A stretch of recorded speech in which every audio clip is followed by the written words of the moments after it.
Wait a minute.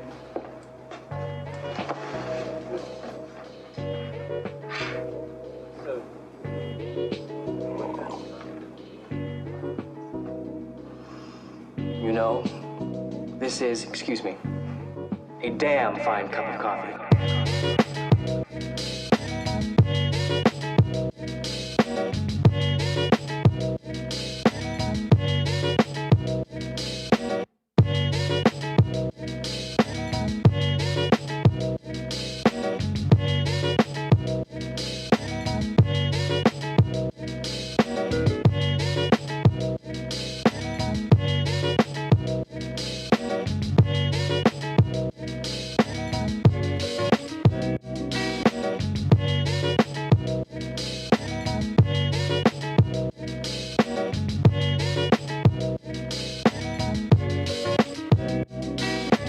I'm gonna let you in on a little secret.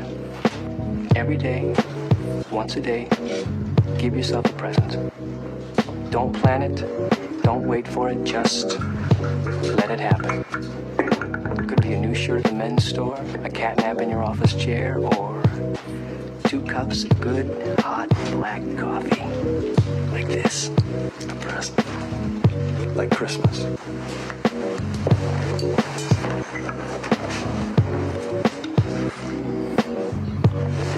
Oh, man, that is the spot. Nothing like a great cup of black coffee.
Good afternoon.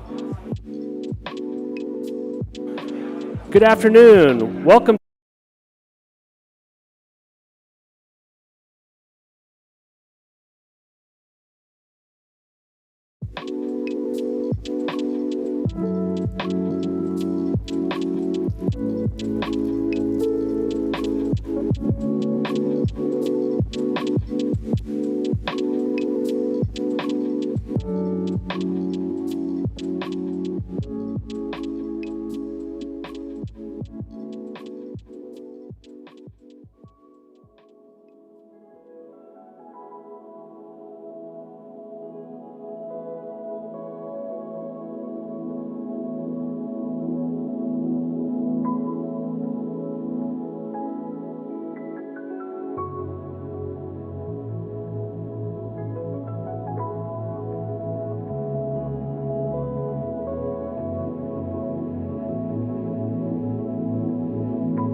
Good afternoon. Please make your way to the seats. The program will begin shortly. Thank you.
Please welcome to the stage, Nicholas Lane.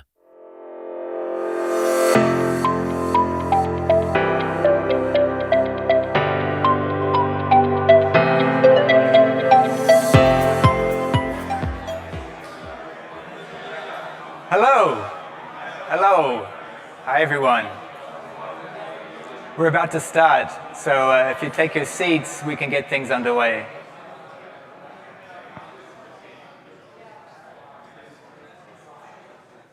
Okay, well, my name is Nicholas Lane. I'm a co-founder of Flower Labs, a professor at the University of Cambridge, and I want to officially welcome you to Flower AI Day.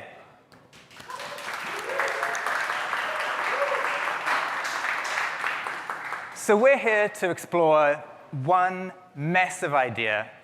And what's interesting that this massive idea, it starts, but it doesn't end with superintelligence. We're luckily enough at Flower, we work with over 2,500 organizations, enable them to build various kinds of AI.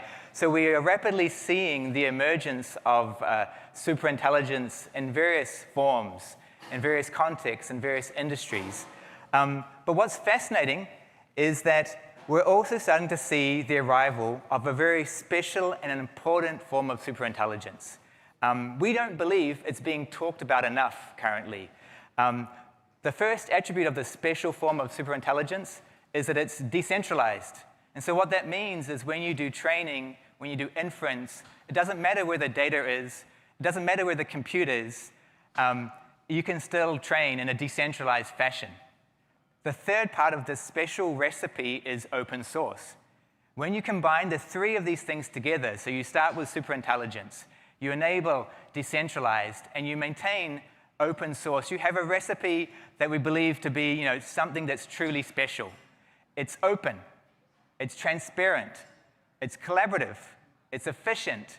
Essentially, you can safely use all of the world's data, you can safely tackle all the world's problems, and today, we are going to investigate this reality. For us to investigate this special topic, this special form of superintelligence, we have assembled an all-star lineup of AI folks from various kinds of organizations. We have folks from Red Hat, Meta, Cohere, Coinbase, JP Morgan, Amazon. You name it, they're here, folks, to tell you about this special form of superintelligence that's emerging. You're going to see, over the course of the next few hours, 9 talks, 3 networking sessions, 2 fireside chats, and 1 massive panel at the end where we're going to wrap it all up and see what we do next.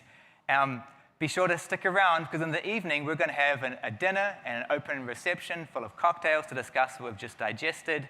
But with that, let's start with our first technical talk. I'd like to introduce Daniel Briotel to the stage. He's the co-founder of Flower Labs and co-creator of Flower. Over to Daniel.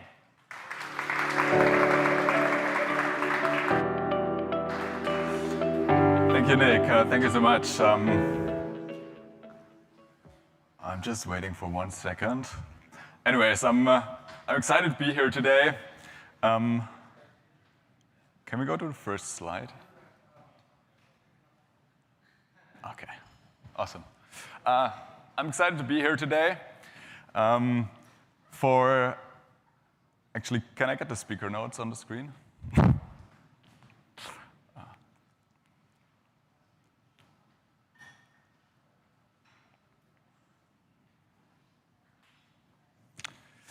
AI can do a lot, but not everything.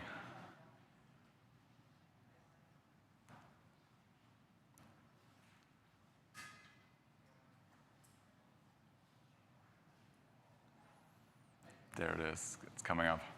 Thank you so much. All right, let's get started again. Welcome to Flower AI Day. I'm really happy to be here. This is a special place. As some of you might know, a lot of Flower's history has started or has happened very close to here. Let's take maybe a big step back and see where it all started.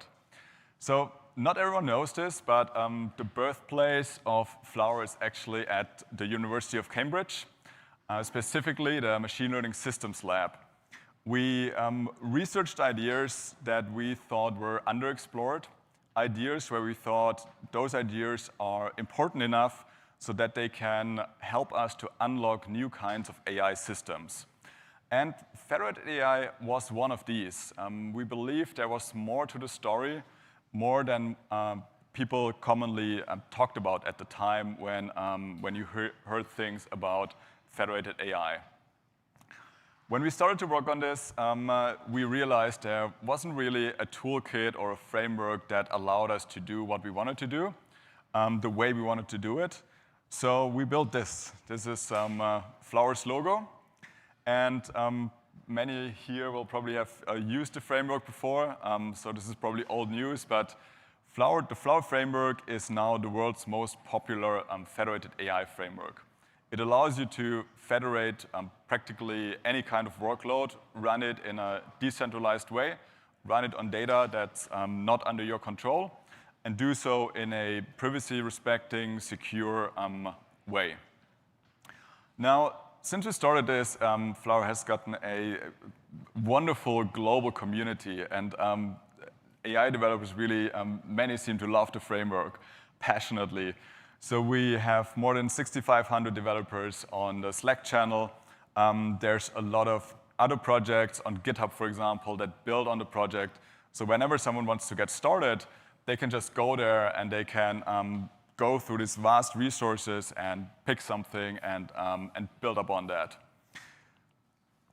Here are some impressions from our community.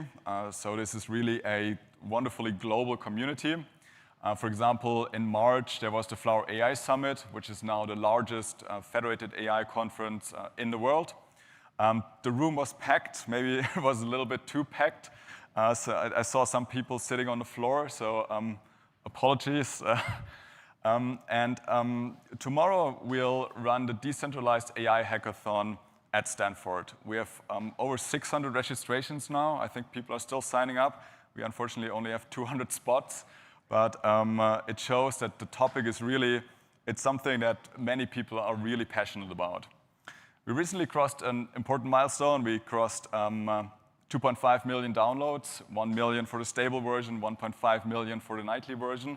A lot of people like to use the latest and greatest that we just merge into main. And it's not just used in research. There's actually a huge community that uses Flower to deploy production systems. What I find interesting is it's used across very different industries. We have companies in the consumer space, companies like Samsung and Mozilla. We have companies in the industry space like JP Morgan and the NHS. In academia, Stanford, Berkeley, MIT, Oxford, all of them use Flower in some way for some kind of research. And there's also other organizations like the hyperscalers and, for example, the US Air Force that use Flower for their projects. Now, because of this strong community adoption, in 2023, we decided to start Flower Labs as a company. We moved to San Francisco, we went through Y Combinator, and went all in on this idea. Not just do it as a side project in research while being researchers, but really double down on it and go all in. So maybe this begs the question, why? Some people still perceive federated AI as sort of this niche within AI. There's AI, and then there's decentralized approaches, and then there's federated AI as sort of this thing to do to preserve privacy or something else. But actually, our perspective was always a very different one. And for that reason, I want to zoom out a little bit and share my perspective and share our perspective on why we think this is so important for the future of AI. So why should you even care about federated AI and decentralized AI? There are so many different perspectives, so I just want to share ours. We strongly believe that federated AI is the missing piece to unlock a new era of AI. It's not just one area, but it's really a new era in many different areas. So what do I mean by that? So what's required to build better AI systems?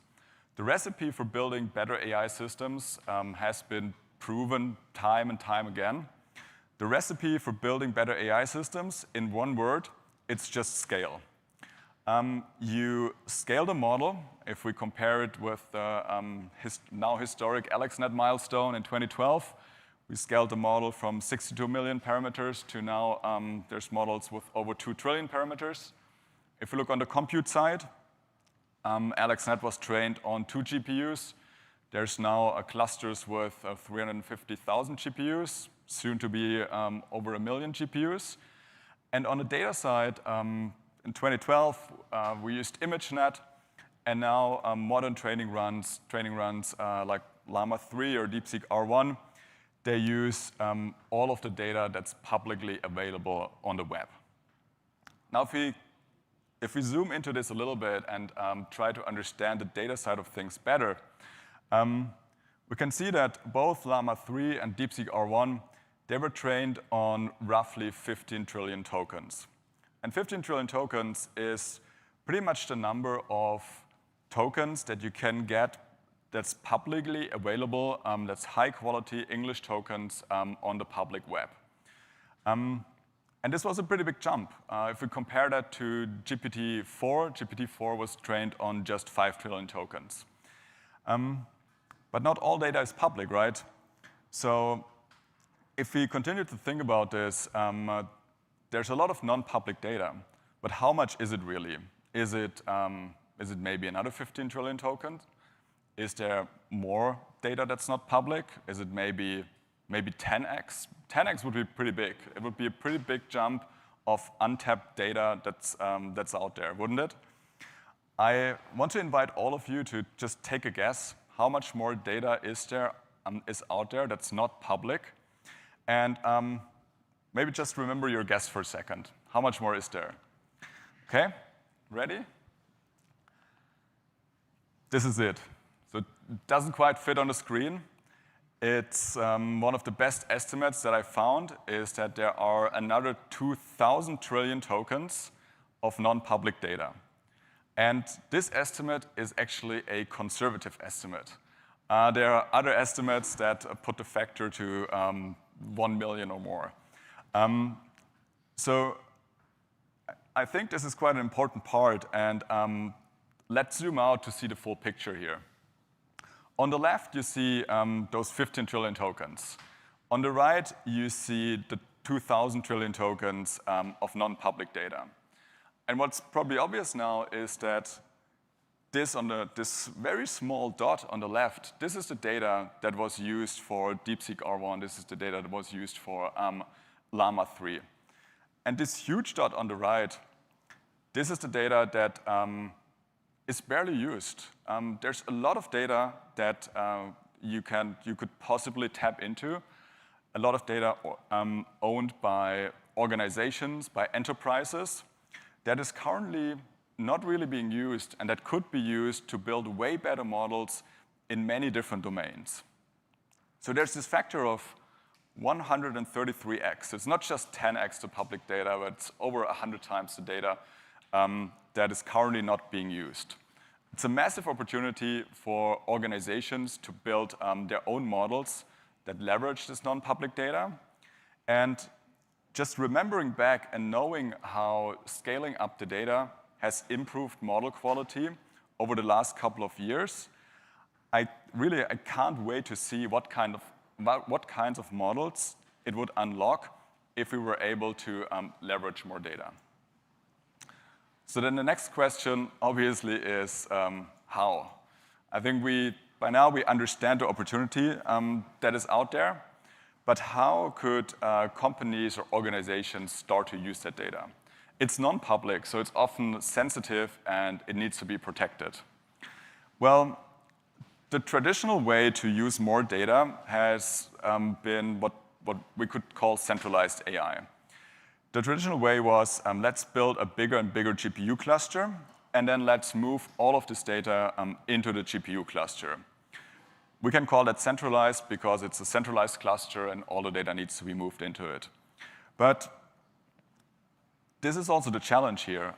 Not all data can be moved. A lot of data is out there that is owned by organizations, it's sensitive, and it cannot be easily moved into someone else's compute cluster.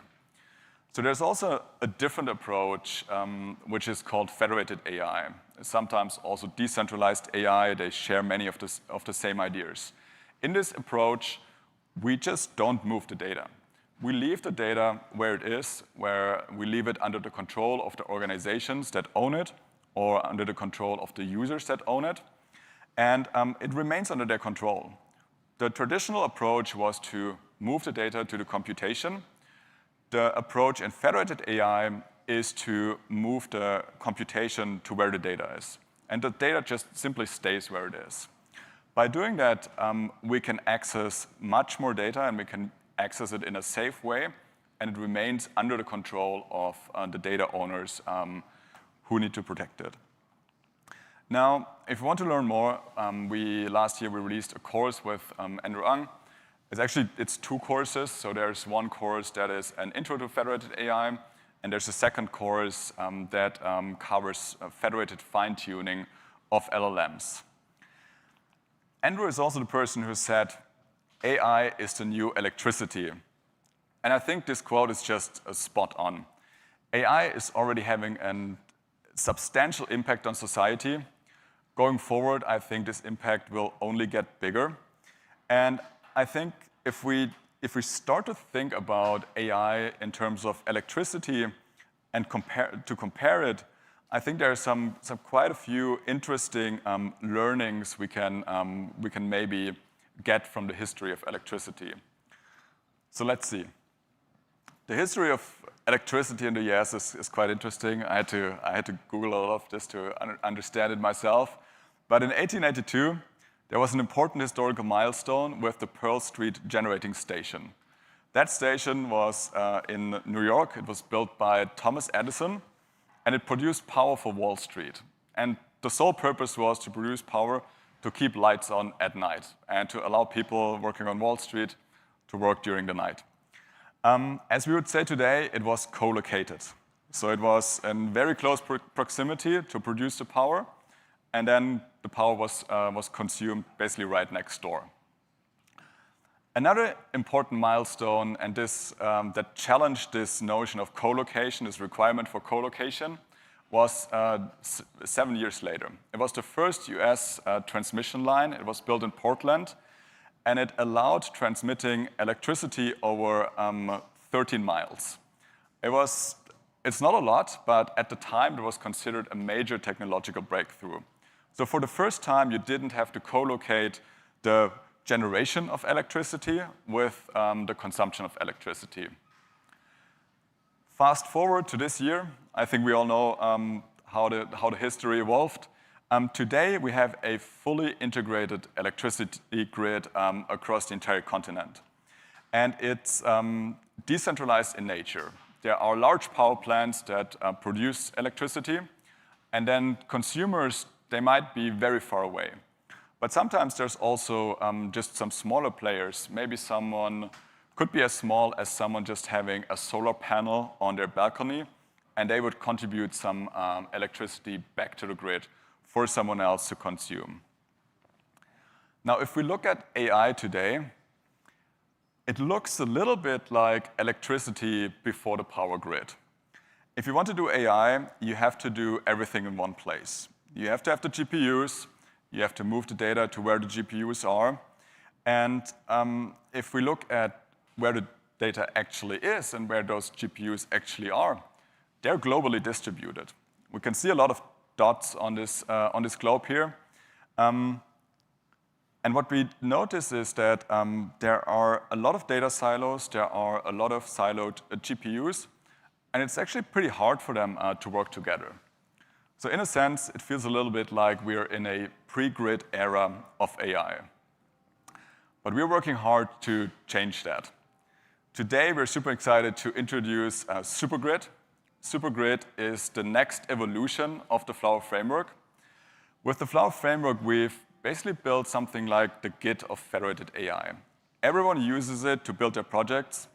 Industry uses it to build their projects and deploy production networks. Researchers use it to prototype and research new approaches. But from our experience, it's sometimes still too difficult to set up these new networks and adopt federated AI for some projects. This is why we've built Supergrid. Supergrid allows you to easily connect data and compute and do so globally. Data is naturally distributed, compute is naturally distributed, and with Supergrid, you can soon build just ad hoc federations to work with data and compute that is located anywhere in the world. So Supergrid was a big engineering effort. We changed a lot of things under the hood to make this possible. We reworked the entire communication stack. It's now one of the best communication stacks to train LLMs in a fully distributed and decentralized way.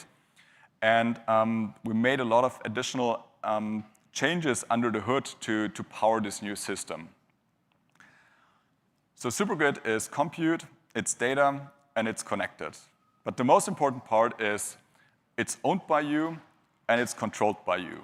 If you connect your data or if you connect your compute, it remains under your control, but it suddenly becomes very easy to collaborate with others. Supergrid is the next evolution of the Flower framework. We're already working with a number of customers who use Supergrid. We'll open up early access to more interested parties in Q4 of this year. And if you're interested in working with us, there's a QR code on this slide that you can use to apply for early access. I'll leave this up for a second because I see a lot of phones in the air. But you can also find it on flower.ai/early. So this is Supergrid. It's the next evolution of the Flower framework. And we can't wait to share more during Q4 with you. Let's shift gears a little bit now and talk about Flower Intelligence. So Flower Intelligence is a way to easily run LLMs on device. We introduced it earlier this year at Flower AI Summit in London. It's a simple SDK, if you've used any LLM SDK to do LLM inference, you know how it works. But the big difference is that as opposed to the traditional way of just taking your prompt and sending it to a remote server, in this case, the SDK actually fetches the model onto the device and then executes all subsequent requests on the model on the device. So it's fully offline capable, it's fully privacy preserving because it runs on device. It's supported in different SDKs and languages for typical mobile and web platforms. But sometimes you still want to use a larger model, a model that just can't run on the device. And for that case, you might want to run a server. You might want to put the model on a server. For that case, we built a confidential remote compute. It's the perfect companion to Flower Intelligence. So Flower Intelligence runs the model on the device whenever it can. But if you want to run a bigger model, or if the device is just not capable enough to run the model on the device, Flower Confidential Remote Compute can encrypt the prompts and the responses to protect your sensitive data and send them to a remote server to execute a bigger model there. So Confidential Remote Compute, we introduced it as a private beta in March. And now I'm happy to announce that confidential remote compute is now available as a public beta. So this means you can just go to flower.ai, create an account, sign up, and try it out. So that's our update on Flower Intelligence. It's an on-device AI SDK with optional confidential remote compute. And what we see is that using this SDK unlocks new capabilities. It allows users to use AI in situations where they just couldn't use it before. On sensitive data at Flower AI Summit in March in London, we shared that Thunderbird uses it for very confidential information, your emails. And if users don't have to worry about data leakage, they can suddenly adopt LLMs for a lot more things. So to explore that direction further, we worked with one company to build and think about what kinds of new applications this could enable. And this organization is Mozilla. So we worked with our friends at Mozilla on a research experiment. And for this research experiment, we had one driving question. And that question was, what could a context-rich AI assistant look like? So how could we securely provide richer context to models while being transparent to the user, putting the user in control, but building better agents and building better AI assistant because those have more, just richer context. And if we remember this slide, it's a big part of our motivation.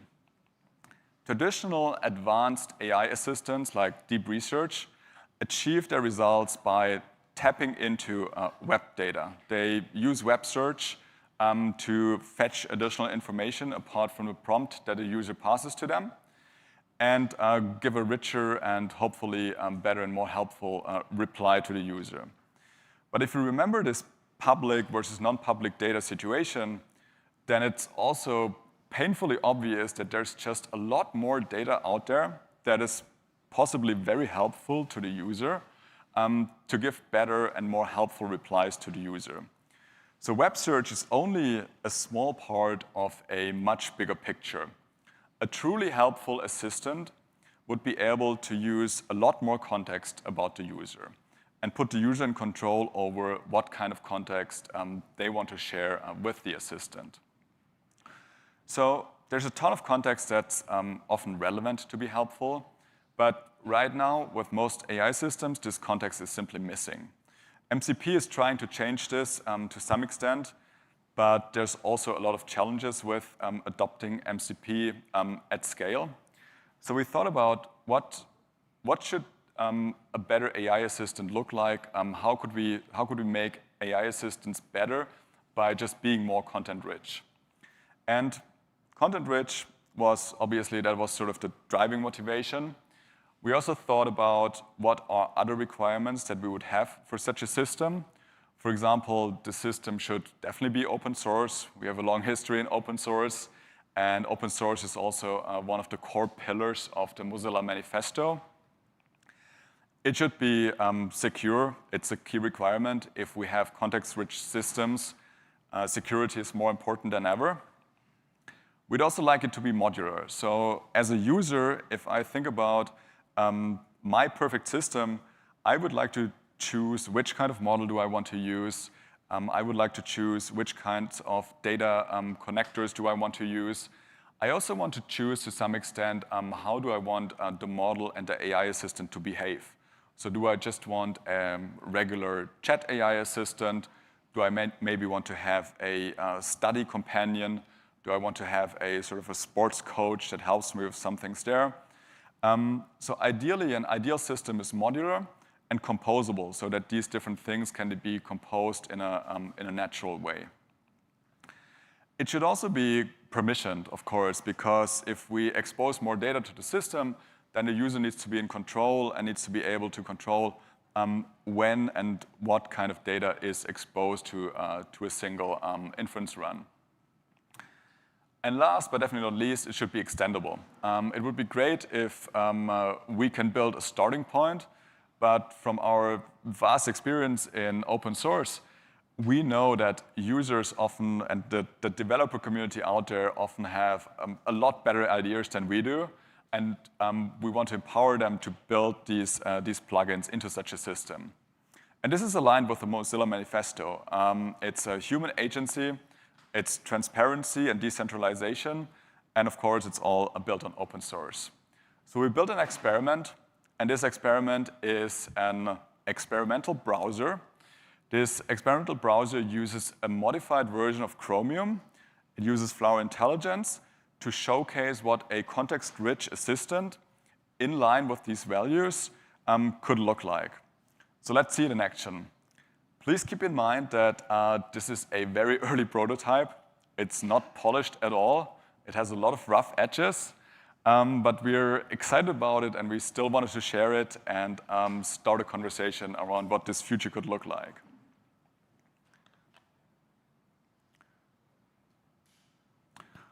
All right, so it looks like a regular browser, and it has a couple of extras built in. So there's a regular interface. You can just ask any kind of question that you would usually ask. I'm not going to show this because we've all seen this before. Let's instead look at one of the tabs. I just open up a random tab, and I found this interesting looking gaming monitor here. So I wonder, is this relevant for me? The specs sound amazing. So if I just mark this text, then we can see this small helpful thing here where it helps me to, it suggests to me to explain this. And I could run this now to get an explanation, but I can also click into it and ask it something. So maybe, do I need 240 Hertz and 4K for coding? And then when I run this, it uses, it triggers the AI assistant. We can see it coming up in a side panel. And then we see the reply of the assistant. It tells me, no, you don't need 240 Hertz for, sometimes it makes mistakes, but anyways. All right, no excuse to buy this monitor, but I'm still, maybe I should still try it. So I can go into full screen mode and ask it a question. There's different modes down here. There's a search mode, there's a deep research mode. I can also switch to a different model. Let's use deep research. I want a really comprehensive report on these amazing gaming monitors. Let's kick that off. Once we kick it off, it starts to plan the deep research. We can see the different kinds of queries it would execute. We can see the different kinds of data sources it would use, data sources that are connected. And we can really follow what it would do. It's now asking me whether it can have access to the browser tabs, because it sees there are some browser tabs open, and I can decide to always allow this or maybe just allow it once.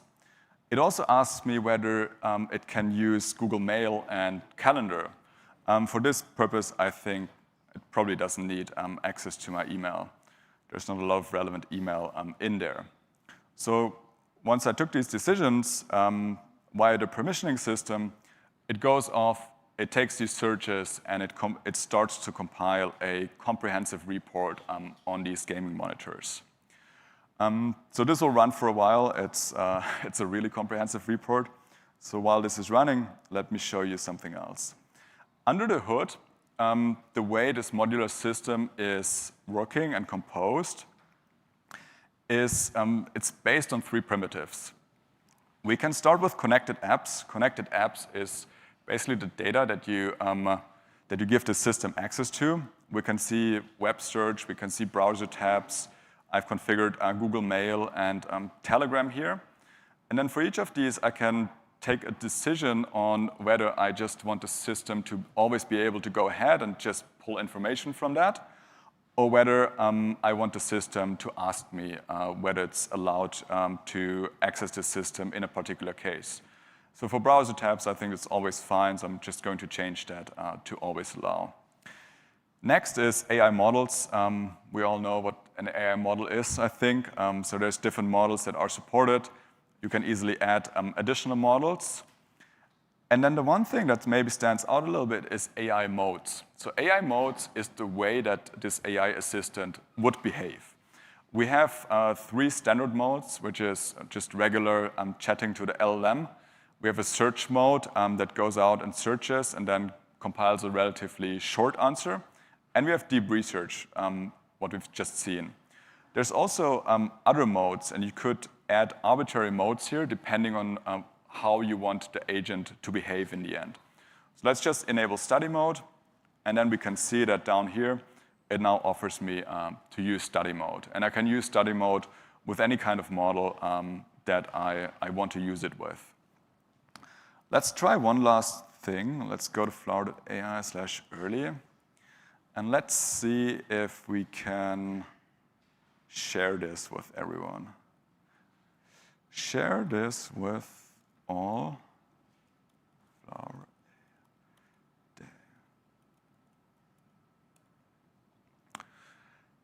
Because the system has access to Google Mail and other things, the system can also take actions on my behalf. As we've seen in some other situations, this can be a little bit dangerous, so it's very important to have a strong permissioning system in place that prevents any accidental actions taken on your behalf. So in this case, it just shows me, it asks me, do I want to send this email to all Flower AI Day attendees? I can look into the full content, and here you can see this is a prototype. It's not polished yet, but in this case, I'm just going to allow it. And then the system will go ahead and will take certain actions. So now it says, email sent successfully. So that's a very early preview of a very, very early prototype. We are still, as you can see, it still has a bunch of rough edges, but we are pretty excited about it, and we wanted to share it early. We wanted to start a conversation, and we wanted to hear what the community is thinking about this. Maybe we can switch back to slides. I also want to say there's a lot of work left to be done. So this is also the reason why we don't open source it just yet. The purpose of showing this today is, again, it's to start a conversation. It's aligned with the values laid out in the Mozilla Manifesto. I hope you could see how the things in the demo relate to these individual items that we discussed earlier. And we want to get this right, so we'll start onboarding users in Q4. If you're interested in being one of the first ones to try it out, you can sign up for the early access waitlist. There's a QR code on this slide here. You can also go to flower.ai/early. And if the demo actually worked, then you should also have an email in your inbox sent by the system to you. So that's a wrap. We shared Flower Supergrid with you. We are very excited about this. It's available for early access. We shared an update on Flower Intelligence, and confidential remote compute is now available in public beta. And we also shared an experiment that we are working on. All of these 3 things together, they all relate to the opportunity we laid out in the beginning.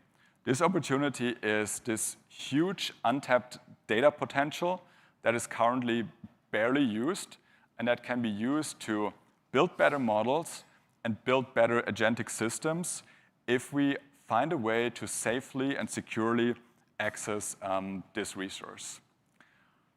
That's it. I hope you have a great Flower AI Day, and I'm handing over to the next speaker.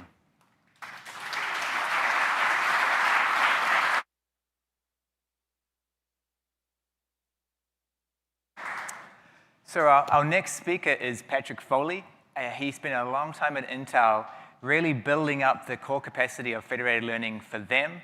But I'm delighted to tell you that he's joined Flower in the last couple of weeks, and he's going to tell you all about the journey that he sees forward for OpenFL and Flower working together. So over to Patrick.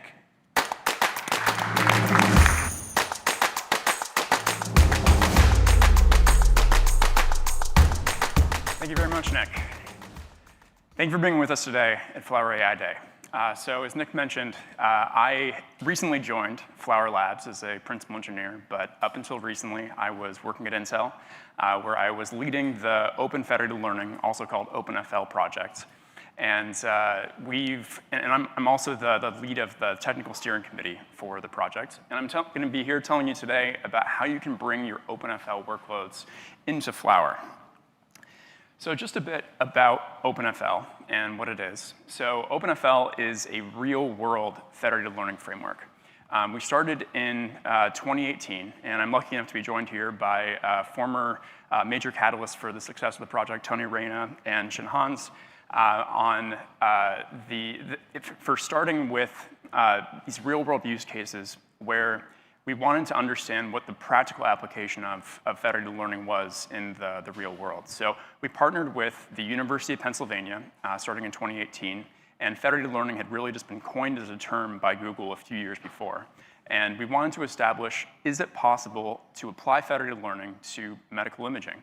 And the answer was yes, and it's very successful. So we were able to demonstrate that a model trained in a federated context was able to demonstrate 99% of the accuracy versus a centrally trained model.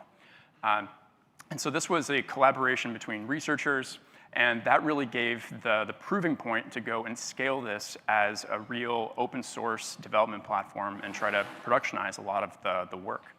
So over the last years, I've been serving as the lead architect for the project, and we've had quite a bit of success with it. We've become a top 5 federated learning framework that's out there, and I've been working closely, as Nick mentioned, with Flower Labs throughout the last couple of years on the standards and interoperability side of things, because this is really a new paradigm for training AI models. And we saw that there's really going to be a need for researchers to develop their workloads once, and then have the ability of scaling those across frameworks. Starting in 2023, OpenFL went from being an Intel project to a Linux Foundation project.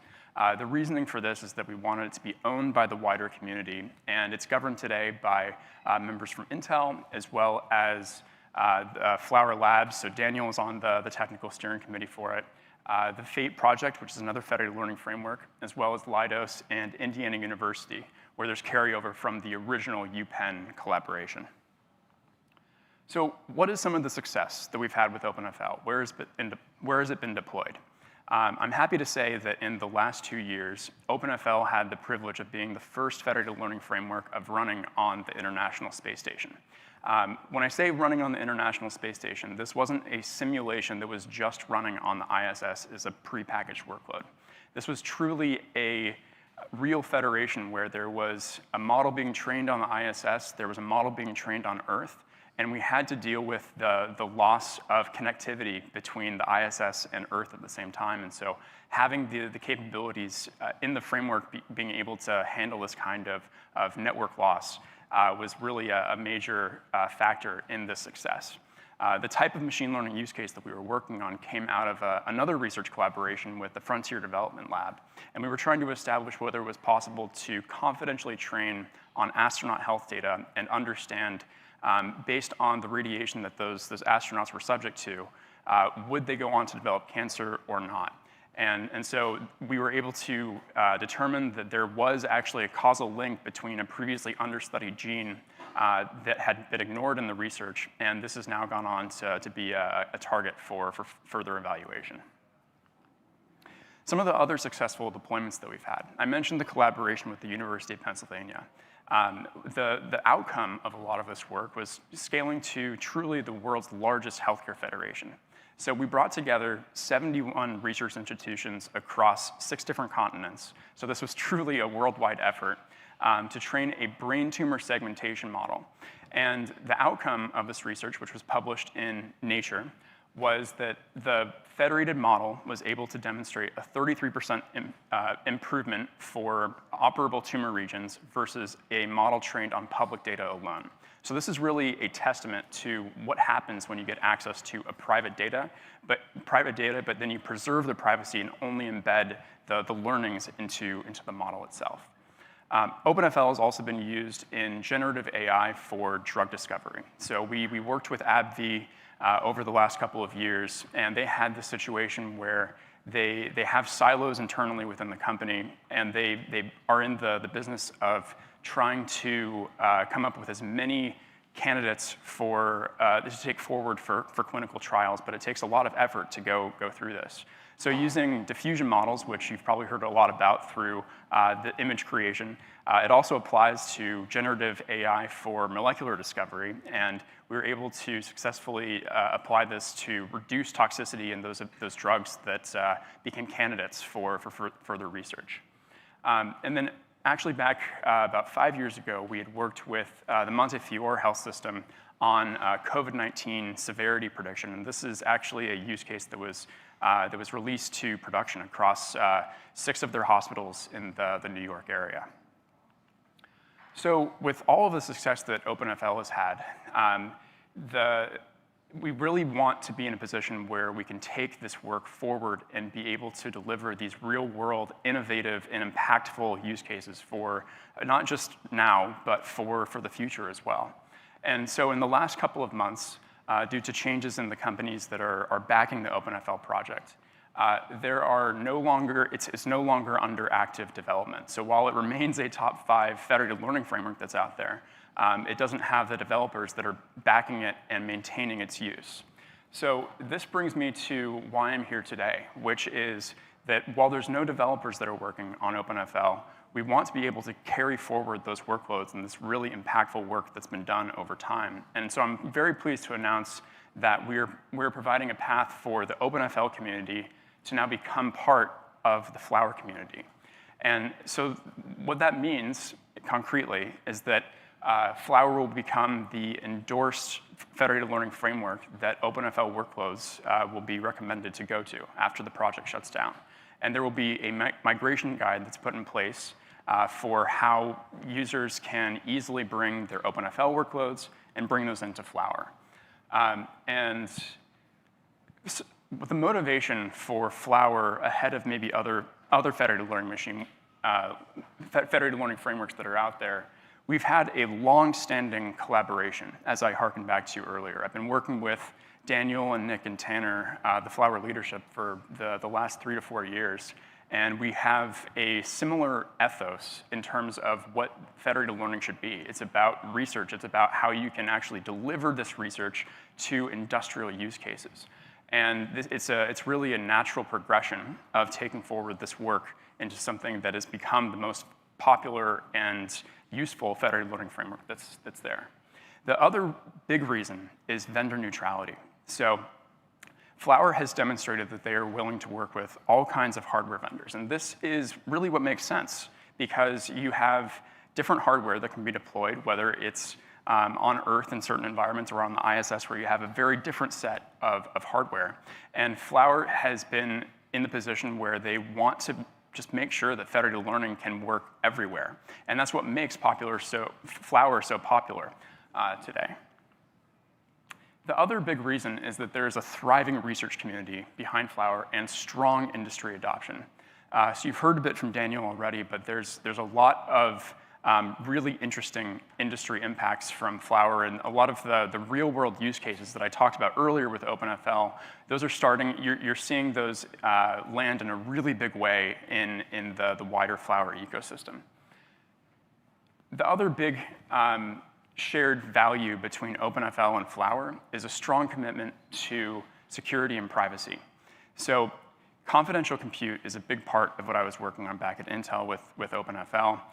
Flower has, of course, worked with different hardware vendors like NVIDIA, Intel over the years, and they share a commitment to the value of confidential compute and being able to securely train your models and also be able to encrypt them along the way as they're being transmitted between different actors.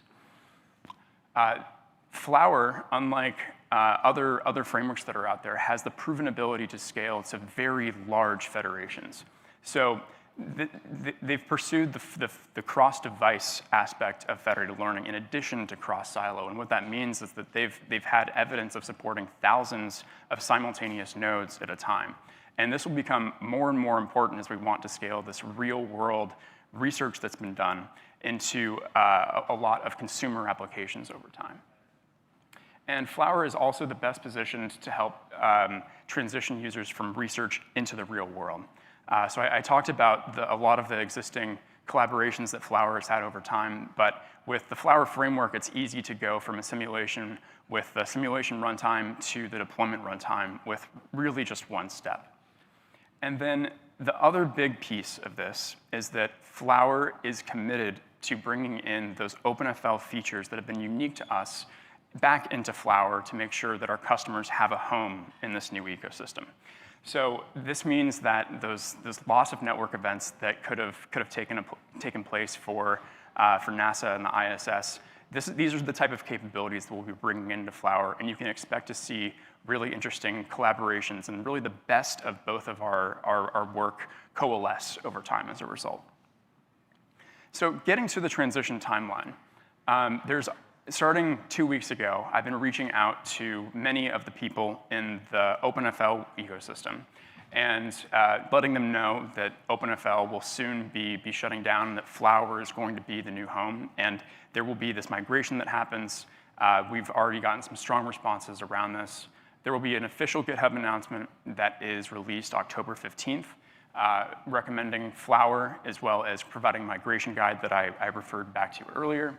And then starting December 31st, OpenFL will officially be archived. So there is a clear progression here of this transition from the OpenFL ecosystem into Flower.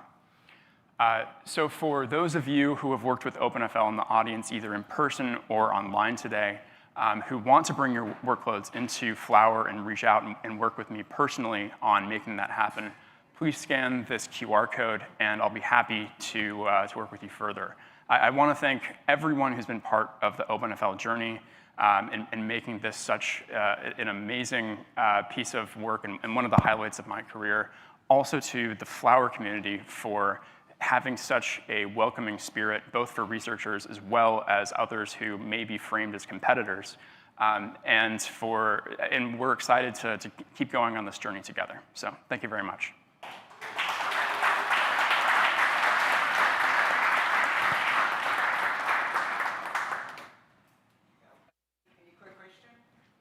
From the audience?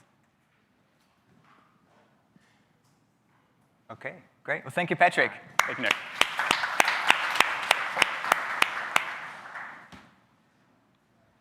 So we've got one more short talk between now and the break.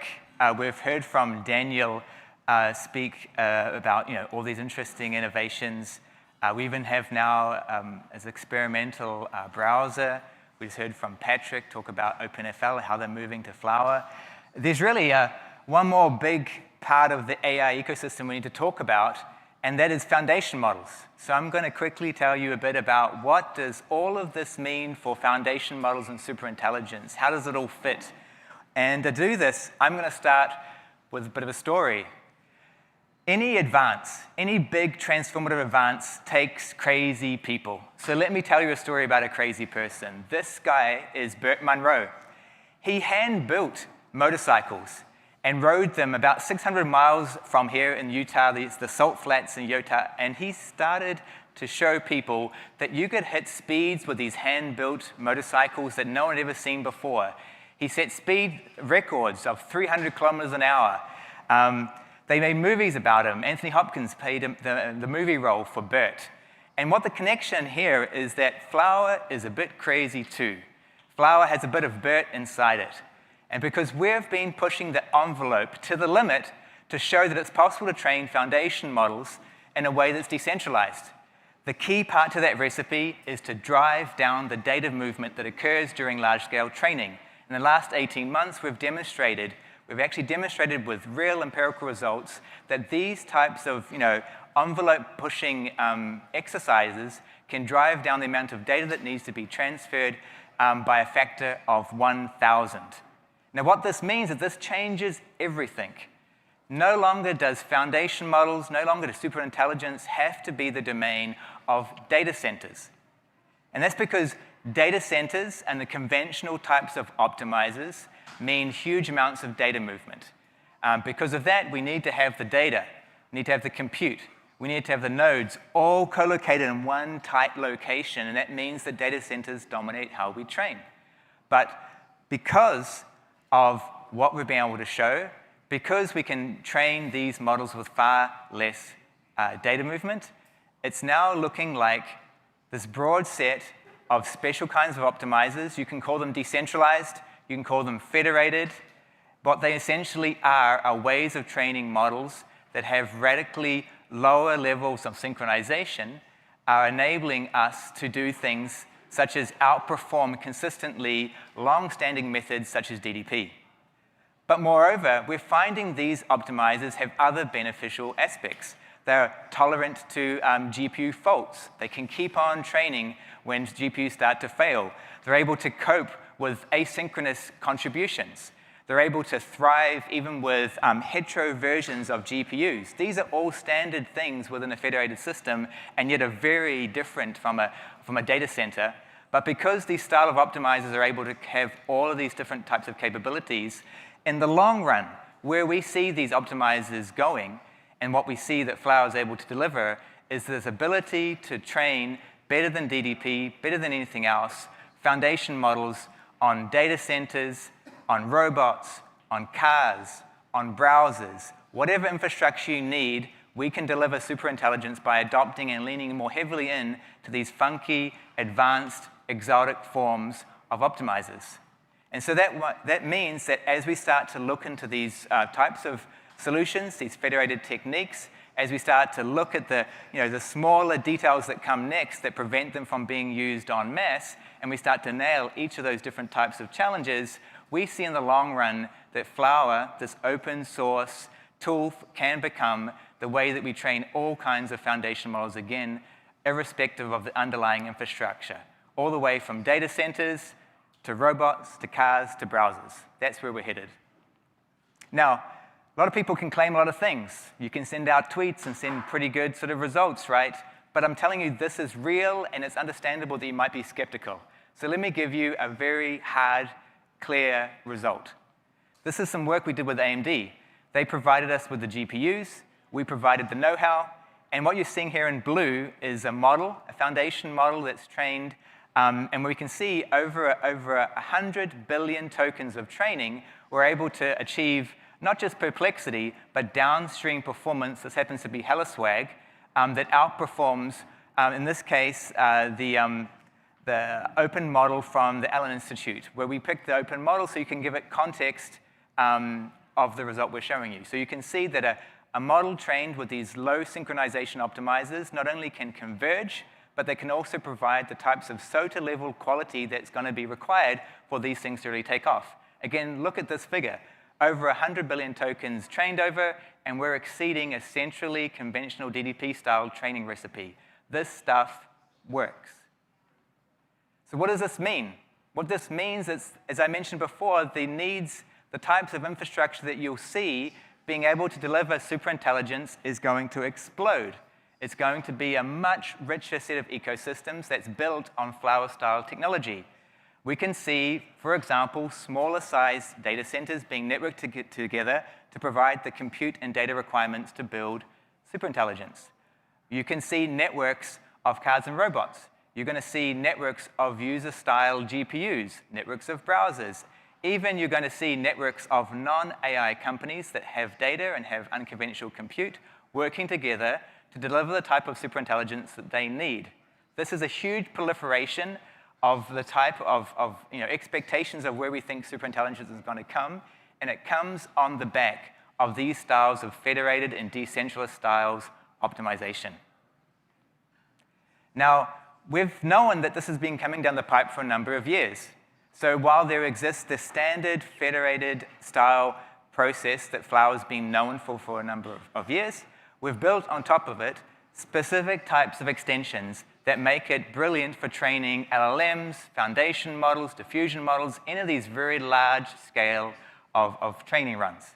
And so what's different about our solution that we can offer people is that it's not only open source.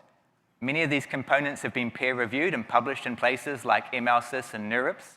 It supports multimodal training runs. And then I'm happy to announce we're now able to have MOE, so mixture of expert architectures trained under this style of training. As further proof that this is real, let me tell you about the adoption that we've seen. We like to work with partners that want to push the envelope as much as we do. And so let me tell you about our adoption in terms of 1, 2, and 3. 1 stands for the 1 million users that we've been onboarding by cooperating with Vana. Vana is an organization that manages thousands of different data DAOs. So you can see folks contributing their data ranging from Tesla, Fitbit, LinkedIn. They're able to contribute their data, collect it together, and then make conscious decisions of when they start to release it. So we've been onboarding that community onto the type of technology that we've been describing today. And in fact, later today, Anna, who is she's the co-creator of Vana and the CEO of Open Data Labs, is going to join us to describe more about this joint effort. 2 stands for the 2 governments in Europe that are starting to work with us to build cheap, powerful superintelligence by leaning in heavily to the types of optimizations I'm talking about. So we've been working with the German and UK government through this calendar year to show how you can build foundation models using the recipes that I'm describing. And 3 stands for the external 3 foundation models that have been built by entities separate from Flower. So yes, we can train our models, but there's further evidence when you see other research labs starting to train foundation models using these techniques. And so if I just pick one of these, there's a collaboration by UNC Charlotte and Stanford. What they're doing is aggregating massive amounts of eye data and building classifiers that help to detect cancer at a superintelligence level by training them under these federated styles. These folks wouldn't be doing it unless they can deliver models that are obviously at a high quality. And so we're starting to see a coalescence around these Flower primitives of a huge adoption. And so I'm going to close by showing you and introducing one final technical piece of the puzzle. This is a new type of optimizer that we call DesLock. So DesLock is a world's first. DesLock is the first federated, decentralized optimizer that allows training under these extremely low levels of synchronization to occur, but critically, it's provable to converge. And so you can't find this with any other federated style optimizer of the kind that I've been discussing in this talk. DesLock is proven to converge, so it doesn't matter if you train 1 billion, 100 billion, it's going to eventually converge to the result. And so let me show you a result. DesLock is actually able to do extraordinary things. And so let me show you a totally unfair fight. This figure shows on the y-axis perplexity, x-axis is wall clock training time, and we're going to compare DesLock to 2 variants of DDP. One is vanilla, and one has all these different bells and whistles. And so what we see is that under these regimes, this billion parameter model is able to converge for this particular data after about 100 hours of wall clock time for the GPUs we have. And then what we've done here is compared it against DesLock under the exact same conditions, and yet we're using network speeds for DesLock only that are 10x slower. And then we're going to see how long does it take DesLock to converge. What we find is that DesLock is able to outperform DDP and DDP enhanced by 20%, even when it uses links that are 10 times slower. And so this further is a nail in the coffin in terms of any skepticism that these results can work. DesLock is open source, like everything else I've been talking to you today about. And so let me just conclude by saying that I think one of the reasons why we're all in this room today is that the biggest secret in AI, from my perspective, is that tight synchronization between GPUs is no longer necessary for high-quality models.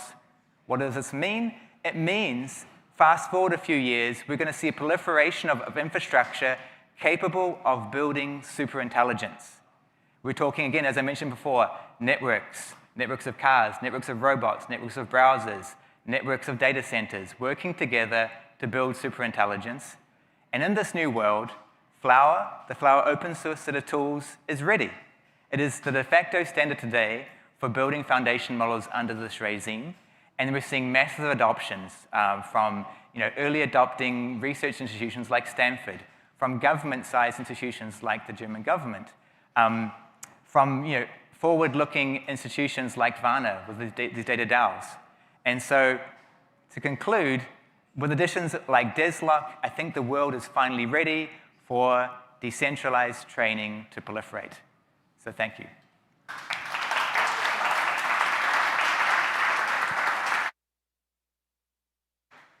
Thank you, Nick. We will now go into a short break until 3 p.m., and then we'll continue.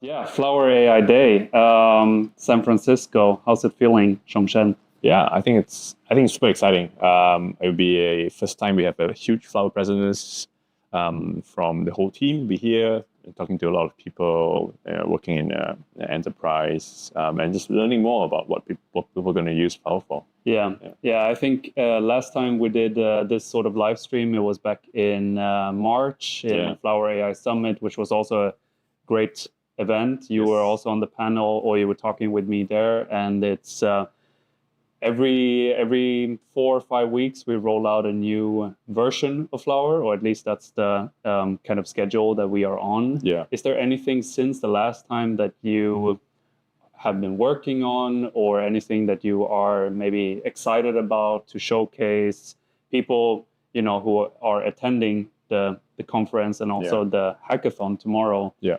Maybe they would want to talk to you about something. Yeah, absolutely. I think there have been a tremendous amount of improvements as well in the framework, the Flower framework itself.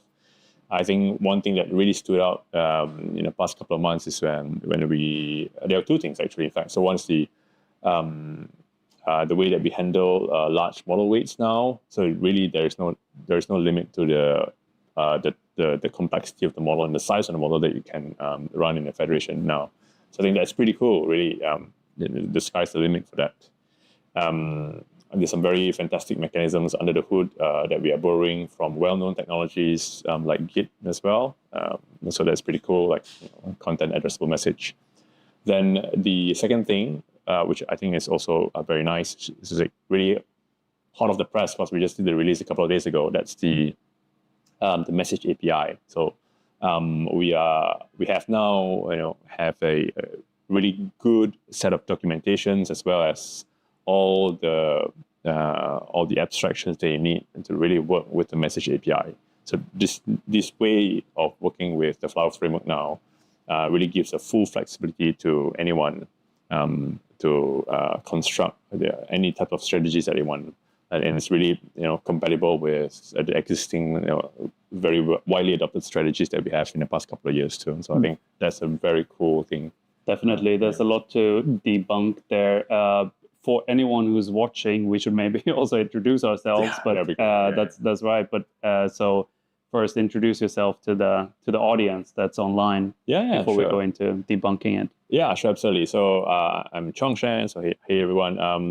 I'm a research engineer at Flower Labs. I work a lot in the framework team as well as working with users to use Flower to build their own projects, or even for enterprise users who want to roll out some federated AI stacks. And this is where I come in.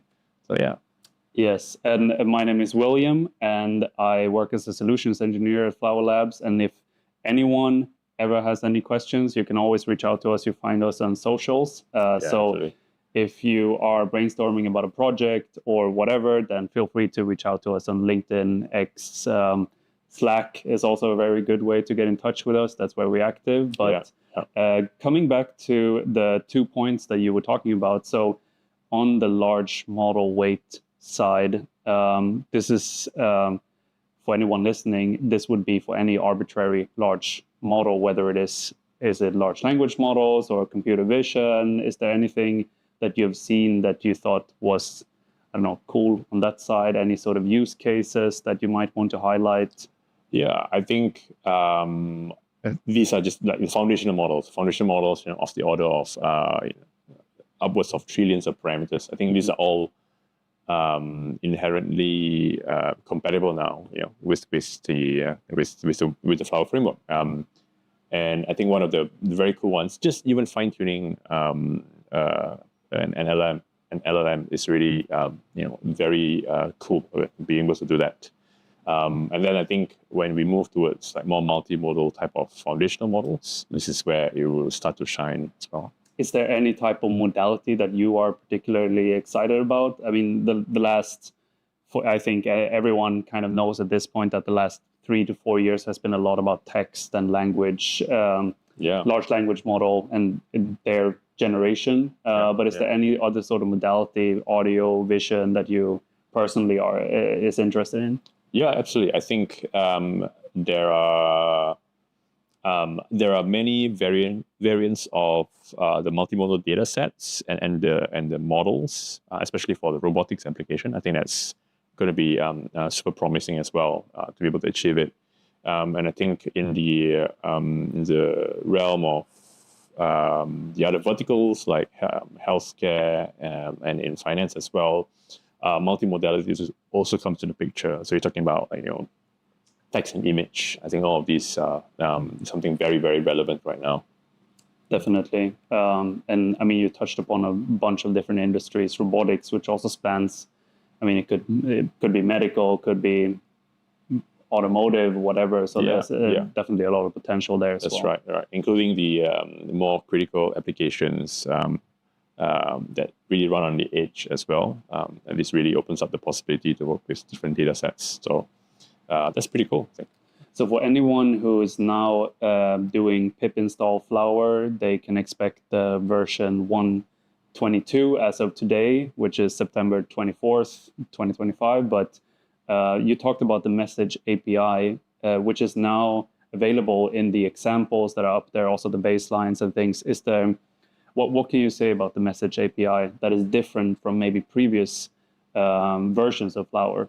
Yeah, I think there will be a slightly different way of thinking about using with Flower, and we think it's a much more easy and natural way to think about it. And the fact that we now make the way you construct the training or the evaluation and the query in a very similar way makes it easy for you to adapt any of these components to your use cases.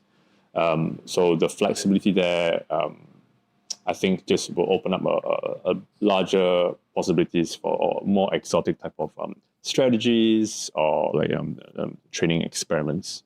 So for anyone who is maybe starting out with Flower at this point, so message API is now a core part of kind of constructing the federated workflow in its sense, like the communication between clients and server or the edge nodes that you might be working on. Mm-hmm. But what would you say to people that are coming in to this space and want to get started? Do you have any tips or tricks, or is there a example that you might be excited, that you're excited about, or like what would you recommend that people do?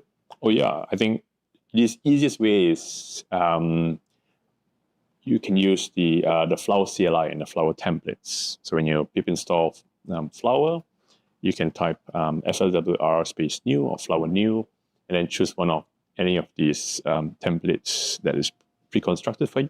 And right now, it's all based on message API, so you can immediately see the structure of how a message API would look like for a PyTorch type of model, and then you can adapt based from there. And one of the templates that we have there as well is also like based on Hugging Face. So I think it's pretty cool. You can see from a very basic neural network type of model to more complex ones. It's all there, ready to go, really. And it is a 2-command kind of setup. So you would do Flower new to get the template, and then a Flower run to kind of see how it would actually run on. At first, you might put it on your CPU or GPU, whatever you're working with. It works for both. And then you'll see how data is partitioned if you go through the Python scripts that are generated basically here. Yeah, but that's definitely, I mean, I think maybe both of us came in contact with Flower in this way, but I think for anyone who's really interested in this space, it's, at least from what I hear, it's a very easy way to just get started and try it out, see what the structure of the code looks like.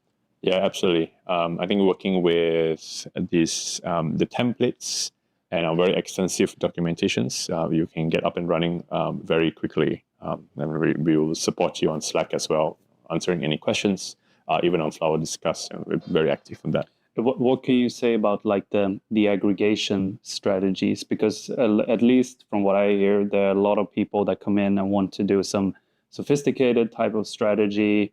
Could be for security reasons or personalization. At the current state of Flower framework, does it support it? What if I want to create my own strategy?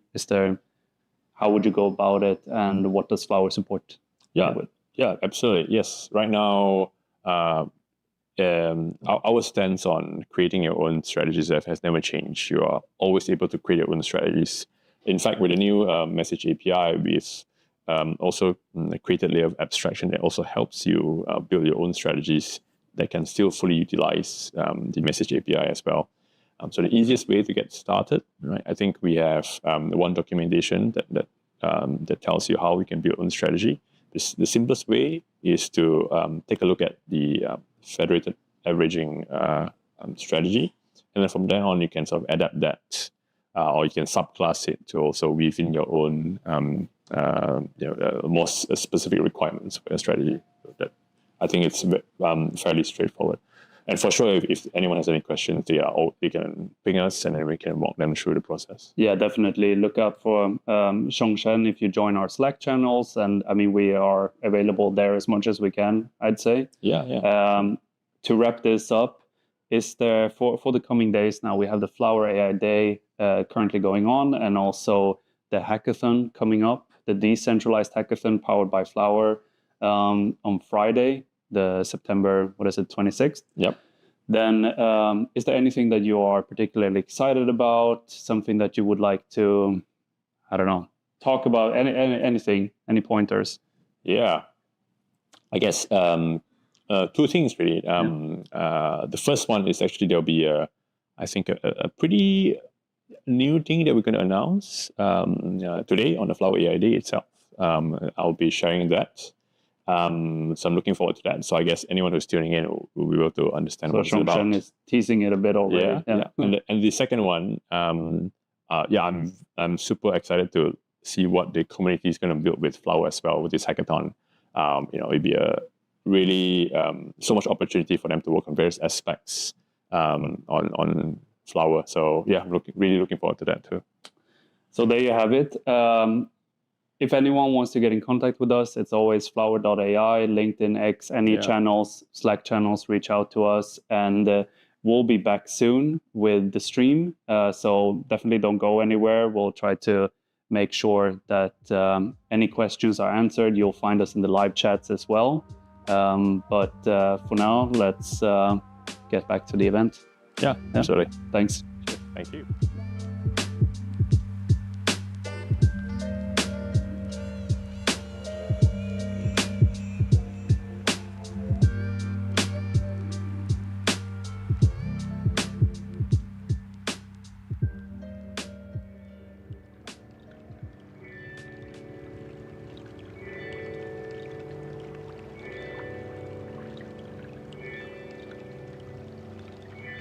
Please make your way to your seats. The program will begin shortly. Thank you.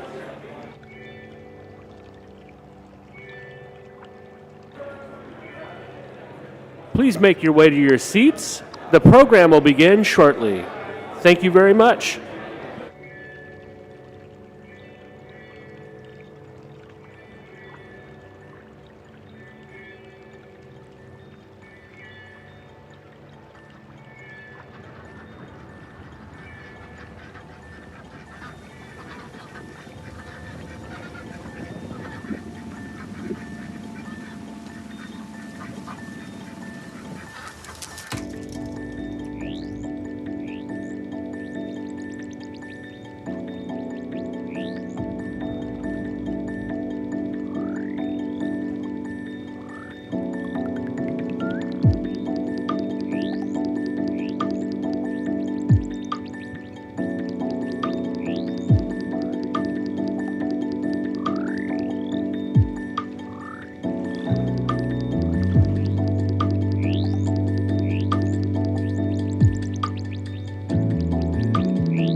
right, test, test, test. All right, I think we are ready to continue.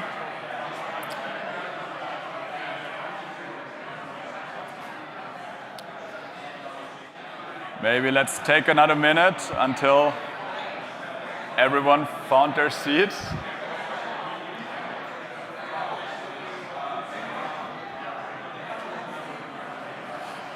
Okay. So in the next session, we'll continue with a fireside chat. I'm really excited about this session. This session is going to be with Joe Spizak. Joe is a product director at Meta at the newly formed Superintelligence Lab. He worked on PyTorch and Llama, and I look forward to this session. I was just telling Joe, every time I talk to him, I learned so much. So I'm really excited to have this conversation for the first time on stage now. It's fun. Welcome to the stage, Joe. We can do it. Okay.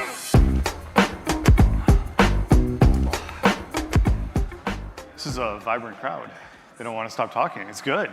This is what you want. You want to come here and network and hang out and absolutely talk FL and DP and all the cool stuff. We run a lot of these community events, and it's just always so great to hear from users live how the framework is used, how the technology is used, and also what they would like to do with it. And I also have a couple of questions about that for you. So maybe let's jump right in. First of all, thanks for making the time today. Sure. I was really glad to be here. To doing that. And I want to start with something really timely that just happened. So there was this recent discussion about whether open source AI was just a red herring. So I'm really curious. You worked on PyTorch, you worked on Llama. What's your take? Is open source AI just a red herring? Ooh, red herring.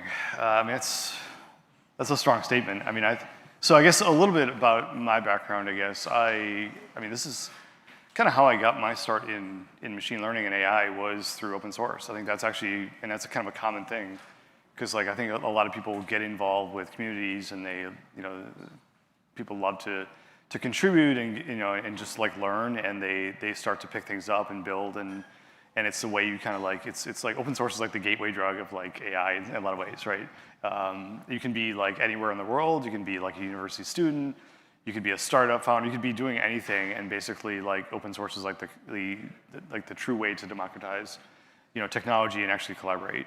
So I got my start working on the Cafe project at UC Berkeley, which is definitely going to date me, but that's okay. I met Yansheng when he was a PhD student at Berkeley, and then he went on to Google Brain, and I worked with him at Facebook, and now he's at NVIDIA. And I think this role of AI would grind to a halt, I think, if there was not open source, if we did not have open models, open frameworks, open tools, libraries. Like, I think every time I kind of think things are sort of going to stall out in the open world, like they accelerate. I think there's a number of ways to go to market. I mean, obviously, you guys go to market around Flower in an open way. We ourselves, like I've been with Meta now 7, going on 8 years. We treat open source as a competitive advantage in a lot of ways, right? We built Cafe 2, or contributed to Cafe, built Cafe 2, PyTorch, Llama open source models, all the things around those. We just released our coding world models this week. So, Gabriel Signoff is like elated. It's been something he's been working on for a long time. So 32B computational world model, state of the art, incredible work by the team. And so I think that's, I'm seeing your email, by the way. But I don't think we're at a point where I'd call it a red herring. I think probably what we're all waiting for is like the next frontier model to be open sourced. And that's what we want, right? So, and I can't tell you when that's coming. I would like to, but I think that's actually, that I think is actually what we all want, and then the world can truly build on frontier technology. So I think DeepSeek was interesting. The Quen models this week were really amazing, I have to say. But I think we're all waiting for like a true frontier model to land in open source. I mean, that is that is the perfect segue to my next question, actually. I think this week was really interesting. We saw a lot of releases coming from Qwen. Yep. Some really interesting ones. Qwen 3 Max, 1 trillion parameter model. I personally have found Qwen 3 Next pretty interesting. Some really interesting properties there. There was also, a while ago, there was DeepSeek R1, which made just huge waves. So I wonder, it begs a little bit the question, has leadership in open source AI, has it shifted away a little bit from the Bay Area? And we had, of course, there's still a lot of open source AI happening here. There was also GPT OSS, for example. But the reception of that was a little bit mixed.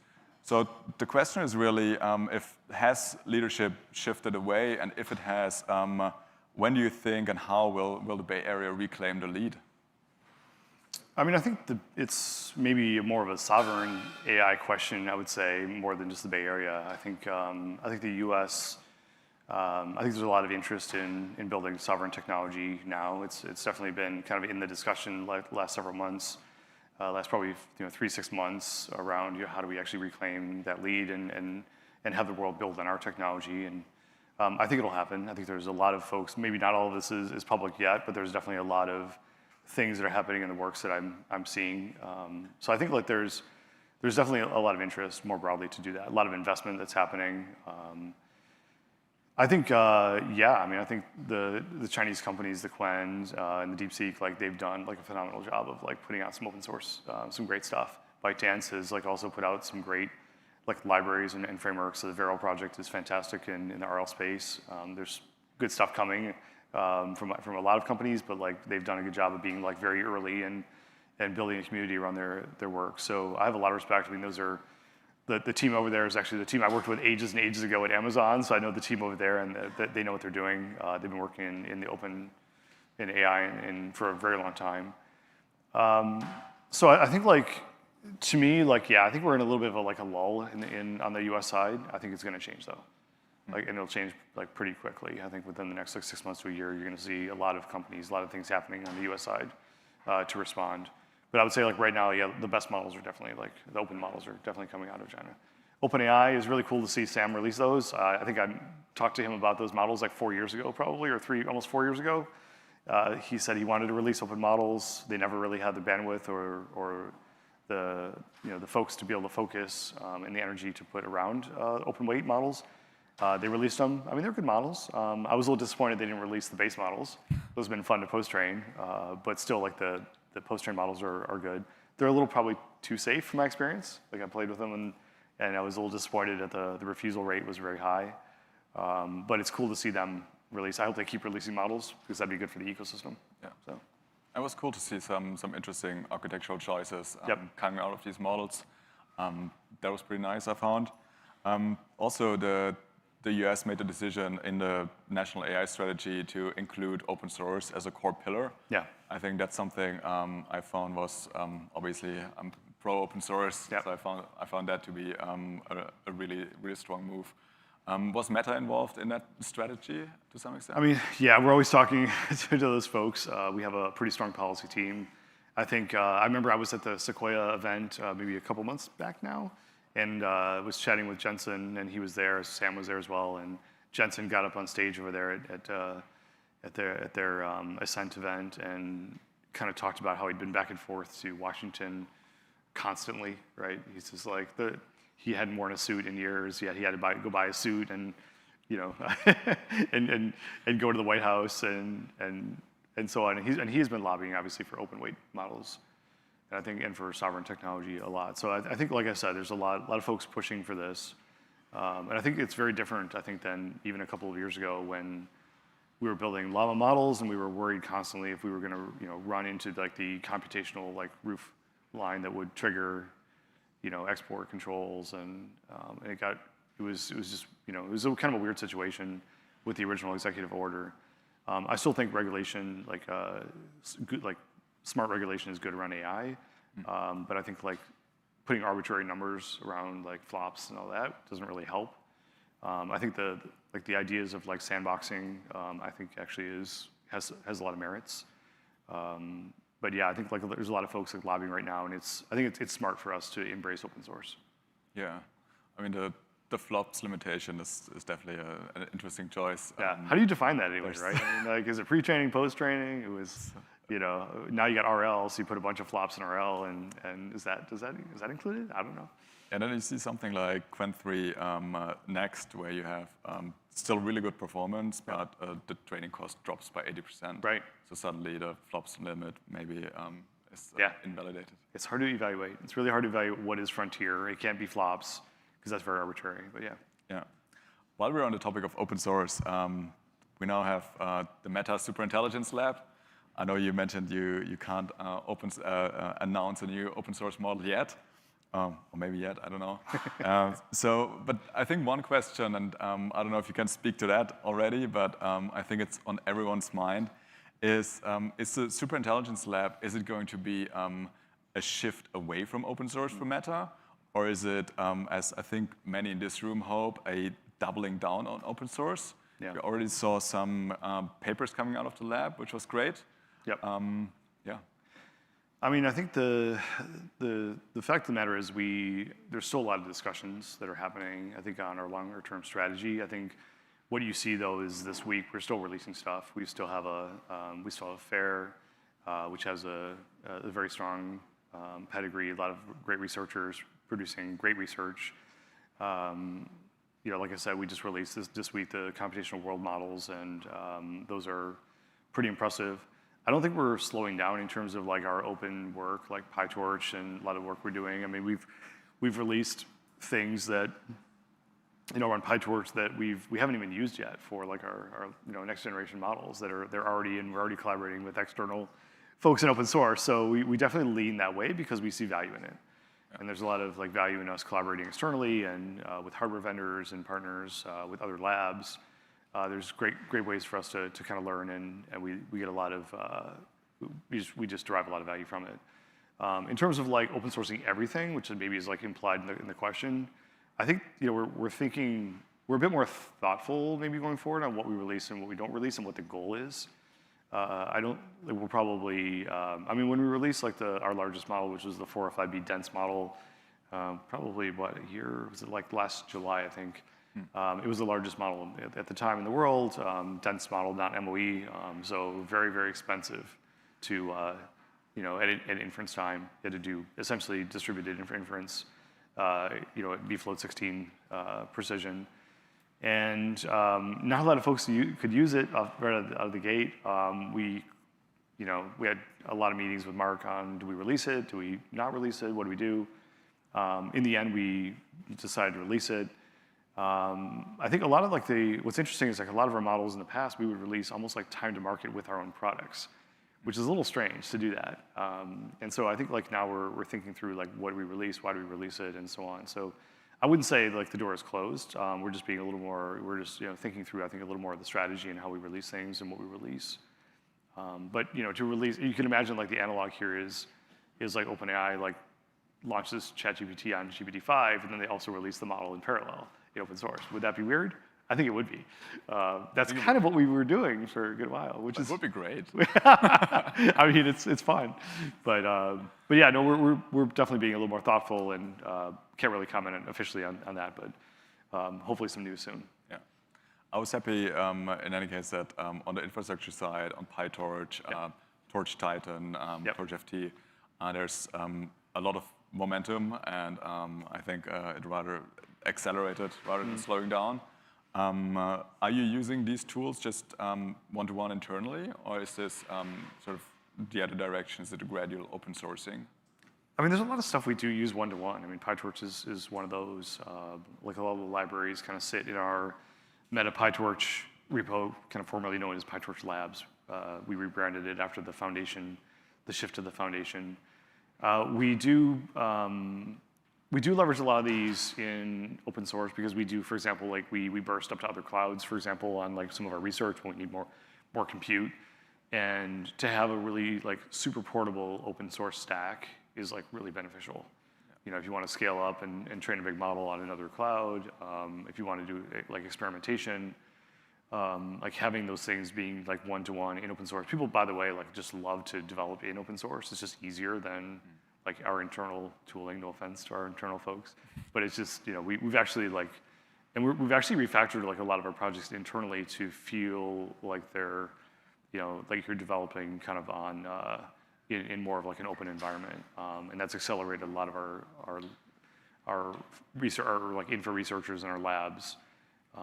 So we tend to like, for a lot of reasons, it tends to generate good quality code. It allows us to collaborate. It's just easier more generally to develop.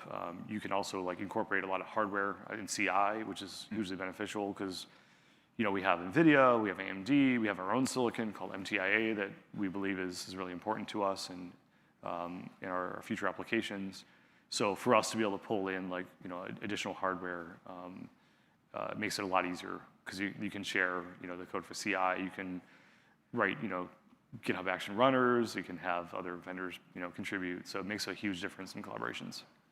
And I think from an overall perspective, looking at the ecosystem, it definitely worked. PyTorch and Llama are maybe the two biggest cornerstones of the open AI ecosystem. Yep. Open space AI. Yeah. Switching gears a little bit and talking about training. So early on, we talked about data. So I'm quite curious on your perspective on how you think the data side of pre-training will evolve. So we've seen that Llama 3 used roughly 15 trillion tokens, which is close to all the high-quality English text you can get on the web. There's now, and obviously there's a limit we're hitting there. There's now a lot of excitement about synthetic data and also RL environments. Yep. So how do you think this will continue to scale? And there's also, with any of these approaches, there's certain challenges that come with them. Yep. RL environments, in my opinion, if you want them to be really useful, they should be grounded in reality somehow. Yep. Things like that. How do you see this evolve over the next couple of years? I mean, I think it's all going to grow. I mean, if I look at, I don't think we actually ever published the Llama 4 pre-training, so I can't comment exactly how large it was, but it was quite a bit larger. And I mean, if you look at Llama 2 to Llama 3, it was like, I think a 7x increase in pre-training. And then you can imagine, obviously, Llama 4 got quite a bit bigger, and then our future models are quite a bit larger in terms of data sets, and especially if you include all the multimodal, audio, video, image, all the, plus text, so you start to, the pre-training data sets get really, really large. Obviously, synthetic data, we actually do generate a lot of synthetic data for these models. RL is interesting because, like, the environments, I mean, I think it's funny, like, every startup I know is all of a sudden an environment startup and doing RL. It's crazy. I get outreach, like, every day, multiple startups, hey, we're building environments, great. But I think that's good. I think that, I don't know how you monetize environments, though, like, or how you build a business around it, but it's good, I guess, to have a lot of environments in the ecosystem. I think, to me, it's like everything I think is gonna grow. I think pre-training will continue to grow. Obviously, probably not at the pace of other parts of, like, if you take the compute budget. RL seems to be the fastest growing, and I was actually doing a review with my data science team yesterday, and just like looking at across the company, all the flop, and the flop counts and how it's attributed to, training versus inference, and I mean, you can just see inference like, hockey sticking, right, which is crazy. And a lot of that is, predicated on RL. There's obviously like a ton of inference because we're shipping products, and when you release products, people use them, and that's inference. But also we broke down, just pure inference for applications, and then inference for RL, and inference in general is just like skyrocketing at this point. And so, I think when you get into the RL world, it's environments and verifiable rewards. It's understanding how to shape rewards. I mean, we have a stack internally. We do asynchronous RL, and it uses a lot of flops. I mean, it uses a ton of compute, and it's definitely a way for you to bring in, just like basically create a lot of in-distribution capabilities into your models in a way that you couldn't before. So I see that as definitely an area like that we're investing in a ton, and it's going to improve our models significantly. There's some of the common RL environments, like the obvious ones, like math, for example. Yeah. Were there any environments that you found that were surprisingly useful? I mean, there's like the usual suspects. I mean, coding is one. You know, math. Like, if you look at like what Axiom is doing with like creating a lean environment and or other, there's a few math startups that are doing that. I think like browser is an obvious one, and like computer use, shopping. A lot of these are like really interesting because they become like you have to kind of sandbox them. Because like you can't actually, if you're doing like a shopping environment, for example, like you can't take stuff and put it in like an actual basket, right, and pull things out, because actually it's like game theory, right? It actually you change the environment, it changes like the dynamics of things, and if you actually like literally buy something or put something in your shopping cart or whatever. So we actually have to create these like sandboxed environments for these different areas we want to improve our models for. So it gets pretty tricky, but yeah, I mean there's a ton of like long tail environments that I'd see, and then there's like folks like Prime Intellect, for example, who've created like an open hub that they have private environments, they have public environments, and it's kind of interesting. This is one of the reasons I like the open source world, is because like creativity is like everywhere. People create like really weird environments and stuff you would never think of, and some of it's just like more like an eval, but some of them are like multi-turn, some of them are like super long horizon tasks. So it's actually it's like creative, and it's like going to be interesting to see what the open source community does here. Yeah. So Microsoft said 30% of their code is now written by AI. Dario predicted that by the end of the year, 90% of all code will be written by AI. So what percentage of code at Meta is written by AI, and where do you see it going? I mean, there's a lot of code being generated by AI. I think we have an internal tool called DebMate, which has a bunch of models underneath it. You can kind of select between different models.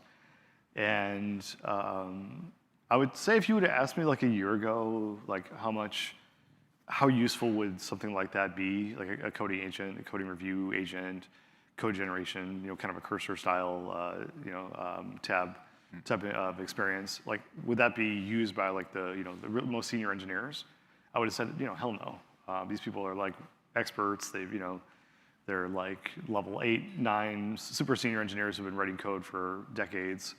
I've seen in the last year things change completely. I've seen some of the most senior engineers, the people I've like worked with for years and years, most well-respected engineers, some of them in the field, and they're using Cloud Code. They're using like DebMate and these tools, and they don't use it to like just write everything for them, but they'll like DebMate will like write the scaffolding. It will. We've actually seen like we have a project called Popcorn. Has anybody heard of it? Project Popcorn? No. It's a pretty like deep geeky project. It's basically focused on LLMs for generating like math kernels. Because in like LLMs, you have these things called like attention layers and gem layers, and basically everything's a matrix multiplication when you kind of boil things down to it. And so if you can basically generate more efficient kernels that run on, say, NVIDIA or AMD or even our own silicon at Meta, that improves the overall efficiency or the speed of these models. And so we built an LLM last year. We post-trained it on a bunch of Triton code, which is another project for writing kernels. And we found that we can actually like improve significantly over like the open general models like DeepSeek and that.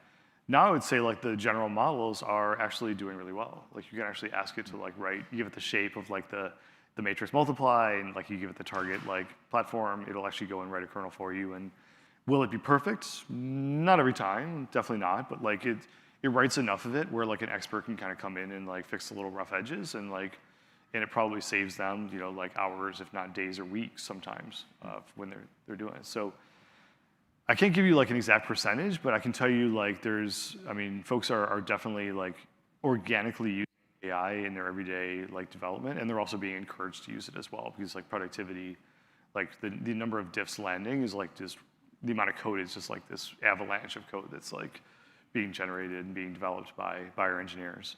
So it's pretty wild. It looks like a lot of the effort is shifting more to the review stage. Yep, review makes sense, right? You want to, although I'd want someone to like, or an agent to be able to like generate all the scaffold, all the boilerplate and do a lot of like the heavy lifting stuff that I don't want to deal with, and make it understandable for me. And then I want to write my code, and then I want to have a review agent come in and say, you could optimize here, you know, oh, you missed that. And that's actually like, for me, that's like how I would learn versus like having it kind of like completely vibe coded completely for me, which is like, I don't learn anything, right? I also found that super useful during the design stage, even earlier. So while writing a design document, it can really help you to find some blind spots that you had before, suggest some ideas, something that you might have not have been aware of before. Yep. You've been involved in PyTorch. So I think PyTorch is one of the prime examples for building a successful open source community. What are some things that you learned along the way? Do you have any recommendations? What's important to build a successful and sustainable open source community?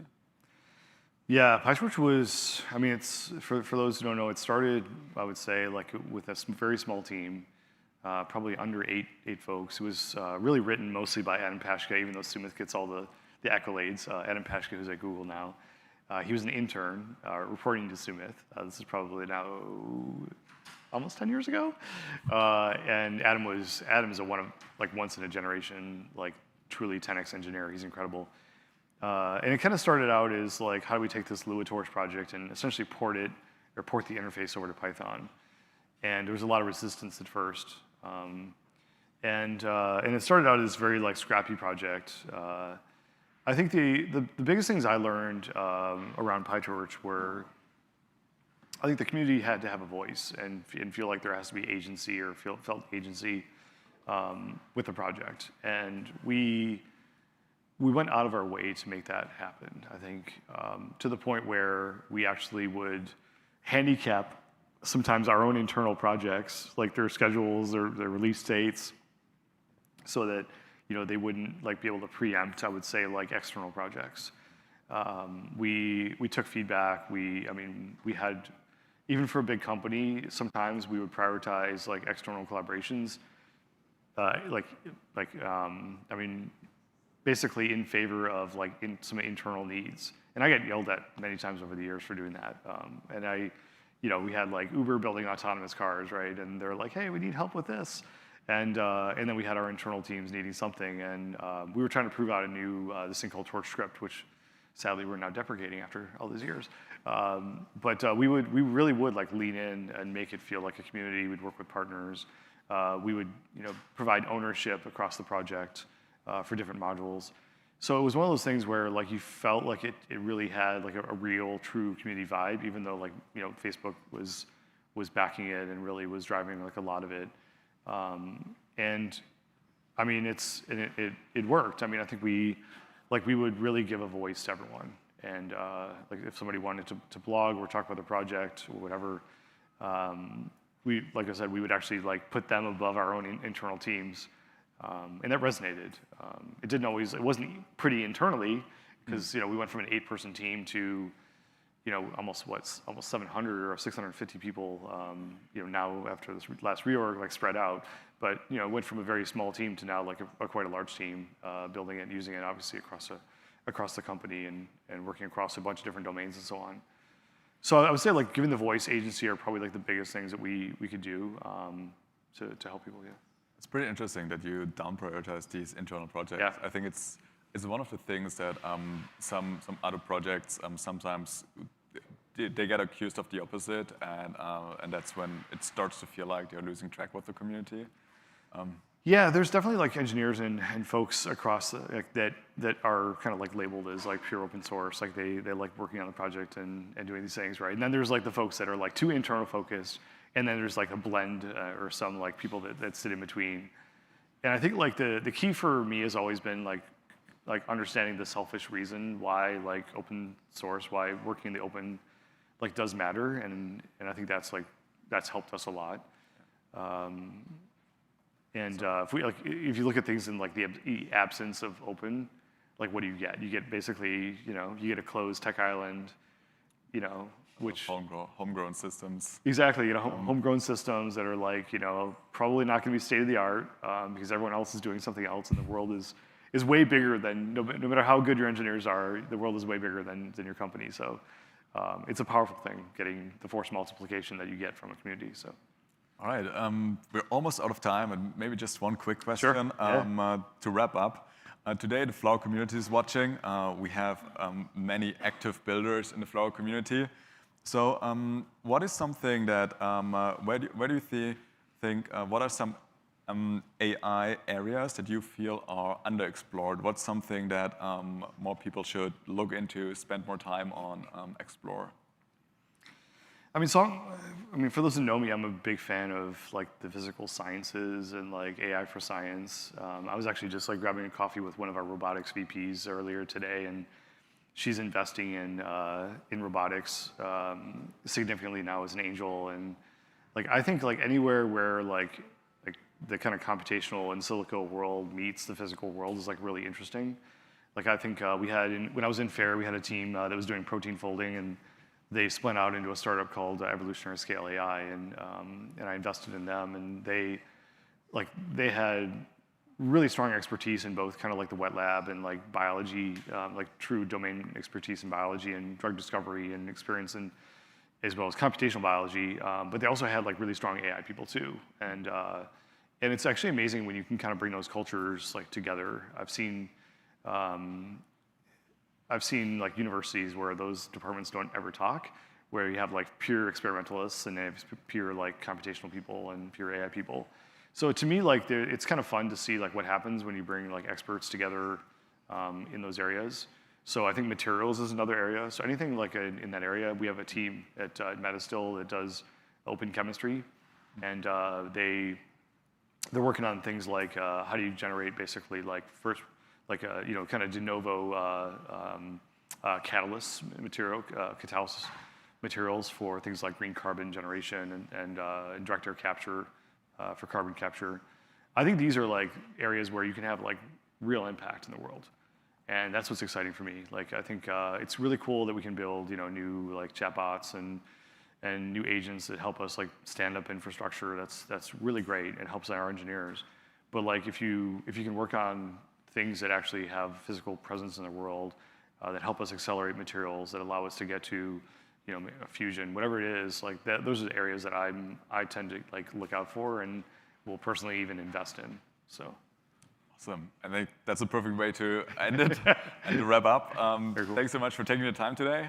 Again, I again learned a lot. Cool. So yeah, thanks for having me. Thanks. Appreciate it.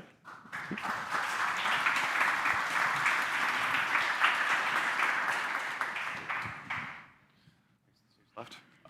Doesn't matter. Let me just do a little rearrangement of the stage.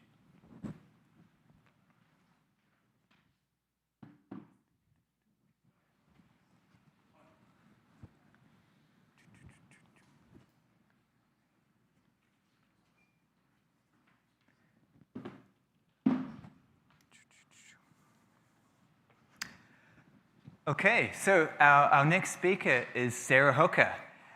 She, until very recently, was a VP of Research and head of Cohere Labs. She was named one of Time Magazine's most influential people in AI. Sarah is well known for contributions all across the base of computer science and AI, including many of you would have read her article on the hardware lottery. I, in fact, use it all the time when I'm teaching undergrads at Cambridge. It really sort of opens their eyes up to the sort of full spectrum of what it means to do machine learning.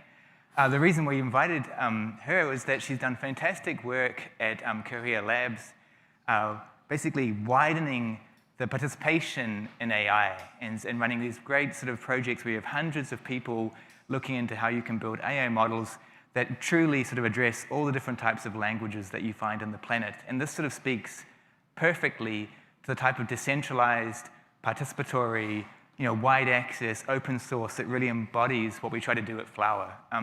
So with that, I'm delighted to invite Sarah to the stage. Thank you.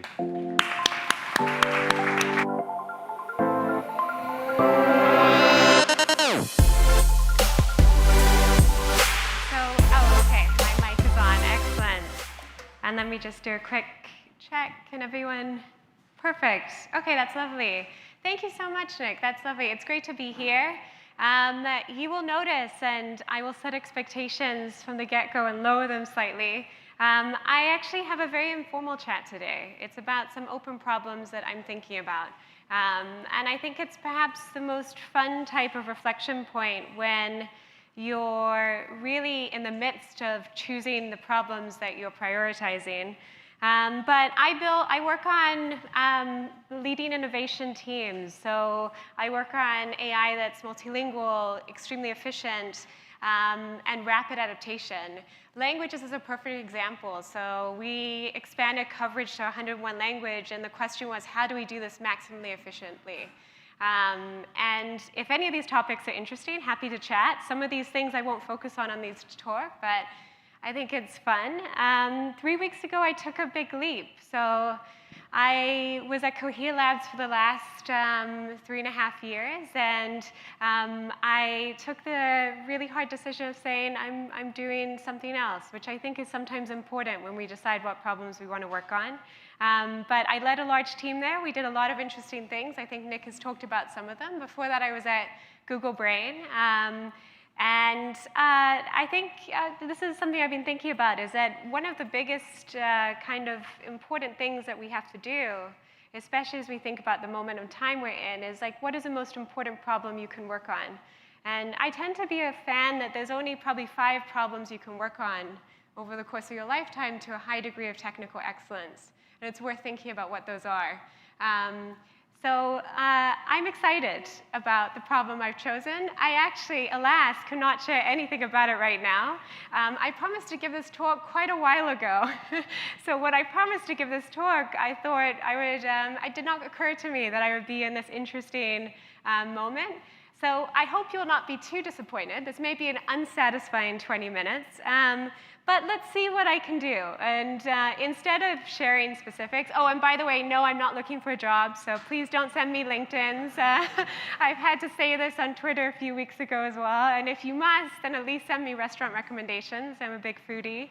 But let's see what we can do. So today, instead of talking about the specifics of what I'm doing, let me just say like things that are on my mind that I think are perhaps some of the most fundamental turning points that will change our progress in artificial intelligence and how we pursue it. I think we're at super interesting inflection points in how we optimize and what we use as our primary ingredients for progress. And I think it'll be fun to talk about together. So the first one I'm going to talk about is this slow death of scaling, which is one of my favorite grumpy topics. So we have this bigger is better race in the amount of compute. So we just had this fireside chat. Compute came up again, no surprise. And this is both in number of parameters as well as data set sizes. It impacts all domains. And it impacts both the parameters of our models, the flops, as well as how big our data sets are. This is captured by Rich Sutton as the bitter lesson, and it's kind of a punch to the ego of every computer scientist out there, because it basically says, don't try and do anything fancy, throw compute at the problem, everything will be solved. So here's my first question to everyone. Is Sutton right? Who wants to go? Oh, excellent. Gentleman in the first row is shaking his head with vigor. Why is he wrong? Domain knowledge, okay, excellent. Yep, and you can even think of our current networks as having a lot of domain knowledge, right? Like convolutional neural networks had heavy priors. Excellent, yes? Combination of factors of just having the answers doesn't mean you can improve progress. It's like diet and exercise can give the creates fitness, but we're not all perfectly fit. And then on top of that, the competitive advantage might be gone, because at that point, you're not going to necessarily have any more knowledge or resources. Okay. Okay, there's a few themes there. So one is that just getting, learning knowledge is not the same as actually knowing knowledge. That's what I sense from your first point, right? Or acting on it. Yes, okay. So this is quite fun. I think what you're getting at is like, learning about something isn't the same as like language as a utility. Like, knowing what a pizza isn't the same as ordering a pizza, maybe. That's fun. Anyone else want to weigh in? But who thinks he's right? Everyone's saying why he's wrong. Go ahead. Do you think he's right? Excellent. Go.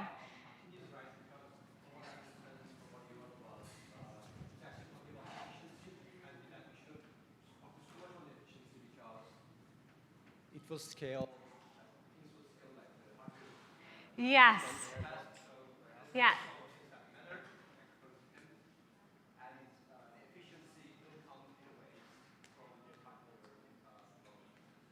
Yeah, I think it's interesting. So Rich Sutton did win a Turing recently, so there's plenty of reasons to say he was right. But I think what the gentleman's saying is, you know, to some degree, he's talking about the rate of return for compute. And he's kind of saying you should bet on things which scale nicely. And that sometimes coincides with just throwing compute at the problem, because we tend to throw compute at what scales nicely. So I think it's a nice point, right? The question is, do we have things that scale nicely? And where are we in that arc of the life cycle? Is scaling dying? So there are arguments in favor of Rich Sutton. The best argument is evidence. We have scaled and we have gained performance over the last decade. In fact, the primary ingredient for all the breakthroughs has been scale. So that's a very strong point, right? And for example, we know this. We know that performance tends to surge after a certain scale. We know that we require larger models to take advantage of some capabilities. And certainly, if you looked at Chatbot Arena, it's very clear that larger models index higher, right? So the best, you know, the first model with a known parameter count on the leaderboard is DeepSeek R1, 685 billion parameters. So, you know, size seems to, at least historically, really have nice evidence that it's helpful. And it's still a widely favored problem, particularly in industry. Why? Because you have quarterly planning, and because the easiest thing to suggest is, well, why not throw more compute at the problem? Because it's a bit riskier to say, let's try a different architecture or optimizer. So we're stuck with this really annoying recipe. Or are we? A key limitation of just blindly following the bitter lesson is that this relationship is actually not really well understood. So while we typically get some gain, understanding how much is typically a little bit like tea leaf reading. Models at the same capacity have been getting much more performant over time. So these are all models under 13 billion on the LLM Open Leaderboard. And smaller models frequently outperform larger models, which is fun. And that's happening more and more frequently. So this is a plot of the best small model under 13 billion parameters and all the larger models that are worse than it. We did this at Cohere Labs. We showed that you could really beat much larger models with our 32 billion IXPense. We perform better on languages than Claude, Mistral. I'll do a little cheeky llama shout out here. And we also released multimodal that showed the same. So you can get away with a lot if you really are very good at optimizing. In fact, I would say we observe a highly uncertain relationship between compute and performance. And I'll share some of these parts, because I think they're very fun. One is that if you have data quality, you can compensate for compute. So if you do nice, 2 thumbs up from the gentleman in the second row, I agree. Yeah, data quality is really powerful, right? Like if you dedupe, if you have synthetic data, you can really compensate for this compute. Also, we have just diminishing returns. So if you throw more and more bigger size at a problem, typically you're paying a lot more as you go, right? This is a very old example from computer vision, where you double the number of parameters 2 percentage points. But we know this is actually very timely, right? So the latest launches have been clouded by this problem of, did you pay too much for a model that's not much better? So it's very timely. And we also know most weights in a model are kind of redundant. You can throw most of them out. 95% of them are correlated. The reason why you can do pruning or quantization is because most of them don't matter once you've trained. And what that really says is that, hey, size of model is only important for like convergence, optimization for getting there, but once you're there, throw it out. And what does that say about what we need in terms of how we build models? I'll share this because this is actually one of the most profound findings. When you actually increase, double, triple, quadruple the size of a model, what you improve performance on is the long tail, the rare, really infrequent patterns. What that means is we're paying an enormous amount to learn infrequent patterns. So much so that it's almost like building, you know, a ladder to the moon. Because what we're doing is when we double the size of the model every year is we're just paying to learn these really rare infrequent patterns. We see the same with training time. So a lot of people, even if they go small, they like to double, triple training time. Most frequent patterns are learned in your first few hours of training. And then you're basically spending everything to learn your infrequent. So where do we end up? Is scaling dying slowly? Yes, thank you. Yes and no. OK, nice. Actually, why the no? Tell me.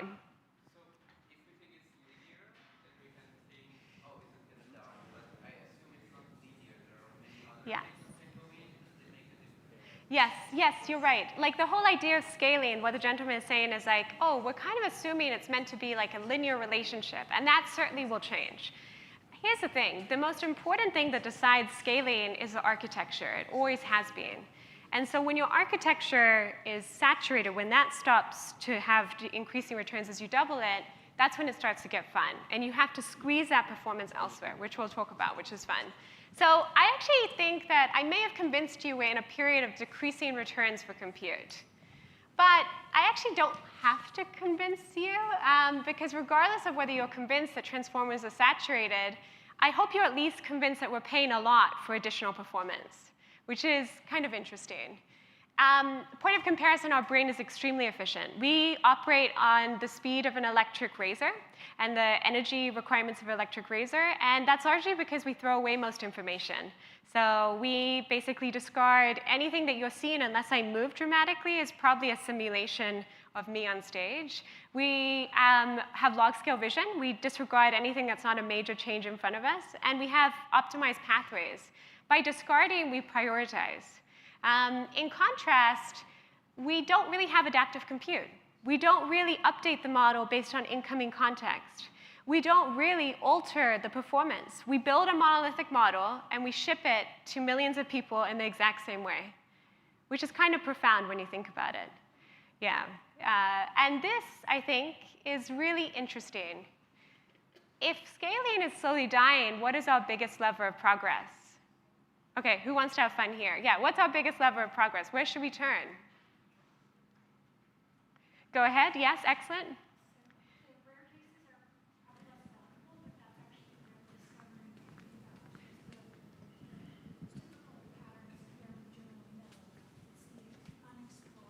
Yeah, well, most value is actually in the long tail. Typically, long tail patterns tend to be very lucrative on a commercial sense, but also, even if you think about it in like an intelligence sense, most of our intelligence has been able to handle infrequent patterns in our daily life. Like to be able to understand that a car trajectory is closer to us than it normally is and to dodge just in time. So handling the long tail is actually one of the core defining traits of intelligence, which is kind of interesting. Yeah, go ahead. Thank you.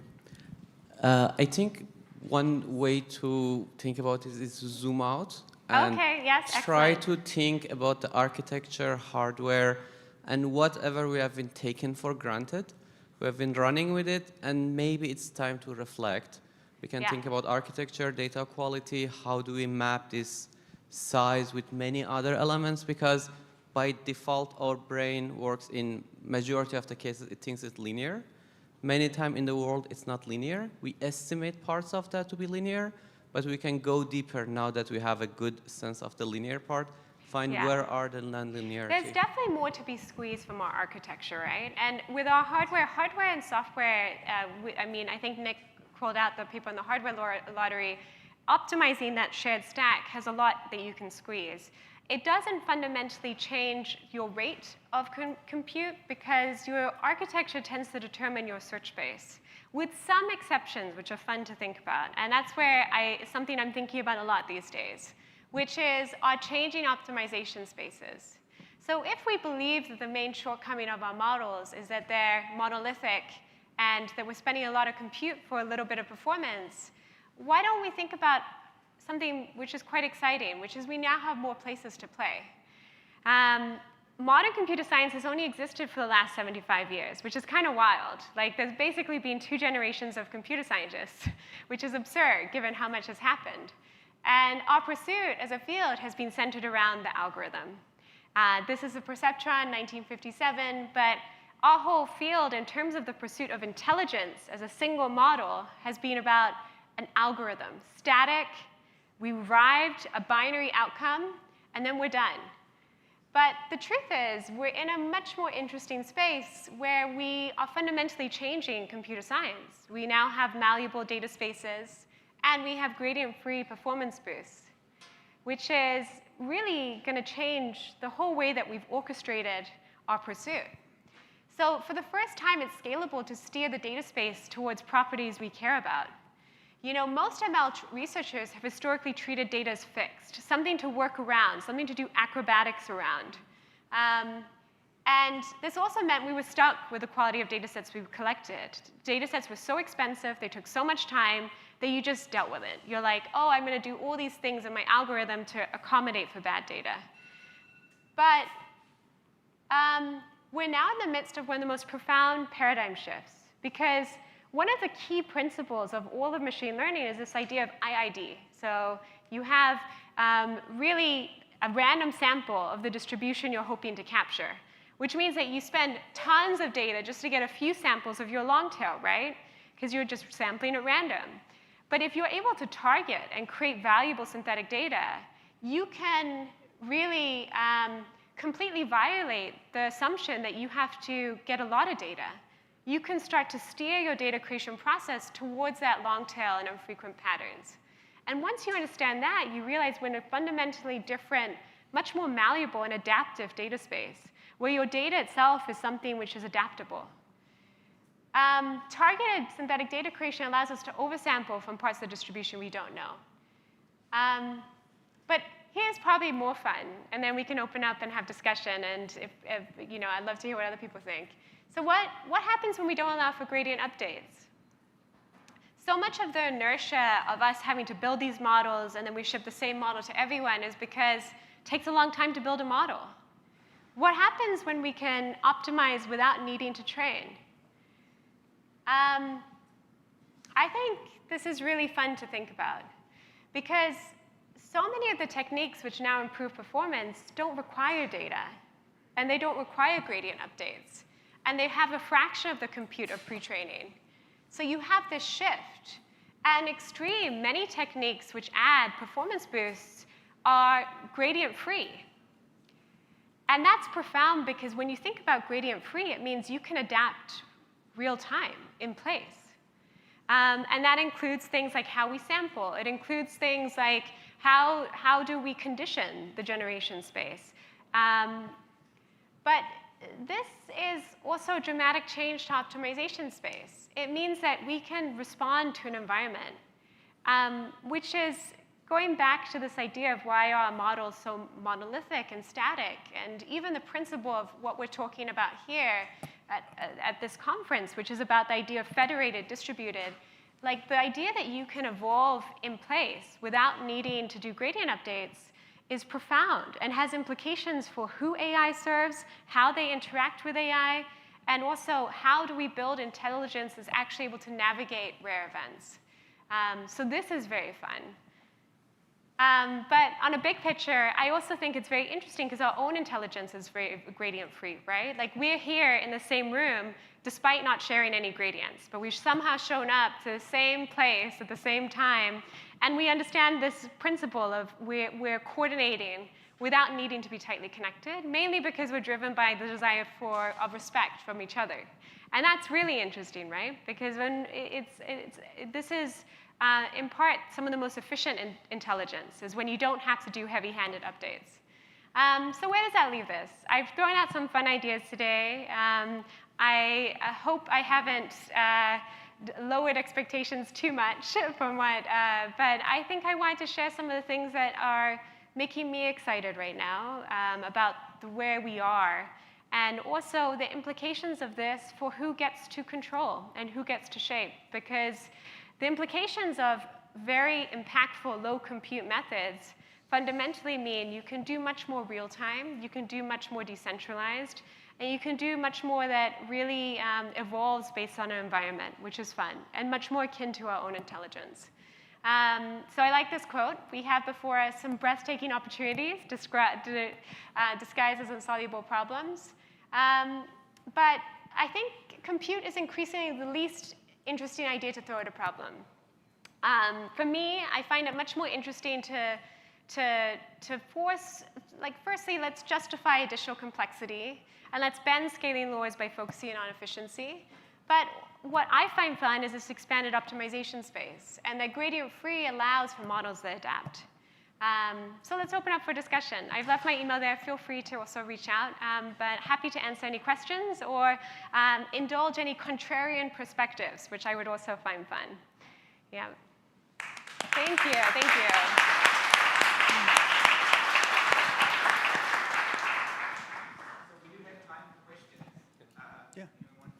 Yep, go ahead. Yep. Hi. Yeah, great presentation. Big fan of small language models. I am biased because I'm founder of Solotech. We tune models for physical AI. So, robotics, Industry 4.0, and so on.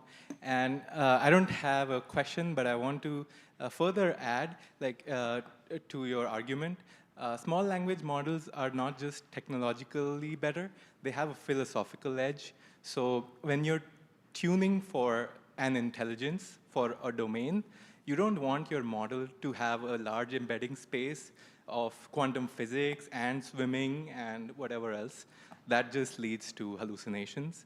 What you want is your models to be very finely optimized for the domain they're used in, for the circumstances they need to handle.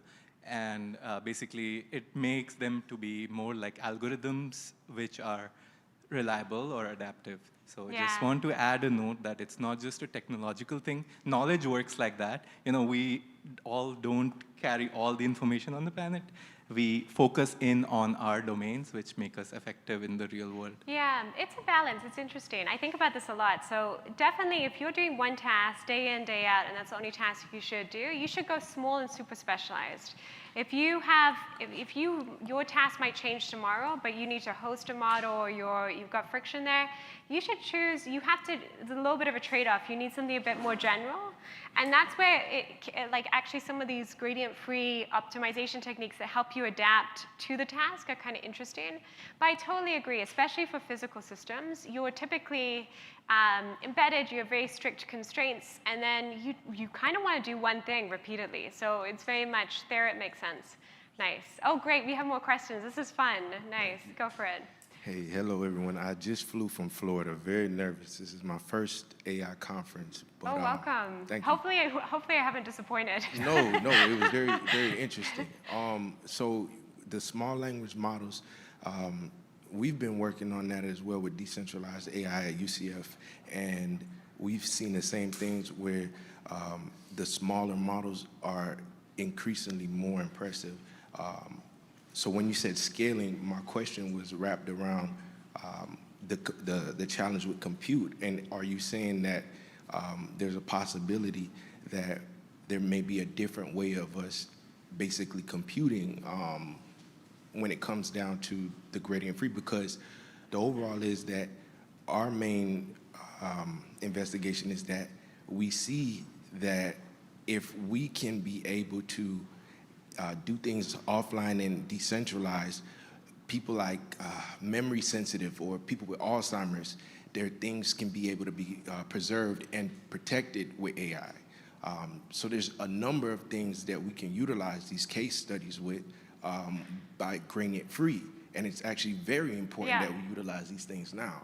Yeah. So it's just about how we separate it from the traditional compute and figure out how we can scale those smaller models. So I guess my question is just more encouraging on, basically the future of how we scale those smaller models independently. Yeah, I think that's a great question. So there's two themes here, right? So one is, I think, the perspective that scaling will get you performance, but it's going to come at an ever greater cost. Like, we have decreasing returns.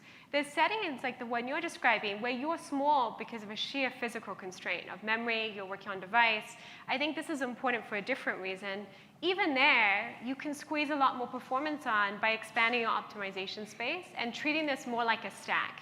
Like, our whole aspirations and kind of glory as a field has been around producing the best weights. But the truth is, like, the most powerful dynamics now are how do you condition those weights and respond to context? How do you create something that learns based on what it's receiving and alters its performance based on that? And so I think that's a fantastic example where you can squeeze a lot more performance if you treat this and start to move into the paradigm of adaptable intelligence, which is super powerful, and I think some of the most interesting things to think about right now in our field. Yeah. The last thing that I wanted to follow up was that, so cheeky. It's your first conference, and you're taking another go at the mic. It's because of what you just said, that adaptive AI. Yeah. That the future, I believe, is around that type of AI where that AI is local and it doesn't need gradient, and it kind of works like an embryo where it only stores the certain memory that's optimal, that's needed. And so I think that's just amazing where like the AI may have like emotion or memory for very, very important things, and we're seeing that. Yeah, and healthcare is a great example because you also have privacy requirements, so it's a really interesting use case. Yeah, go ahead. We have one last question just here. Oh, what about the gentleman here? Oh, he's holding the mic. Yeah, he's the mic. Oh, okay, great. Okay. Hey, so I'm going to stand up. So for a few years, I've been working on nature-inspired optimization algorithms. And my question is that you mentioned going beyond scaling. So do you think that these nature-inspired algorithms like swarm intelligence or genetic algorithms, can they be new levers for AI? So those type of algorithms, so to some degree, swarm intelligence is kind of fascinating because you can argue like all our hacky approaches to agents, like trying to mimic some aspects of swarm intelligence, it's just not very good right now. I think that so what's interesting is that all of these swarm intelligence frameworks are kind of layered on a deep neural network. And so the unit of how we train these models is remaining the same. We're just combining them in different ways. If I were to say, like, maybe what's more interesting is, I mentioned this before with respect to what changes the return for the rate of the compute. And that was one of the things that came out earlier in terms of, like, why Sutton might be right. It's the rate of return that matters. For me, when I mention all these really interesting wide optimization spaces, it's basically assuming that the architecture is fixed, right? And we have to, but we have this very rich expanded space to deal with. The most fun intervention that dramatically changes things is that architecture changes fundamentally. But that's just harder to predict because it's harder to deviate from the beaten path of progress. And typically, hardware or architecture developments, people struggle with to deviate and to have that time cycle of development to develop more. But I would be more excited about Swarm if it wasn't just being baked right now on top of a deep neural network, if that made sense. So yeah, but these are fun. Yeah. Okay, excellent. Thank you. Thank you so much. Yeah, amazing. Thank you. So our last talk before the break is by Tony James. He'll be doing a duet with Chongqing from Flower Labs. Tony James is Chief Architect for Space and Science at Red Hat. He has done a lot of engagements with really important types of national infrastructure, space aeronautics, research labs that are at the cutting edge. And I'm fascinated to hear what he's been thinking about, what he wants to share with us, and then see this collaboration that's emerging between him and Chongqing. So thank you, Tony.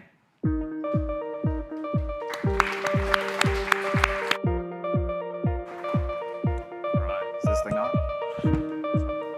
Okay, so as Nick mentioned, I'm Tony James. I'm a chief architect at Red Hat. The chief architect role at Red Hat is a global role. We have a number of us spread across the globe, and our role is essentially to engage in various industries, technology domains, and try to come up with some different hypotheses around how well our products fit the needs of the various different communities that we collaborate with, right? And so a lot of the stuff that I'm involved with involves massive scale. So I do a lot of work with the Department of Energy National Labs, where we're talking tens of thousands of nodes working together to solve all kinds of creative problems, all the way to organizations like NASA, who are looking at really small-scale compute devices and what kinds of challenges and problems that they can address with that type of hardware. Is there a clicker? Or you just want me to hit the... Yeah.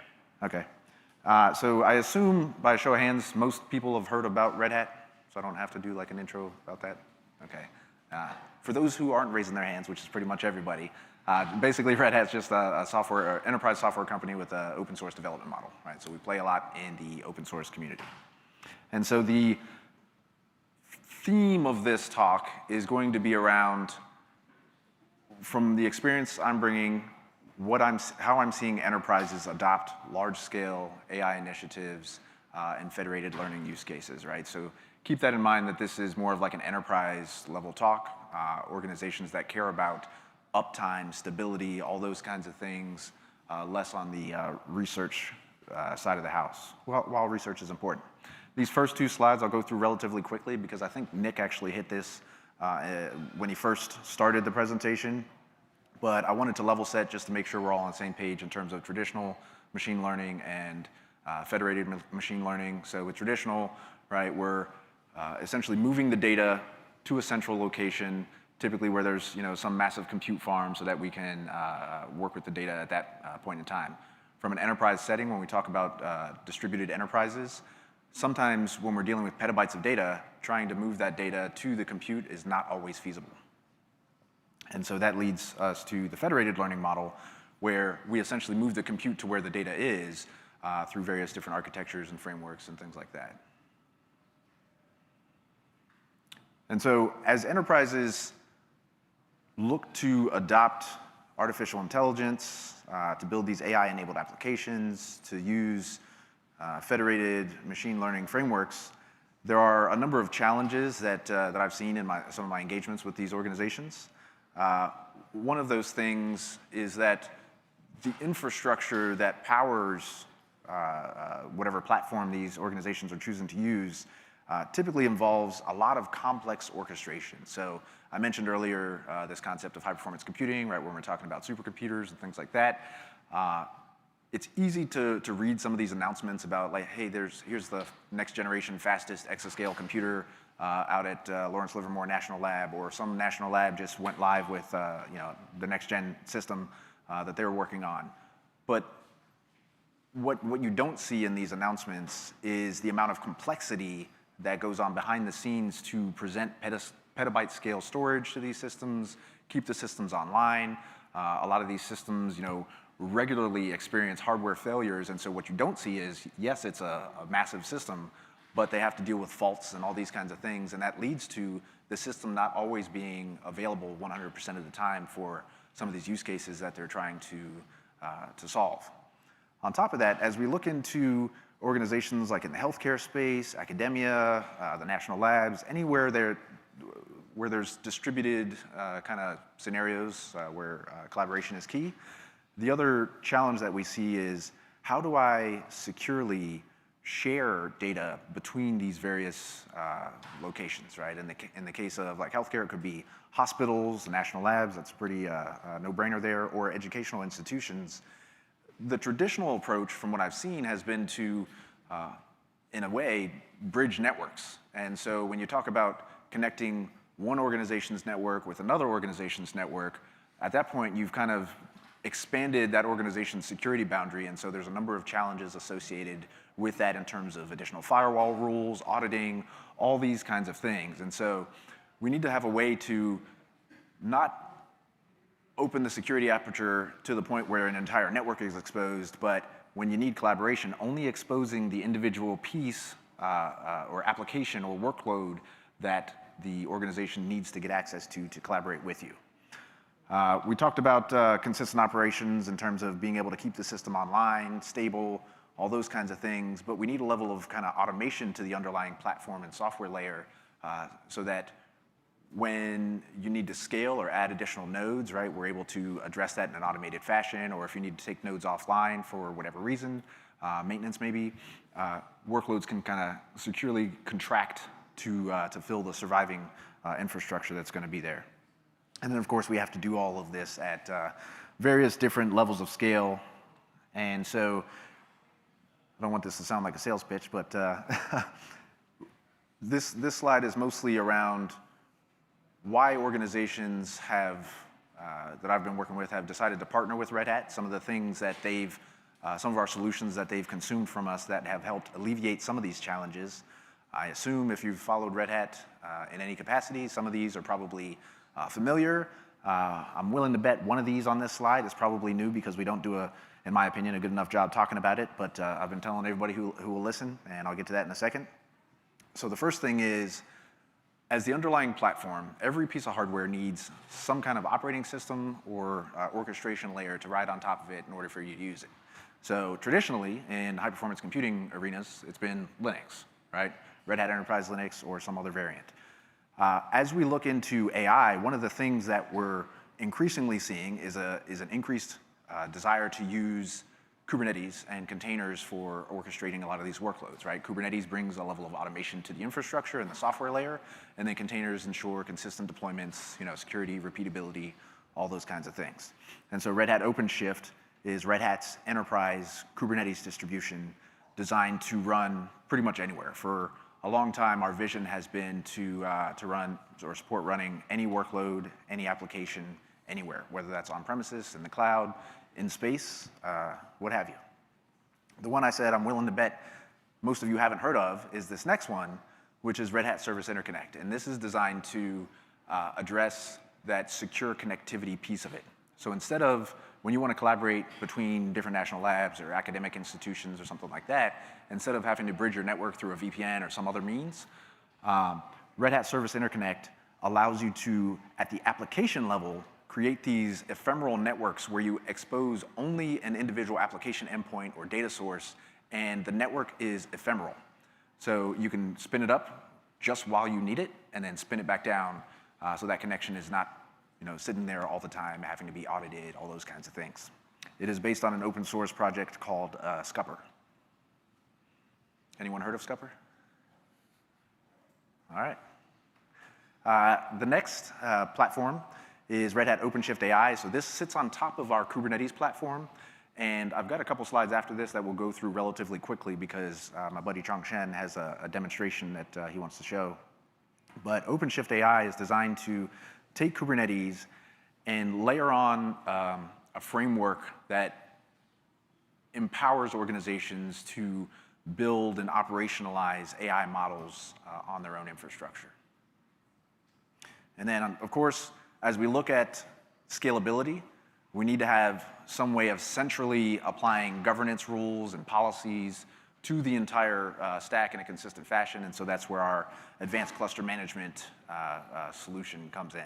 And so all of these tied together create a pretty robust and scalable platform that you can distribute across your infrastructure or your locations to tie them together to meet some of these distributed use cases. So just digging into OpenShift a little bit further, I mentioned that Kubernetes has become very popular. And so again, looking at things through an enterprise lens, right? An area where OpenShift has been very valuable to organizations is that it's not, hey, pick an operating system, download Kubernetes from the Kubernetes website, and then layer on your authentication stack, logging stack, all these kinds of things, like essentially putting together a puzzle, right? OpenShift is a very opinionated distribution of Kubernetes that includes the operating system all the way up to everything you would need to operate an enterprise setting. So out of the box, you have the ability to send all of your audit logs and things like that to an enterprise logging system like Splunk or something like that. Out of the box, we have the ability to integrate with your enterprise identity management system. Things like in the federal government they care about are smart card authentication or PIV authentication or CAC, whatever term you want to put in front of it. It's just smart card authentication. The analogy I'll often use, and I ran it by Chongshen the other day at dinner, is building your own Kubernetes platform is almost like building your own car. So I like to turn a wrench on a car every once in a while as a hobby, right? It's fun to do. But if I were to build my own car and try to daily drive that, it would be 100% up to me to replace any parts. I don't have a warranty department I could call. Like, sure, the part might have a limited manufacturer warranty, so that might save me some money there, but the labor aspect of it still requires me to have to deal with that. Additionally, the insurance aspect of it, right? Like maybe I can find an insurance company that will insure this kit car that I've built, but that's going to cost me even more money because it's, you know, not a well-known product that I'm consuming and asking them to insure. So rolling your own Kubernetes in a way is kind of like building your own car. Some cases you can be successful, but it's costly and has challenges.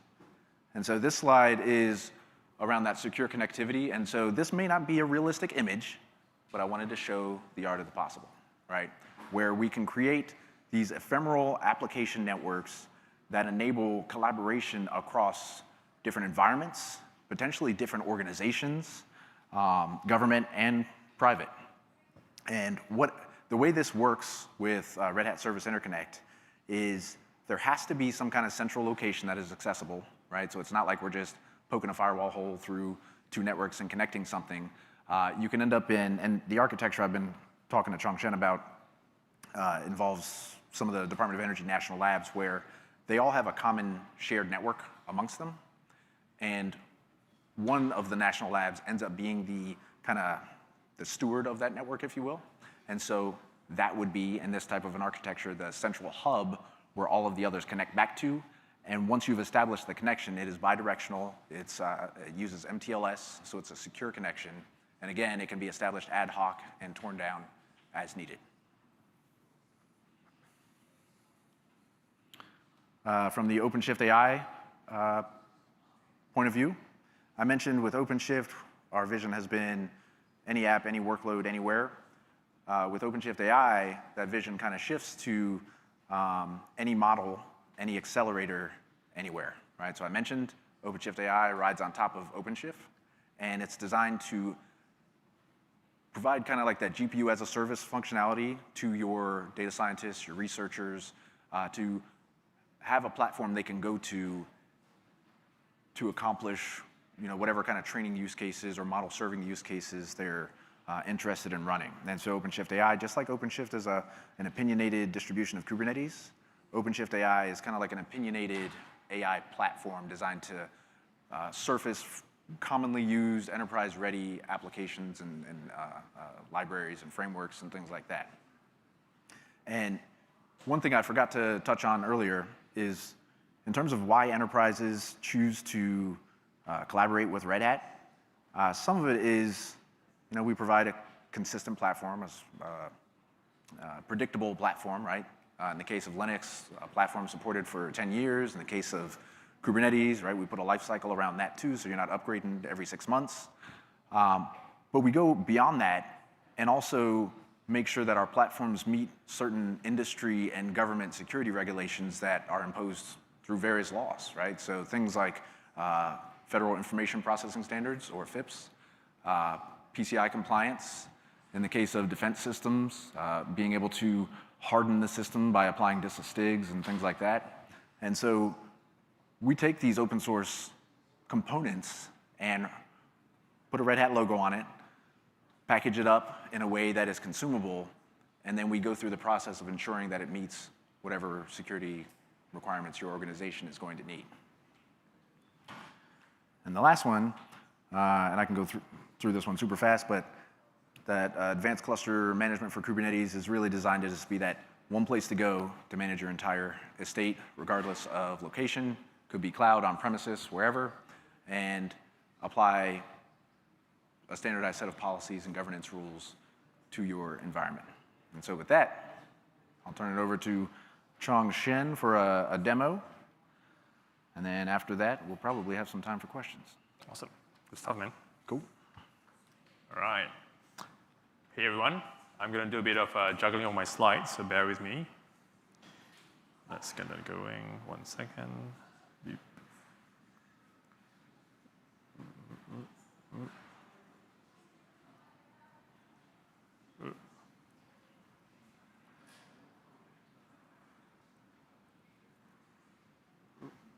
Where's my mouse?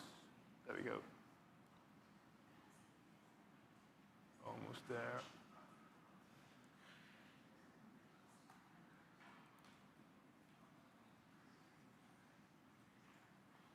All right. and we're ready to go. Okay, hello everyone once again. Thanks, Tony, for the fantastic introduction and also the overview of all the Red Hat technology. So a lot of you, now you have known, and also based on what Tony has said, Red Hat are really the leaders in enterprise-grade support, so especially for containers and Kubernetes. They are pretty much the go-to choice for a lot of enterprise users when deploying in critical applications where security is crucial. So for example, the container platform that Tony just ran through, the Red Hat OpenShift is one of the most widely used Kubernetes-based platforms in enterprise, and that's really built to deliver security, scalability, and compliance out of the box. Right? So, quick intro of myself. I'm Chong Shen. I'm a research engineer here in Flower Labs. I'm one of the contributors to the Flower framework itself. So I built the framework. So I work a lot with open source users and also enterprise users such as yourselves to try and deploy federated AI for your use cases. Because I work a lot with different types of industries, whether there's a greenfield trying to get started, or also more of like sort of brownfield deployment where there's some existing infrastructure and you're trying to get things going. Right? So just to set a bit of context, when we designed Flower for production readiness, for federated AI, we asked ourselves, what would it take to meet enterprises where they already are? So most crucially, enterprises don't want to reinvent the wheel. Right? You don't want to reinvent deployment. That's why we've built Flower with containerization in mind. So we offer first-party container images. These are hosted on Docker Hub. These are also hardened container images, which are continuously scanned for vulnerabilities. Right? These images are designed to work across a variety of environments. Right? So these are effectively the best-in-class enterprise-grade container and Kubernetes support. And you can just use them right now. If you go to Docker Hub and look for Flower containers, they are there. Now, most organizations can get started quickly with minimal setup. So in fact, we also have the how-to guides on our documentation pages. You can just look them up right now, and you can get going with your existing Flower app and also the design that you have in mind. You can just deploy it. Right? But some industries, as Tony's mentioned, have specialized requirements. For example, regulated sectors like defense or organizations that standardize on specific container platforms, like healthcare. So one example is the Red Hat OpenShift. Right? It's widely trusted in industries, and it has strict compliance and security needs. So many enterprises already use it as their container platform of choice. Since Flower already provides containerized deployments, so it can be just run on OpenShift like any other enterprise workloads. So that means enterprises that standardize on OpenShift can adopt Flower without extra engineering effort. So today, it's my pleasure to showcase a demo between using Red Hat technology and also the Flower framework. Right? This ties together our first-party container images with the Red Hat tech. Before I show you this actual demo running on OpenShift, let's quickly set the stage, right, about the architecture of the Flower framework. Let's say you have these three data centers or three data sources, and you want to hook them up. You want to try to train a better AI model to gain some insights, to produce something, to produce a prediction, produce an inference. Right? So what you need to do is to establish what we call supernodes. These are long-running services that sit at the data source itself. So the data owners have full control of the supernodes. And these supernodes are continuously receiving or pinging for instructions to run a workload on the data source. The second component that you need is the superlink. The superlink is also another long-running service, and this is, you can think of it as the orchestrator. It receives a set of instructions from a user to run a specific workload, and then that gets scheduled, and the supernodes will then pick up these instructions and run, whether it's a training, evaluation, or query. In this demo I'm going to show, I'll run this infrastructure of the superlink and three supernodes in Red Hat OpenShift. So this is what you'll see. Exactly this. The other part that you need is the user, right? Like how is the user going to interact with this Flower Federation? So for that, you would have the Flower CLI.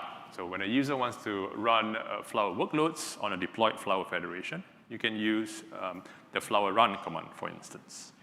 So using the Red Hat OpenShift AI, we're going to host a workbench that ships with Flower pre-installed, and the user can just interact via the workbench itself and execute the work. All right, this is now time for the demo. I'm once again going to do a bit of juggling of my slides. So give me a second. I'm going to duplicate my slides just for completeness. Let's see. I'm duplicating now. OK. So the first thing that I'm showing you right here is the Red Hat OpenShift service. And I've used AWS just for simplicity. So in this OpenShift service itself, you'll see a lot of options here that enables admins to deploy the federation. The most important thing that you should keep in mind is you can check the pods that you run. Sorry, pods are really the Kubernetes language for running a specific process. So in this instance, if I click into pods, you see that I've already deployed, to zoom a little bit more, 1 superlink and 2 supernodes. Okay? So this is pre-existing components that I've just deployed, just to show that it's running. So let me show you how easy it is to add a 3rd supernode to this deployment. Right? So what I'll do is I will go to create a pod. You can see that. There is a default manifest that's appearing over here, but I've already copied over one from before. And if I paste it, so this is a simple manifest. You can, in fact, get it from our open source documentations. You can just look at it, and this is a slightly edited version of it. I call it supernode number 3, and it pulls in our container image version 1.22, which we released 5 days ago. And then it has some additional arguments, and these are just the Flower arguments to actually execute the supernode. With all of these, we also configure the pods and also some volume mounts. And I just hit create. So give it a couple of seconds, and hopefully you see the pod scaling up to 1. And then if we check the pods, you can see that it's running. Let's dive into the pods and see what's happening there. We'll go to the pods, check the logs, and great. We have now a supernode. It is connected. We don't see any warnings or errors. So that's great. That's perfectly running. So now we have the architecture that I've shown earlier. 3 supernodes connected to 1 superlink. Let's look at how the Flower user would interact with this federation. For that, we'll drop into Red Hat OpenShift AI. So as Tony mentioned earlier, Red Hat OpenShift AI is a multi-tool, right? Multi-tool for AI engineers. And one unique thing about it is you can create a workbench. And a workbench, when you launch it, it will drop you in, after authorization, it will drop you into a very familiar interface, which is based on JupyterLab. And that's fantastic. So let me just clear this up. The scientist in me says that, oh, great, it's a super familiar interface. I can work with my machine learning workloads. And the beauty of it as well is it sits within the Red Hat stack, which means I know that it's interoperable under the network layer. Now, I mentioned earlier that the workbench came pre-installed with Flower. We can check that with Flower version. Let me zoom in. And great, we have Flower version 1.22, as we have seen earlier as well. I just want to match the Flower versions. Now, if you want to work with the Flower app, you don't really have to write it from scratch. Right? We have the Flower new command, which helps you create one of the Flower apps from a pre-configured templates, so you can get up and running out of the box very quickly. So clicking on Flower new, you're prompted with a series of questions to provide an app name. Let's just say I call this SF demo. And they ask you to provide your Flower username. I just call it Flower Labs for now. And you're given many choices over here. So for the sake of simplicity, I'm just going to choose NumPy as my framework. And once I hit that, if I refresh this, you should see that the SF demo app, as well as the embedding code, all the codes within the app has been generated. And that's great, that's fantastic, right? So you have PyProject.toml, which organizes your dependencies. And it also tells you how you want to configure your Flower workloads and your apps. And there are some details about how to connect to the Superlink. Now, since I have already deployed the Superlink earlier in Red Hat OpenShift, I can now configure this to point to that Superlink. What I do is I will just copy a couple of lines. The first line I'll copy is I'll create a new section here. Under the PyProject.toml, that's just a table that defines a new federation called remote. I will give it the address of the Superlink, and this would be the Superlink service, because I gave it a name, and it's also a service, and it's running on port 1993. The last one is simply insecure equals to true. Now, this is just a simple flag that we use right now just for demonstration purposes. Of course, in production, you want to enable TLS connections, and all of these can be enabled, and also use the interconnect, the Red Hat interconnect service, which runs on mutual TLS.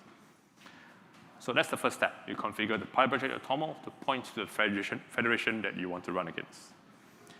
The next thing is, let's take a look at the app, right? In the app itself, you're given all the familiar Flower layout that you have seen before. So this is really not something that you can just do out of the box, right? If you install Flower in your own machine right now, you work with the apps, this is exactly what you will get, right? Nothing new. We can make some changes to it. Let's just say I'm going to comment these 3 lines out and save it, and let's just see what happens when you run it. Okay, so let's take a look. The first thing you want to see is it would be nice to actually compare the outputs of this and take a look at the logs. So what I'm going to do is I'm going to tile this, and I'm going to hide this. All right, so let's take a look. As an AI engineer working in federated AI, the first thing I'm going to check is list. Let's have a look at what's running on the Superlink. I will go Flower list, point to the, I got to make sure I'm in the app itself first. So I will cd to the SF demo app. I will then list the runs that's on this federation running in this app. That's a dot. And I point it to the remote federation. So as you can see that there is actually some detail over here. And in fact, I ran this at 4 a.m., probably at 4 a.m., a bit jet lagged. But yeah, there is one run that has really existed. Now let's try and execute a run on this. So what I'm going to do is do a Flower run. I point it to the app. I point it to the federation that I want to run, which was remote. And also I can stream it. And I hit go. So with that going, you can see now the supernode that I've deployed earlier in Red Hat OpenShift has picked up this message and started the computation in a supernode. So we have an interaction between the OpenShift AI instance where a user submits a run, and also the OpenShift deployment itself, which hosts the infrastructure for running the components. So that's great. So the engineer in me says that it's fantastic that this underlying infrastructure can handle deployment components so well. And the scientist in me just says, this is fantastic. I don't have to worry about the infrastructure so much. OK. Now, doing a switch one more time. Oops, it is over here. OK, with that, I'm going to conclude on this slide. Is that going to work? No. No. And that's a wrap. It will work. And that's a wrap.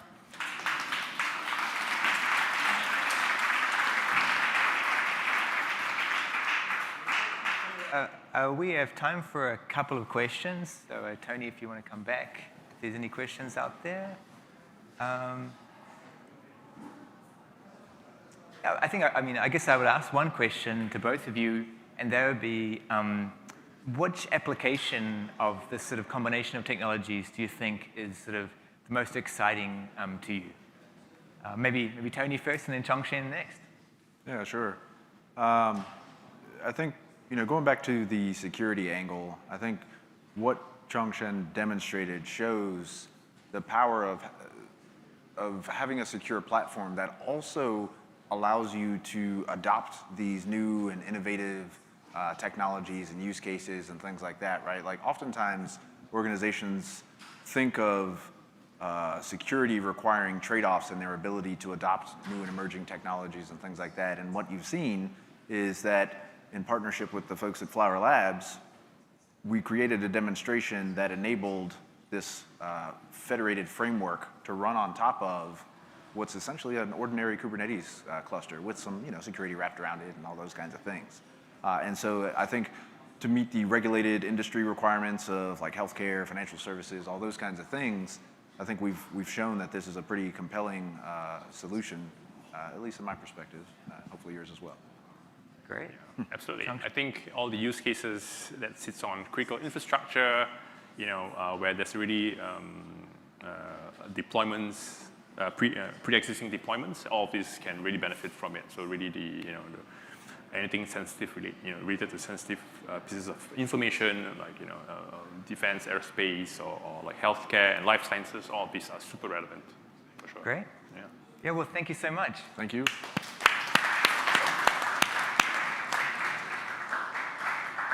And we're going to have a 20-minute break, but do come back because then we'll have a fireside chat with Jay Zhang, CTO of Together.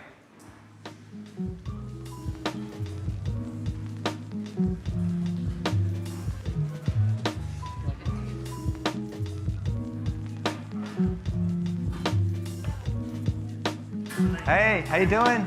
Oh, hi.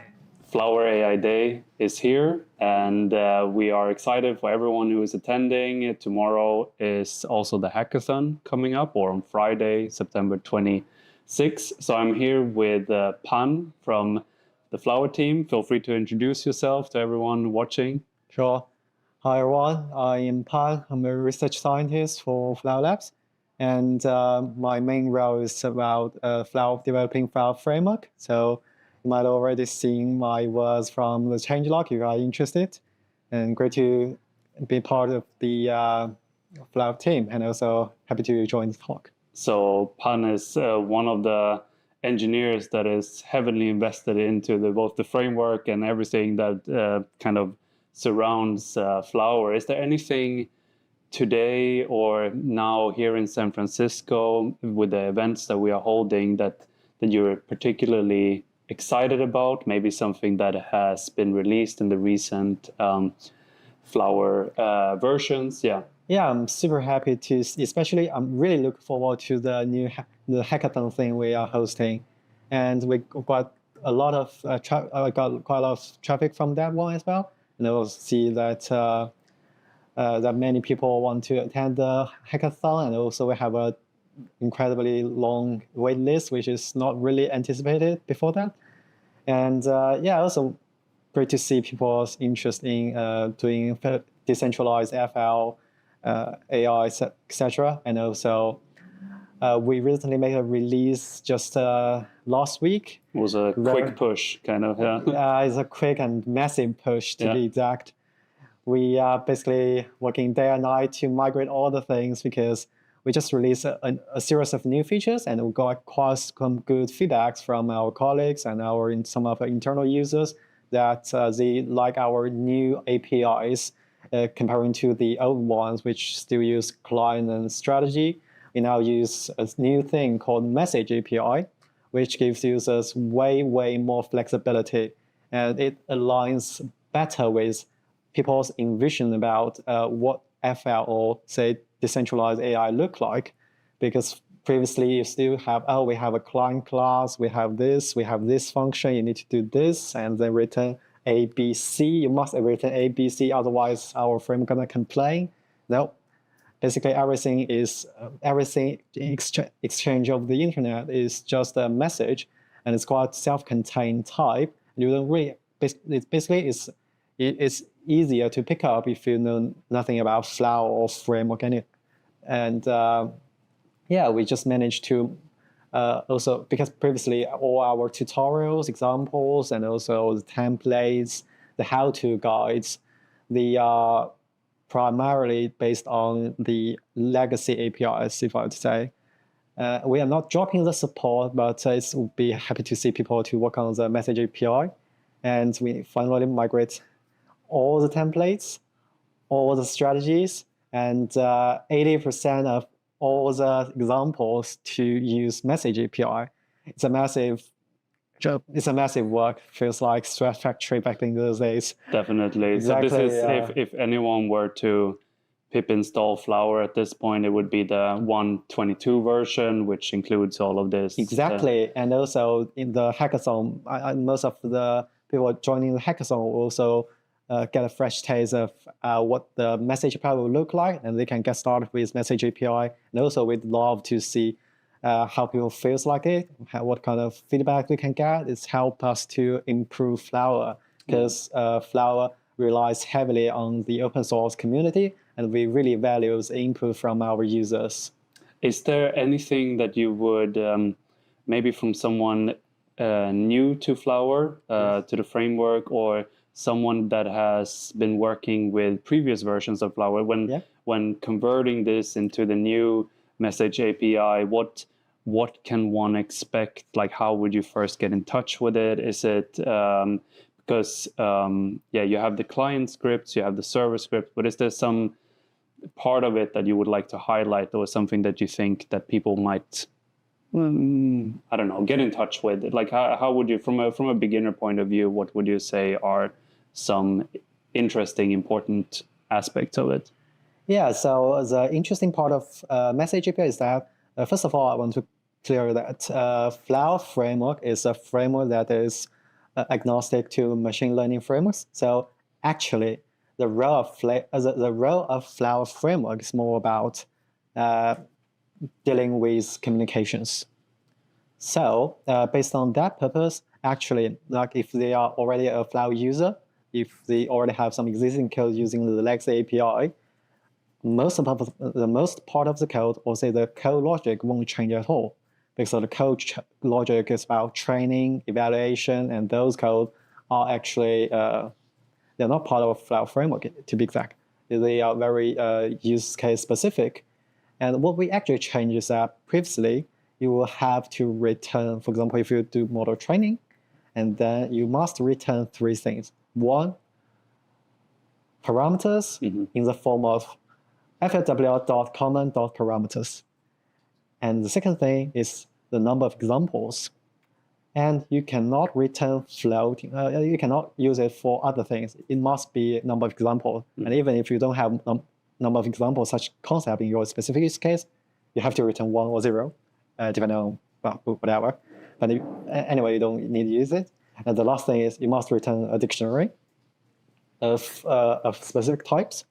So this can be a little bit confusing to our users, especially on the other side, on the server side, because what you return is a tuple, three things on the client side, but on the server side, you get a well-structured format. You get something called fit res, representing fit results, and it's a data class. You have different.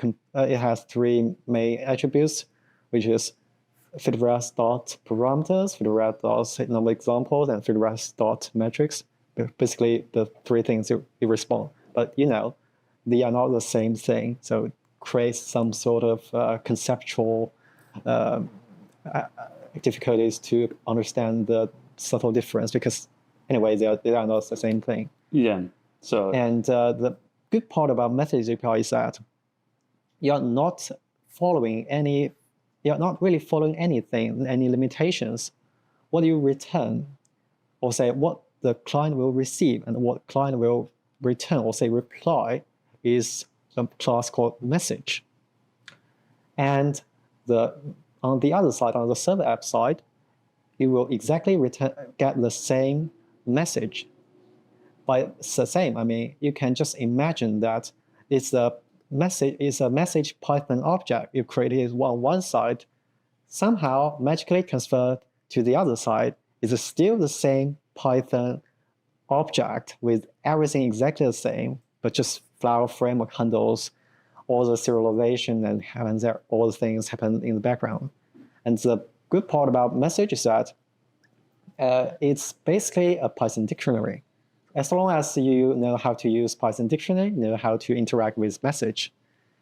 And that means, and also we use message exclusively for all the cases, which means previously you have to learn that client.fit, client.evaluate, they have different signatures. This is the most intimidating part for some of the... So just making it easier to kind of understand. All messages. And you don't really worry about like, because previously we call it parameters, although it's just a variable name, but still, for me, like if I'm a beginner, I would start to doubt. They must name the variable as parameters for a purpose. So I might not be able to store gradients inside it, but that's not true. Yeah. It's basically a name, but with message, we don't have any limitations on that. And it was also just based on the name, it won't have any implications, so it doesn't really limit to any specific forms. And also like our original design class, our original client class, it has fit and evaluate. But obviously, there are quite a lot of use cases. They're not following such order, and also they might need something called query for federated analytics. It's also very, very popular these days. Now we support all that, and you can also register, and also you can register basically, we have some enterprise users, and they want to implement dozens of functionalities. Of course, they are a large organization, and they want to do a ton of things.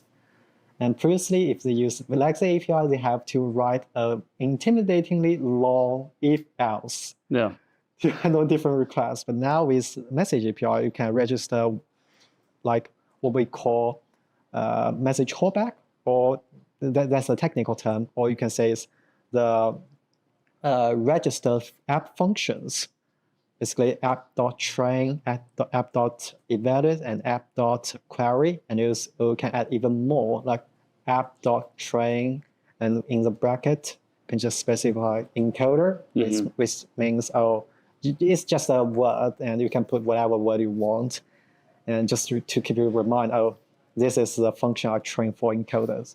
Yeah. So it's all an effort of making Flower even more simple to understand than it previously was, even though we get good feedback saying that it's... Exactly. Although we say Flower is a friendly framework, and it is very friendly to most users, and also we have feedbacks from our users saying that, I love Flower. Why? Because it's really, really friendly. I can easily get started with. It's very easy to understand. But from the framework side, our mission or our ambition is to make our framework behind the scenes. So there's no such thing as get started with Flower. There's no such thing as learning from as a beginner. The goal of framework design is to align perfectly with what people's imagination or what people's envisionage about what's federal learning workflow should look like. So that professionals and researchers can focus on the application itself, basically. You don't have to worry about the underlying infrastructure. Exactly. And we're trying to minimize the learning, minimize the things they need to learn to use Flower. And you work closely, obviously, if anyone has checked out Flower, they will see that you contribute a lot to the GitHub itself, but you work closely with the community and the developers that are part of the Flower community. Is there, for people who want to be a part of it and maybe open a pull request or something, is there anything that you would like to emphasize or highlight, or how to get involved in this? What would you suggest would be the first steps? Well, the first step is, of course, we have actually a guide starting from, basically we have a guide on how we install the development environment on your machine in our framework docs. Basically walking through what the tools we use for managing the Python environments and how to install it line by line. And also, if you want to open PR, obviously Flower has some checks to see if you follow some rules of Flower framework, because we want to make sure our code is readable and nicely formatted. And that's also a key feature of Flower, that is the Flower, the repository itself, if anyone really read the code, you'll find it's quite readable and it's quite nicely written, if I'd say. That's because we have very strict rules on what kind of things you need to write, what kind of format you need to follow. Yeah. So yeah. And if anyone were to be a bit uncertain, we always have the Slack channels. Exactly. Yeah. We're happy to respond as soon as we can. Yeah. And normally we'll get response within several hours or at most 1 day-ish. So coming back to the beginning, you said you were excited about the hackathon, which is now on Friday. Yeah. Is there, I mean, maybe you can't speak to the application, but what are you from the team, is there anything you would like to encourage in general? Doesn't have to be, any whatever industry like that they need to focus, but is there anything you would personally like to see? Personally, I'd like to say that, hackathon, people join hackathon for different reasons, and one of the most important reasons is to win, of course. But from personally, I encourage everyone to enjoy the hackathon, to explore decentralized AI, to talk with us, to use the opportunity to tell us what do you think about AI, decentralized AI, what do you think about Flower, and also most importantly, to have fun with building things. We have different tracks, I think I can say that now, different tracks for different things, and also we'll definitely encourage people to build anything they want if they already have something in mind. And yeah, it's basically, it should be a relatively casual event, and I hope people to really have fun during the hackathon. And I mean, our team will be there, so if anyone has questions, then maybe Pan is someone you can reach out to, but we'll be there to take any questions. And 100%, yeah. But yeah, as you say, have fun. Creativity is also a good one. Exactly. So, yeah. With that, I think, thanks so much for sitting down here. I encourage everyone to, join our Slack channels. And if there are developers that are interested in opening issues or PRs, then they probably will get in contact with you as well. Yeah, exactly. Yeah. Okay. Is there anything else that you would like to share with the community otherwise? Not really. Maybe the last one thing, have fun in the hackathon. Great. Cool. Okay. Thank you so much. And, thanks for inviting me. Yeah. From the CTO of Together and also a professor at the University of Chicago with us.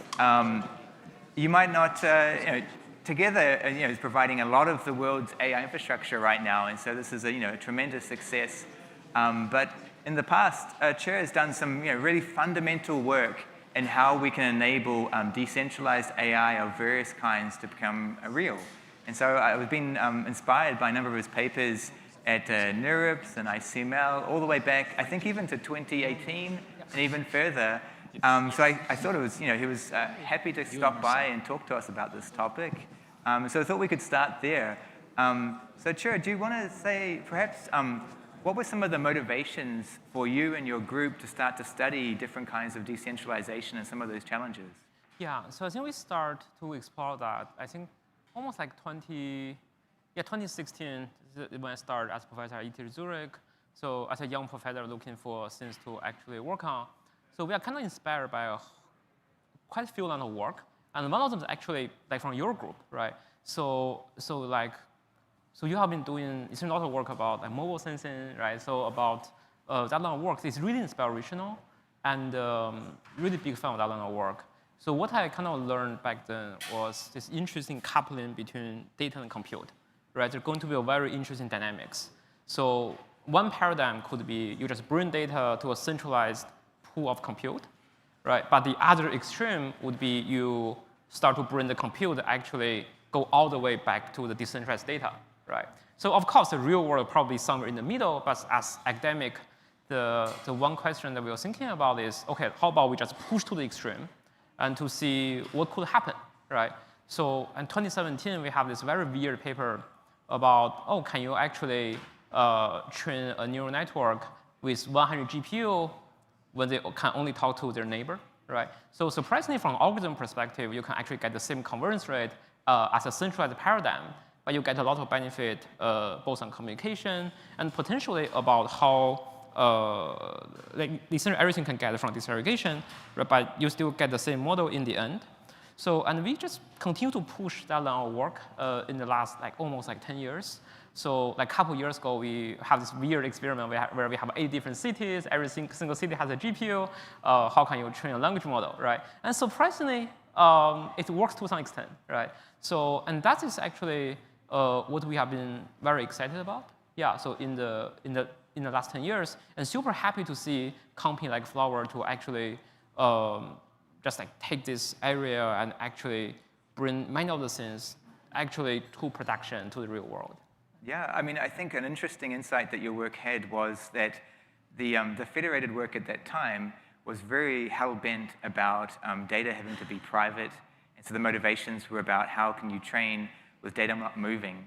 But you had this sort of really important motivation that this, you could have these networks of GPUs perhaps around the world in different areas. And if that's the setting, how could you train under that sort of infrastructure? It wasn't motivated by privacy, but it was motivated by how could you leverage that type of underutilized resource that might happen to be physically spread. What do you think some of the really interesting applications of being able to do this are going to be in the longer term? Yeah, so I feel one thing that, just thinking about decentralization for the last 10 years, I feel one thing that's really interesting, which I don't have an answer for, is I feel we are almost there as a community to figure out what is the top one benefit of decentralization, right? So I think it can come from different perspectives.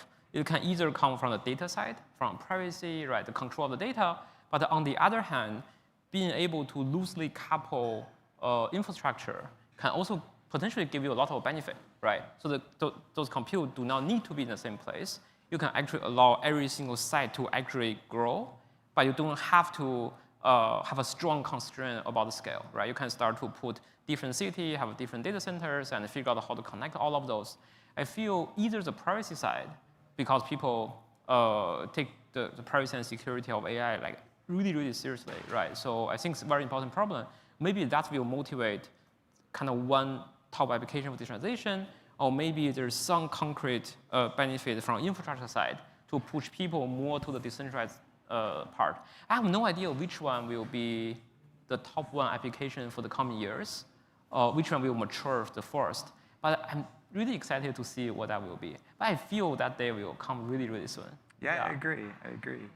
Do you think we're at a stage now that we can reliably perform the same as centralized settings? Or what are the kind of key points? Because when I talk to folks, there's often a lot of skeptics out there.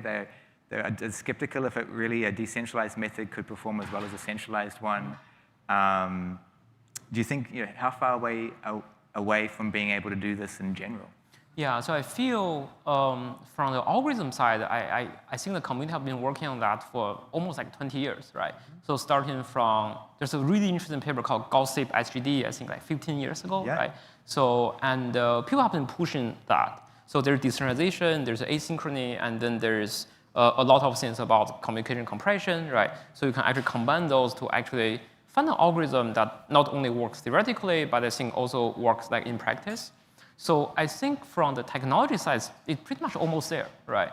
So I feel what's really exciting that for coming to figure out is really what is a strong reason that you have to do this thing in a decentralized fashion. So what is that benefit that you cannot get in a centralized way?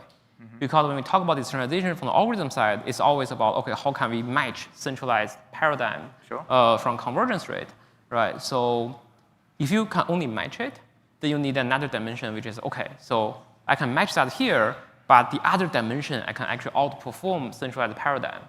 I think the community just need to figure out what that thing is. At the moment we agree on what that thing is, I think you are going to see that technology everywhere. Right. I mean, one potential area that it could motivate people to sort of dive into the space would be if they start to see it as a way to access more data. That's one of the theses that we're working on. Do you think that in the long term we'll still need more and more data to drive the growth of these models? Or do you think that the reliance on sort of real-world data is waning to some degree? Oh, I think we definitely need more data, right? So I think more data comes in multi different ways. Like the aggregation of data will give you better capacity of the model, right? So that's always great. But another dimension is the more you know about the user, the more know about the data, you can potentially have a smaller model to do the same thing, right? There's a whole bunch of economics kind of benefit for you to be able to actually do that.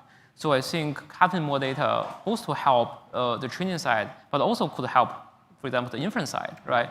So it could be actually very interesting. So I think one thing that's really exciting, I think from the research perspective about foundation models, different from like the old model that we trained like 10 years ago, right, is that those models are really powerful, right? So I think there's a new level of what decentralized learning really means. It used to be we start to get intelligence into the weights. Like essentially we have all the parties to try to agree on the weights. But maybe now we can actually reach a level of abstraction to try to treat every single model as an agent. You start to have decentralized intelligence not at the model level, but also at maybe at a higher level. Maybe those agents can talk English to each other, right? So I think there's a very interesting paradigm of decentralized learning that's going to come in the next couple of years. I have no idea what it is, right? Yeah, but the professor is very excited about that. Interesting. Yeah. I mean, it's timely that you mentioned agents just now, because one could foresee that there's a lot of excitement with agents, people interested in their applications, what they can do for us. And then as we study sort of the agent stack, it's plausible that a lot of the decentralized methods will become key parts of that. Is there any particular aspect of challenges from just decentralized training that you think will naturally flow into different kinds of agent setups? Yeah, so I think that's kind of interesting. So like one paper that's from one of my students last year, so he kind of looked at this in a very interesting way.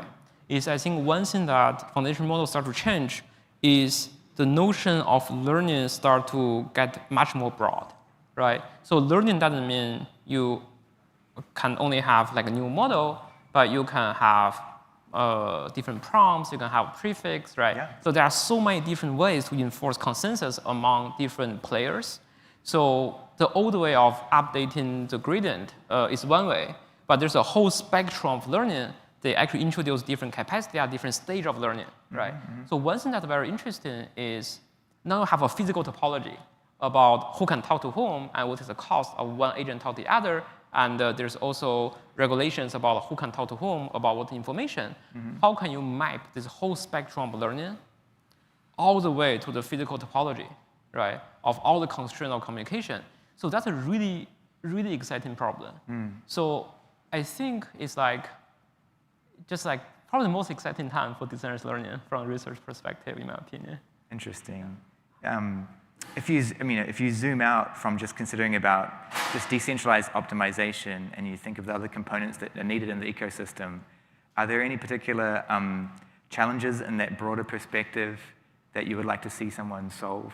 It could be things to do with discovery. There could be the things to do with verification of work that's done. Is there, in this broader perspective, what would be your favorite kind of problem that would push us forward? Yeah, so I feel one interesting thing about decentralization is it just like have a large coverage of some dimension, right? So it can cover a lot of data, cover a lot of compute, right? So that's where the power is, right? So I think some notion of a catalog of compute and catalog of data, right? How can I represent the uniqueness of data that every individual hold, right? So how to have that like one interface to really understand the spatial part of the data and what each site can actually provide. I think if you figure that out, it's going to be amazing. Right. Because in some settings, in some sense, the existing ways of training are still somewhat toy, even at large scale, because a lot of the realistic problems are ignored, like normalization between data or being able to understand varying levels of quality. We just sort of ignore those things. Yeah, I mean, another aspect I was interested to ask you about is that, well, one of the reasons why centralized and data center, centric training works is because of a lot of the innovation and the underlying hardware and the software. A lot of work has taken place in order for that to be even possible. And then if we look at decentralized methods, they're often having to exist in an ecosystem and hardware and a setup that was never designed for them to run. What do you think are some of the kind of types of technology, like perhaps it's changing in network, maybe it's changing in low power compute? What are the different types of infrastructure changes that might change in the future that would be a huge unlock for decentralized methods? Yeah, so I think the infrastructure is really getting there, right? So when we read the paper, like I think just like 3 years ago, we wrote a paper about how to train foundation models over 500 megabits of network, right? So, and back then, I was like, is that really possible, right? What is 500 megabits? It's a lot. And today, like at home, AT&T gave you like 1 gigabit, right? So I was looking at the bandwidth, like this is crazy, right? So I think the world definitely make learning like a lot easier. Like so, this couple years compared with like 10 years ago. So another trend I think that's very interesting is people start to build a very powerful edge device. I think the notion of edge device start to change. It's not really a small sensor, not really about the phone, right? I mean, you can put like 1 petaflops into a very small box, right? So, and that become like a very powerful network device, right? So I think both start to kind of make decentralized learning really exciting. And the model at every single site also become like much more powerful than like 10 years ago, right? So I think that open up a whole bunch of opportunities for decentralized learning. But on the other hand, should we build the infrastructure that's tailored for decentralization? I think that's also very interesting. I'm kind of curious about how you think about that. Well, I mean, I guess there'd be some design decisions that would take place if the world was building for decentralized. So maybe there'd be just more memory on the edge. Maybe it'd be different kinds of comms. Maybe different pricing structure. That would be a real sort of like an engine. I think these things are always a flywheel. If we can have this one highly successful decentralized training example even, then that could be enough for folks to really heavily invest of different kinds. I think it would be great actually to take questions from the audience. And so we do have some time. If folks would like to ask, Chair, some questions about these topics, we can take some questions. Yes, a gentleman in the front. Maybe you could wait for the microphone to get to you.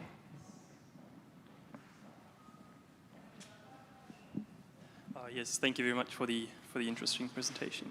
My question would be regarding the challenges. So just mentioned was the explainability, for example, the catalog or the catalog of data and the catalog of the compute. Could you elaborate on that a little bit more? Yeah, so I think one thing that's interesting about, so at least when we were trying to do decentralized learning like 10 years ago, one of the inspiration was every single site have their own like expertise. And that expertise could be a very unique type of hardware, can be they have a very unique type of data they are not willing to share, right? So there's certain uniqueness for every single site. But then the question is, imagine the whole world, right? You are pretty much covered by all of those, but you don't know.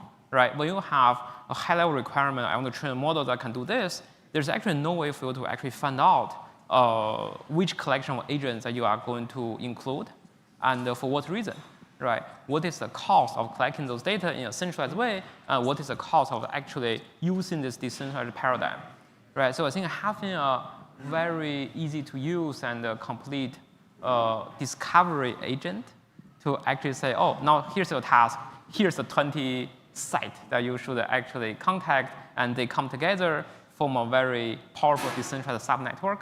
If that happens, I think you are going to see the decentralized application actually start to grow more and more because now there's an interface between a centralized request to the decentralized infrastructure.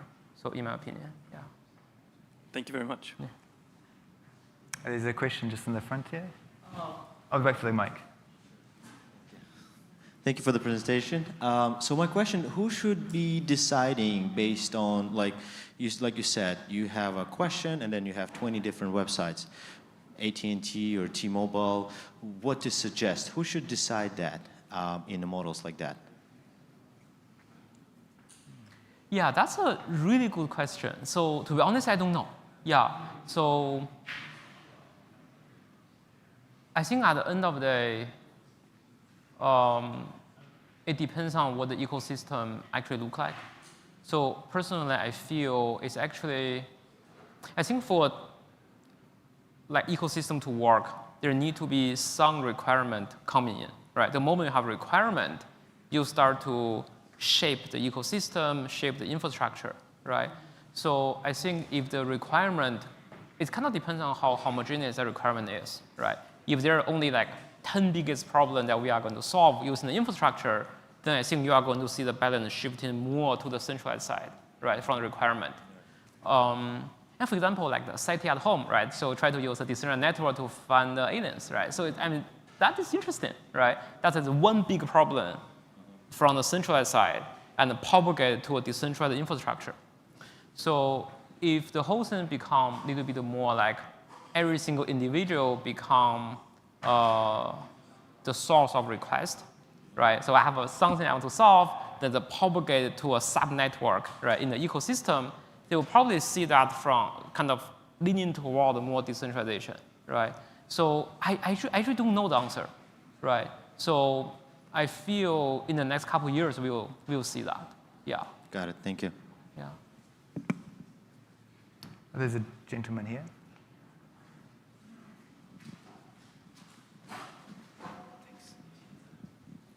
Thanks for the chat.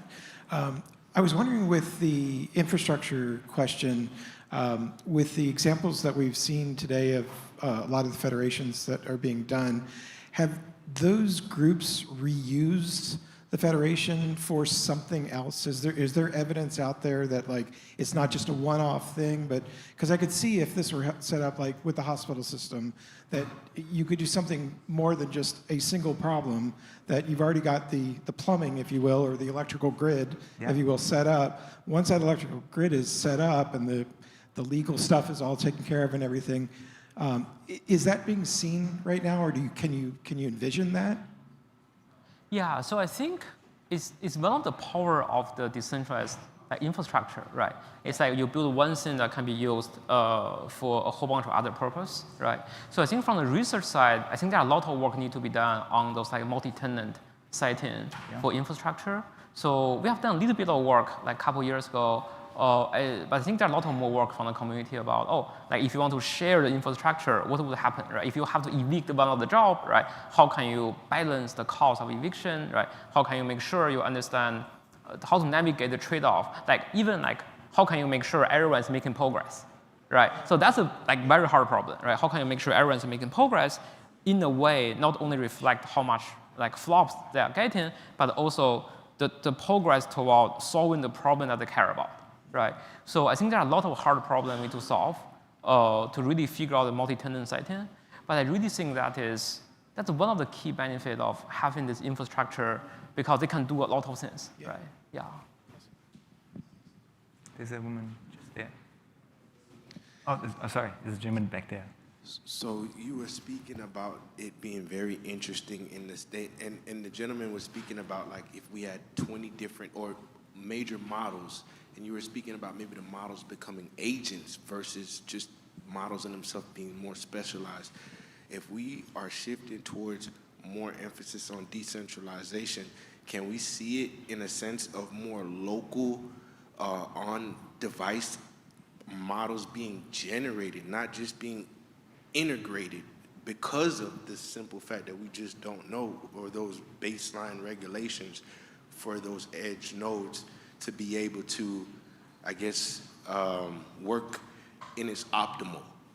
I guess my question would be, if we're pushing towards decentralization, things like the traditional cloud or even the infrastructure of how we sync data may be changed. So how do we position ourselves to think in that way of what you're saying? Because it is a problem. How, if I'm doing something locally with one model and then I'm working with another and it's all locally and then I need to sync it, even if it's granted free, how do I know it's accurately being done when the sync is still coming from two different centralized models? Yeah, so I think that's a very interesting technical question. So I'm not sure I know the answer to that, right? So, but I think it's kind of, to some extent, you also see the similar problem in traditional cloud, right? So it's not really something specific to the model itself. Essentially, every single model, they are unique in their certain way, right? So the simplistic way to measure that is, oh, they are good at different benchmark, right? But on the other hand, even you say they are same quality on the same benchmark, they have their different way of behaving, they have different essentially guarantee from safety side, right? There's a whole bunch of kind of difference on the behavior side. I feel one thing that's kind of interesting is there should be like one API layer for you to be able to talk about those things, right? So once you have some way to represent those differences, you start to have research and technology to start to navigate and so that difference and start to consolidate those, right? So I feel that's really what's missing, right? So that's why I think evaluation is always a really important thing for machine learning. It's not only about a single number, it's how can you represent a single model in this very large high-dimensional space, right? And what that space actually look like. So I think those are really important open research problems that the community have to figure out, right? Yeah. There's a woman at the... Yeah. I have a question about the infrastructure again. You mentioned kind of the evolution of bandwidth. I was hoping to also kind of understand your perspectives of deficiencies. What's kind of lacking, do you think, in infrastructure now for decentralized versus centralized? How do you think that evolves? Is this, aside from just bandwidth, acceleration, form factor, how would you want that to be embodied? Maybe not, a couple years, 5, 10 years down the line. How do you see the infrastructure deficiencies today and how they evolve? Yeah, so personally, I feel one thing that the community can really benefit from is one big problem that we put together the current infrastructure and try to solve it, right?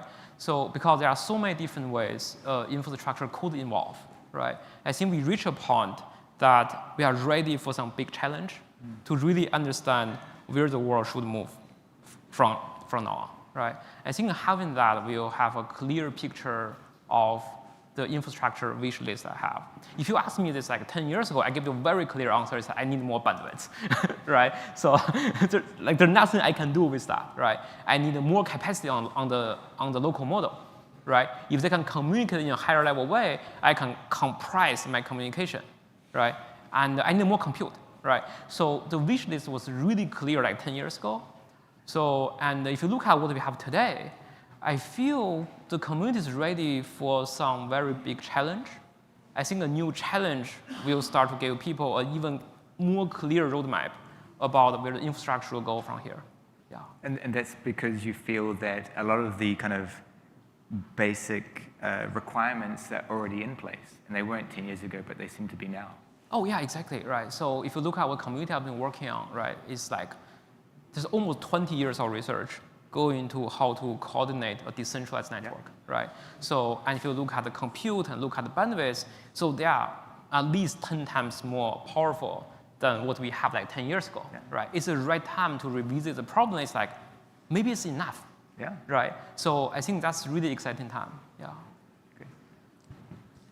Hi.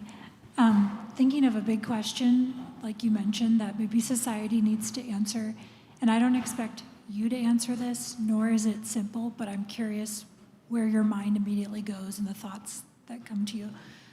But thinking about trust and like the erosion of trust as a society, and thinking back to, I remember when blockchain was brand new and it was exciting because you could trust the lineage of diamonds and the relevance and things.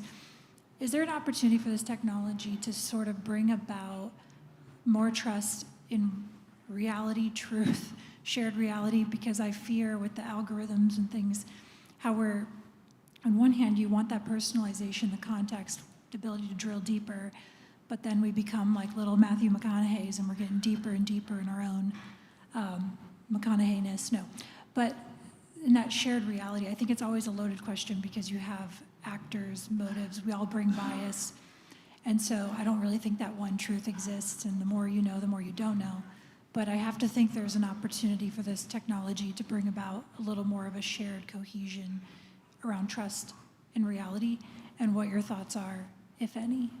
Yeah, so so a little bit beyond my expertise, right? So, so those are important problems, right? So, and I feel at least like 10 years ago when we start to work on this transition, so one of the feeling was because you are start to push more and more control on every single user because the data is close to them, right? They have actually more control on what to share and what not, right? So it could become a really interesting and powerful tool toward the solution to the problem that you mentioned.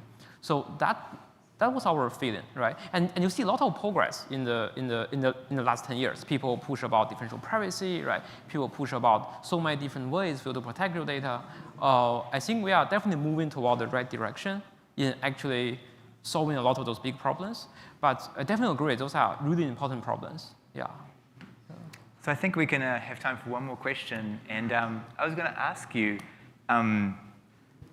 where do you think we need to work next to take AI where we want to take it to, in terms of like building superintelligence? What do you think the key next step will be for product and commercial types of avenues? Yeah. So I feel I think we are at the stage that figuring out how can we sustainably get compute and data, I think going to be the key, right? So like if you look at the last 10 years, right, the growth of compute and data pretty much bring us where we are today, right? Yeah. So and for the next stage is going to be, if you want to push both sides on like 10 times more, there need to be a more sustainable way, right, for you to actually grow that, right? And hopefully this transition provide one of the answer to some of the problem that about sustainable getting both, right? Sure. So I think figuring that out as a community, I think going to be like really useful. Yeah. Right. Amazing. Cool. Thank you so much for joining us today. Thanks so much.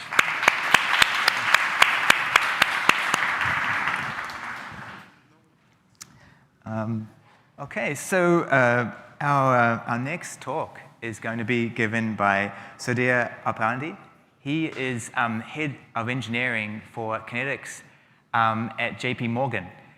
This is a wonderful organization that is doing incredibly strong work in the direction of decentralized finance. And so we've been talking to him now for, I think, more than 12 months.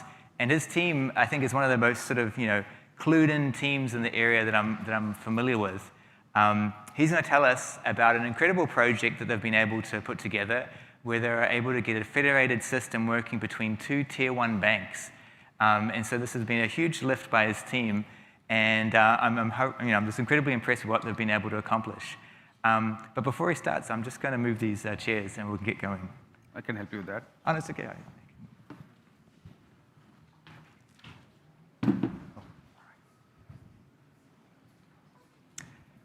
Over to you. Thank you. Thanks, Nick. My name is Sudhir Upadhyay, and as Nick mentioned, I head the engineering team for Kinexus by JP Morgan. First of all, it's a privilege and honor to be speaking to such a smart set of data scientists. And I want to put some disclaimers before I speak, because every time I'm in front of some of the smartest data scientists, I get imposter syndrome, because I'm not a data scientist, and I think you guys ask really tough questions. But I have help. I have help with me and one of my colleagues who's actually a smart data scientist. If you ask me very difficult questions, I am either not going to answer and deflect the question that let's take it offline, or direct it to him, but I'm not going to tell you for which reason I'm actually deflecting. So I'll keep that a secret. Additional disclaimer, anything I say here are my personal views and my personal opinions. They do not reflect that of my organizations, which is JP Morgan. The second one, so with those two disclaimers out of the way, I wanted to highlight why some of the things that we have done in this project, By the way, the name might sound strange for some of the folks who have different background. It's called AKIA. And I wanted to give a bit of background on this, why we chose the name. AKIA is a word in Sanskrit, which means oneness and harmony. As you can imagine, I work at JP Morgan, and one of the key things that we are very much interested is building collaboration across different financial institutions. And that's why we chose what is the best that can describe bringing harmony together is the word AKIA, and hence we named this project named AKIA.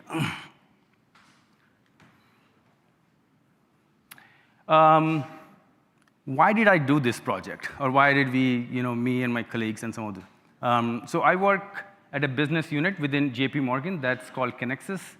And our main objective is to leverage any kind of decentralized technologies for the benefit of the business. Our main focus continues to remain on leveraging blockchain-based distributed ledger for a number of business functions that we actually deliver for both for our clients, our customers, our investors, and of course, our community as such. So the main objective is what additional decentralized technologies that exist which can help our business either solve some of the problems, address those, and also help them have a competitive edge. So that's where we are building a next generation of financial infrastructure, and federated learning, along with the work that Flower team is doing, fits right in that spot. It's a very sweet spot where a combination of the business challenges and the problems that we have can be addressed by federated learning. One thing that I realized when we started doing this project was I've seen a number of POCs being done, POCs, research pilot. What my main objective was not necessarily to do yet another POC in its form, but actually bring together two financial institutions to work together.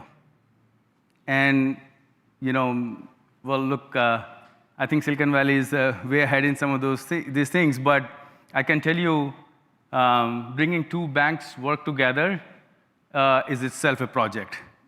It's a big project. I'm not saying in a negative connotation or a negative intent. It's just the processes that are involved are significantly complicated and for the right reasons. It is nothing against any financial institutions or anything against each of us. I mean, I work there, so I'm pretty biased towards it. But there are a number of processes that are involved, and that has to adapt to this, right? And I will actually discuss some of the challenges that we ran into. And as I said earlier, I'm not a data scientist, so I will not go into deep into the models and training, all of that. I had the engineering team. My main job is to bring different technologies and serve two purposes, business problem and our client needs. And that is my main objective. And of course, third thing is to make money, both for our business and actually some for me as well. So we did this work. Let's move this away slightly. We did this work, and we published this paper. Thanks to Nick and the team, we leveraged some of these Flower libraries for aggregation of the models together, and it was very, very helpful in actually bootstrapping the project for us. So I will not go into a number of details, but the entire white paper is published, and our intent is also to publish the work, open source the work we have done, such that the broader community can actually benefit from it. Along with giving the appropriate credit to the Flower team for providing the aggregation strategies that we use in this. So I wanted to spend a couple of minutes on two things. Whenever we actually bring in new technology in our enterprise setup, one of the things is, one is the set of technology that exists outside in its vanilla form.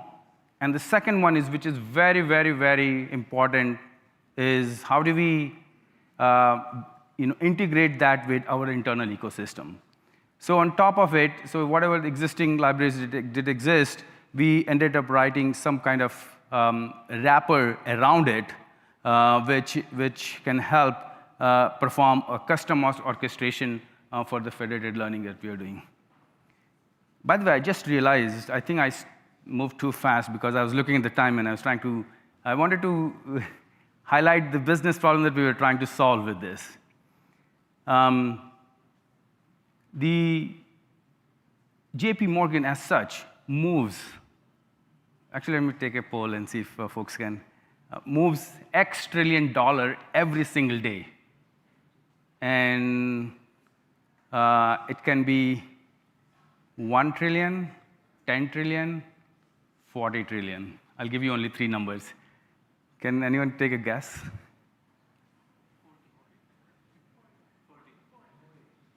40 is the US GDP, so we're not there yet, right? It is actually $10 trillion every single day flows through our networks. I mean, that's a huge number. And combined, imagine this, if like 0.001% of that is fraudulent, then how much money can we lose? Of course, we have some of the smartest, best data scientists on the planet, but then, look, you guys know this much more than I do, is you are always limited by the amount of data that you can use to train. How do we actually take it to the next level of identifying the fraud? And this is where we wanted to solve this problem by identifying those fraudulent transactions which are moving through this by enhancing the model using federated learning. And the other thing that comes into our mind is, JP Morgan is a 900-pound gorilla in this financial market. We have perhaps the maximum of data, but then there are small regional banks in the world that have very specific data set that may be required to train some of the edge cases in the for identifying the fraudulent. And that's where we think the federated learning can be very, very powerful to us. And that was what we were trying to solve. So we partnered with our premier, another reputed financial institution, Bank of New York. We spent close to, and this is another part that I wanted to identify, even though it's a data science problem, but I spent more than several months with legal and controls. Again, not by any, this is nothing, no negative intent or connotation. It is how it is. So for example, if I'm in a federated learning mode, who owns the model if there are 5 institutions? Let us say we are able to identify someone owns it. What happens if one of the institutions who are actually participating in leaves the consortium? What do you do now? At that point of time, there was some contribution done. How do you identify that? So look, I'm not trying to list all the problems, right? But these are some of the challenges that we had to speak with our legal to give them the level of comfort. And here are the ways we can do it, or we can address it. And one key thing that we wanted to highlight as well with our control legal partners is, this is a journey, not a destination. We will take one step at a time. And there will be a number of dimensions that will be addressed during the process. Let's take one step at a time. The second one that I wanted to highlight, so this is all, by the way, published in the white paper. You don't have to, it's all public information. And we did have to do some customization in how the FL works by adding our flavor on top of it. Once we open source the code, of course, with appropriate credit to the Flower team as well, you should be able to take a look at it further. The additional objective for us to this project was not necessarily to say we have solved these problems, we leveraged this technology for a specific purpose, but it's more around creating or sending a message to the industry that there is work to be done. Here are the call for actions, and these are the things that we need to do. if we were to adopt federated AI, which I personally believe is something that will help us significantly in future to solve some of the business problems. So again, we wanted to do some more real-world data. The one that we did was synthetic data. We tried to match as close to the statistical property of the synthetic data being close to the real world. A multi-region, set up multi-participants, zero trust. So the project that we done was in a permission network, but at some point of time, which is a true FL theme, we should be able to do it in in a zero trust environment. That's something that we need to address as well. And finally, these are the call for actions. Again, these are listed again.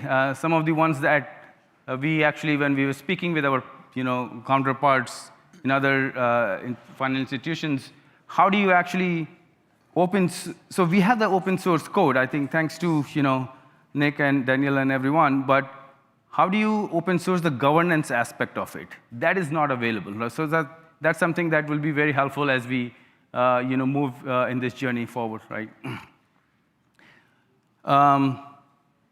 One final thing I wanted to highlight, if that is something that, and this is actually a call for action for the smartest people in the room here,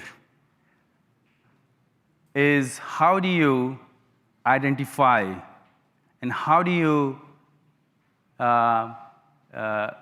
capture the right level of contributions from each of the participants so that all of the contributing participants can be rewarded? Because the first question that our businesses ask is, what is in for me? There are some laws and regulations within the United States, I think 301 section that allows people to actually, organizations to share data. But again, there are some challenges with this. So if we can solve the problem that relates to contributions and then a proportionate reward for those institutions who are actually sharing their model in a manner that can serve their business purpose, and that is something that will be helpful. So again, this is a call for action for the most brightest people in the room. I did attempt, by the way, this, and this goes back to my first, the group that I work for, or I lead the engineering team, is Decentralized Everything. So I did attempt to this by leveraging smart contracts on public chains, where, and this paper is also published, so you can take a look at it. And it's a very primitive form at the moment, but I would love to get your feedback and your contributions.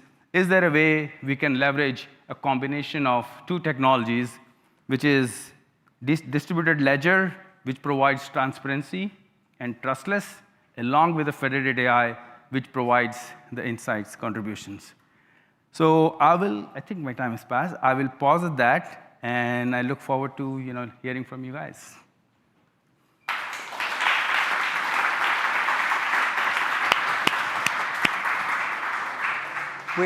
We have time for one quick question, perhaps, from the audience, if there happens to be one. Yes, the gentleman just here. Just wait for the mic. It's coming right to you. Thanks for the chat, and I think that's an amazing talk. So I'm just curious, what's your ultimate vision in this space? What will it look like, and eventually want to achieve in practice for the world? Thank you. Yes, so ultimate vision for us is very similar to how some of these sections within US, I think US laws, which allow us to share data. By the way, there are some organizations that do it already. If you have heard of what is called EWS, which is early warning systems, where institutions do share data, so you can get a warning beforehand. I'd like to see if similar concept could be extended for federated AI, where you can share the models. Perhaps maybe EWS on steroids vision. That's something that I would like to see. Is that also the goal to make for the risk control to reduce the fraudulent loss for transaction in this goal, in this vision? As you mentioned, if we have like trillions of dollars a day and 1% of them are fraud, and that would be a huge amount of loss. So is that also part of your vision to reduce the loss, reduce the fraudulent loss or risk control purpose in this case? Yes, that is the objective, is how can we reduce the number, or how can we reduce the risk of fraudulent transactions on the network? And as some of, if you are familiar with how the correspondent banking works within US, is there are a number of hops that a specific payment flows through, and not every single hop, there is all the information that exists. And the possibility of one hop being misused or abused does exist. And if we can solve that problem by collaborating across different institutions, that is a huge, huge plus for entire banking financial industry. Got it. Thank you. Great. Yeah. Well, thank you so much. Thank you.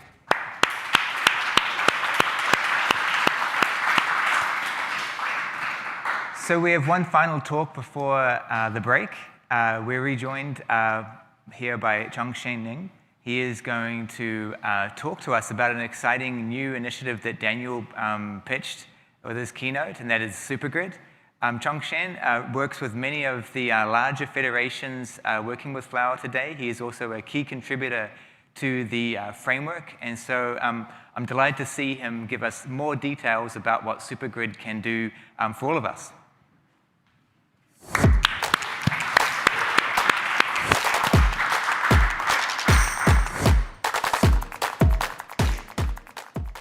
Hey, everyone. Hey, thanks for the introduction. So yeah, I'm super excited to be here to speak to you all again in person. And also, I had a very interesting discussions also over the break. Very, very happy to also answer any questions about the current presentation and also what we discussed about today as well. So just reach out to any of us. So I would like to go out on a limb here today and say that every one of us here in the room all agree on one thing. We need federated AI, right? Federated AI produces better AI models for your use cases, and federated AI enables everyone to contribute to better AI. So today, I want to share with you a bit more details about our answer for federated AI for enterprises. That's Flower Supergrid. Now, before I share more about the details of Flower Supergrid and what we've done here in Flower Labs, let's have a quick primer about the main question, right? Why federated AI? Right? Why are so many organizations and institutions interested in adopting federated AI? This might sound surprising, but in short, what we're interested in isn't actually federated AI, nor decentralized AI. What we're interested in is to produce a better AI, right? How can we train better AI models? How can we help you solve important societal issues with AI? So let's take a look at what you need to build better AI. If I had to distill the approach down to a single word, it would be scale, like precisely what Daniel has described. I know we had some very interesting discussions earlier before, but it's scale. You scale the model, you scale the data, you scale the compute. Right? Every breakthrough moments that we've seen in AI to this date were powered by scaling any one of these three dimensions. Right? A decade ago, using the AlexNet example, models ran with millions of parameters. Right? The compute is 2 GPUs, and the data pretty much sits on a single disk. But now we're looking at trillion parameter models, more than hundreds and thousands of GPUs effectively, and the scale of the web. The data is the scale of the web. So the typical way we have done it, and we have covered this a couple of times now, would be to try to centralize them. Right? So we built one massive data center, fit as much compute and data as you can into one, and then you train them all, or you evaluate it, train, and repeat. But the nature of data is that it is decentralized. Right? That's why we rarely see breakthroughs in industries where there is sensitive or protected data, right? Like medical AI, for example. In contrast, if we think about federated AI, we flip this notion. Instead of moving the data to the compute, we move the compute to the data sources. So the data, which is now spread in different silos, we have data owners for each of them. It can be silos in different organizations, or silos even in the same organizations, or even on user devices. But each silo, each data owner retains control over the data, right? And each silo can contribute to improve in the training of a better AI model in this federation. So this way, we can build AI models that can learn everywhere, from anyone, without worrying about the complexities about trying to move this data. That's exactly why we created Flower. So how can we adopt federated AI? So there are 5 pillars that we believe in, right? The first pillar is the Flower framework. So as you all know, Flower framework is our production-grade platform for federated learning, analytics, and for evaluation, and it's open source. With the framework, it handles the largest part of the complexity of federated AI for you, right? It handles all the infrastructure and all the applications. We have a very beautiful message API that is so hyper-flexible. You can run the federation on any data, any compute. Second pillar is user experience. Right? We put in massive effort to make this easier and easier for users in every single commit. Now it's almost trivial to get started. In fact, if you've never used federated AI before, you can get started with just 2 commands. Right? Flower new, as I've shown a couple of hours ago, to create a new project from a template, and then Flower run to execute that app that you just built. Right? Third pillar of this is customizability. Right? Flower is super powerful. It allows you to pretty much use any models, including the ones that you are building right now in all of the use cases. So this ranges from ensemble machine learning methods, to neural nets, even LLM fine-tuning, and you name it. And there are use cases for that. In fact, if you look up our examples right now, you'll see comprehensive examples for these. Now, getting the everyday UX right is just one important part of the overall picture. Like I've spoken about just a couple of hours ago, when you want to go to production, you need a lot more. You want reproducibility at scale. So for that, you typically need containers. So what we have built is, for Flower, we provide now enterprise-grade containers and Kubernetes support. And these containers or images are hardened images and continuously security scanned. Right? So this is a snapshot of one of our components, which is Superlink. And you can see that every single release that we make every single day is always scanned. And this is a close-in of one of the, since we host the images on Docker Hub, we have a Scout Health score as well that we measure for every single component. So again, Flower's official container images are first-party, hardened, and they're continuously scanned for vulnerabilities. And none of these stands alone. Right? Flower is nothing without our incredibly vibrant community. Right? We have over 6,500 users globally and strong adoption metrics. We also have our global gatherings like our Flower AI Summit that we run every year. Right? And that's the largest federated AI conference in the world. It is simply amazing. Right? There is so much momentum in the Flower community just to use the Flower framework itself. So together, these are the 5 pillars that make Flower not just a research project, but a platform that enterprises can rely on for real-world federated AI. And that's exactly what we're seeing today. So Flower is being used widely across enterprises, as we've heard earlier from a talk from JP Morgan, across various verticals. You can see them on this slide.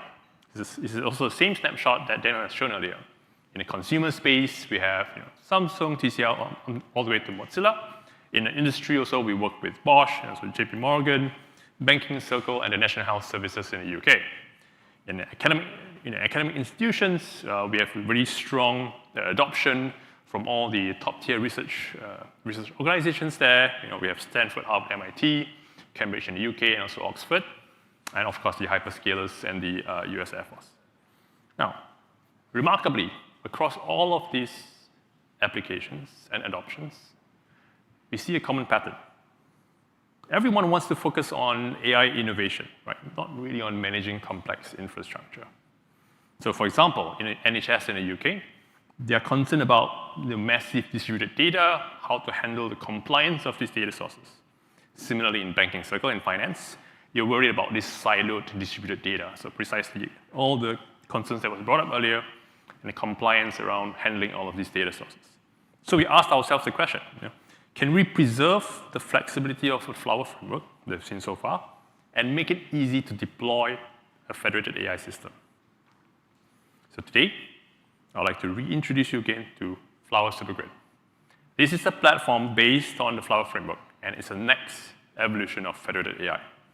And the analogy that we like to use is that Flower framework is like Git, and the Flower Supergrid is like GitHub. So let me show you how simple it is. Let's just say you have the 3 data sources, right? And you want to be able to train some better AI model based on this. So the first thing you have to do is sign up on flower.ai and get access to the Supergrid. So now, you just need to connect your distributed data sources to the Supergrid. And finally, you execute the Flower run on the Supergrid. It's as simple as that. 3 steps. Most importantly, you don't need to manage all the infrastructure of the orchestration, which is the server. With this type of configuration, we can give you 3 guarantees. The first thing is that the Supergrid natively integrates with the Flower framework. So the second guarantee is that it has been thoroughly tested in a variety of use cases and setups. And thirdly, because of all of these, we can improve the Supergrid over time with every new release of Flower so that it gains new features. Now, in some use cases, like government organizations and, let's say, defense, there may be special deployment requirements, like air-gapped infrastructure, for instance. So these may need a deeper customization of the deployment. So in this case, it may be preferable to self-host the Flower deployment. Now, this is why, for these special use cases, we are introducing Flower Supergrid Enterprise. Now, this version of Supergrid is a self-hosted offering, right? And it's necessary in some use cases where a high degree of customization is needed. So for instance, in like air-gapped offsite deployments, or if you need to integrate it with a different authentication provider based on OpenID Connect, and so on. Supergrid Enterprise is an all-inclusive package for enterprise users. If you have very special custom requirements, this is the answer for it. It comes with all the benefits of Flower Supergrid plus full enterprise support. So what I mean by enterprise support is that you get guaranteed response times and access to the Flower team. We can help with any questions that you have, and whether it's related to the Flower itself or the models that you want to train with it. Right? And if you happen to run into any issues, we are all ears. So Supergrid Enterprise provides the admins of Flower the best tools to seamlessly deploy, operate, scale, and maintain all the components that you need, right, and scale it as your business grows. Right. To give some examples, in some defense use cases, you need some containerized deployments, and this is very, very special. Right? And we offer Helm charts that help you deploy that at scale. In other specific healthcare use cases, they require, in our experience, they require interoperability between specific OpenID Connect providers. These are authentication providers. And Supergrid Enterprise allows you to build custom plugins for that. We also have some discussions with finance enterprise users who also asked for transparency and auditability. In that case, Supergrid Enterprise allows you to configure all the necessary toolings that you need for audit logs, so you can then stream them to or your audit sync. All of this is possible with Supergrid Enterprise. So with that, I would like to wrap up my talk, and I just want to reiterate once more. Supergrid is now in early access. It accelerates the time for enterprise users such as yourself to deploy federated AI without the infrastructure burden. Right? It's built on the Flower framework, which is the world's leading federated AI platform. So it inherits all of its features. Plus, Supergrid will always stay up to date with all the newest versions of Flower. So for enterprise users with custom requirements, there is Supergrid Enterprise. It has all the benefits of Supergrid plus full customizability. Okay? So as of today, we are providing the early signups. So feel free to scan the QR code, and we'll reach out to you. Thank you very much.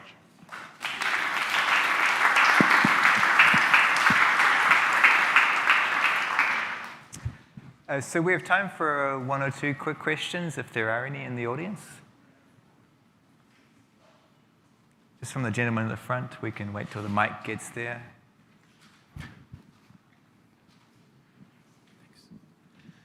Is there a hardware option as well if somebody wanted to get a complete turnkey system for Supergrid?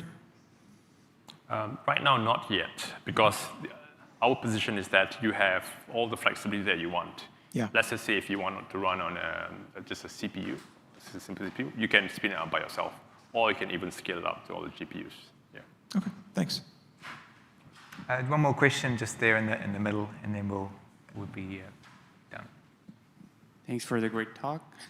My question is if you've seen people run inference on a distributed system like this, and what are the numbers there? What's the scale? How many GPUs have people used for running inference, and what sort of models? Oh, yeah, it's a very interesting question. So our experience has been the inference use case is depending on the use case that you want to. So if you want to sort of distribute it across different nodes and run inference, you have to do some special configurations for it. But your question is regarding scale. So I think as long as you have enough compute and your data scientists are good enough to wire this distributed inference, you could presumably do it at any scale that you want. Have you seen some examples of this? Just curious, like on the framework already, or is it that it's possible to do, but perhaps people haven't tried already? Personally, I've not seen any distributed inference yet, but maybe the team has, and we can definitely have a chat about this. Great. Okay, so with that, let's go to break. Thank you, Chongshen.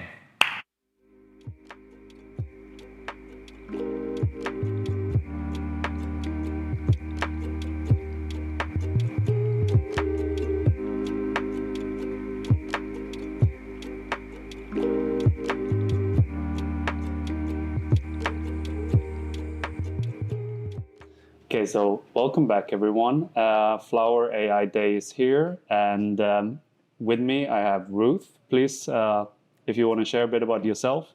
Yeah. Hi, everyone. I'm Ruth Galindo. I'm from Flower Labs. I'm part of the team, and I'm the UX UI designer.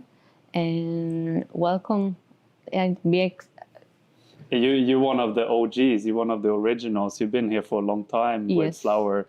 So what are you really excited about now when we're here? Because we have the Flower AI Day and the hackathon. Is there anything that you would like to... I am excited to be back here. It's been almost 2 years when we joined YC, and then we're back again, and it's excited to be in San Francisco doing our first event, and hopefully not the last one. We will hopefully have more. And tomorrow that we're having also the hackathon, it's very excited.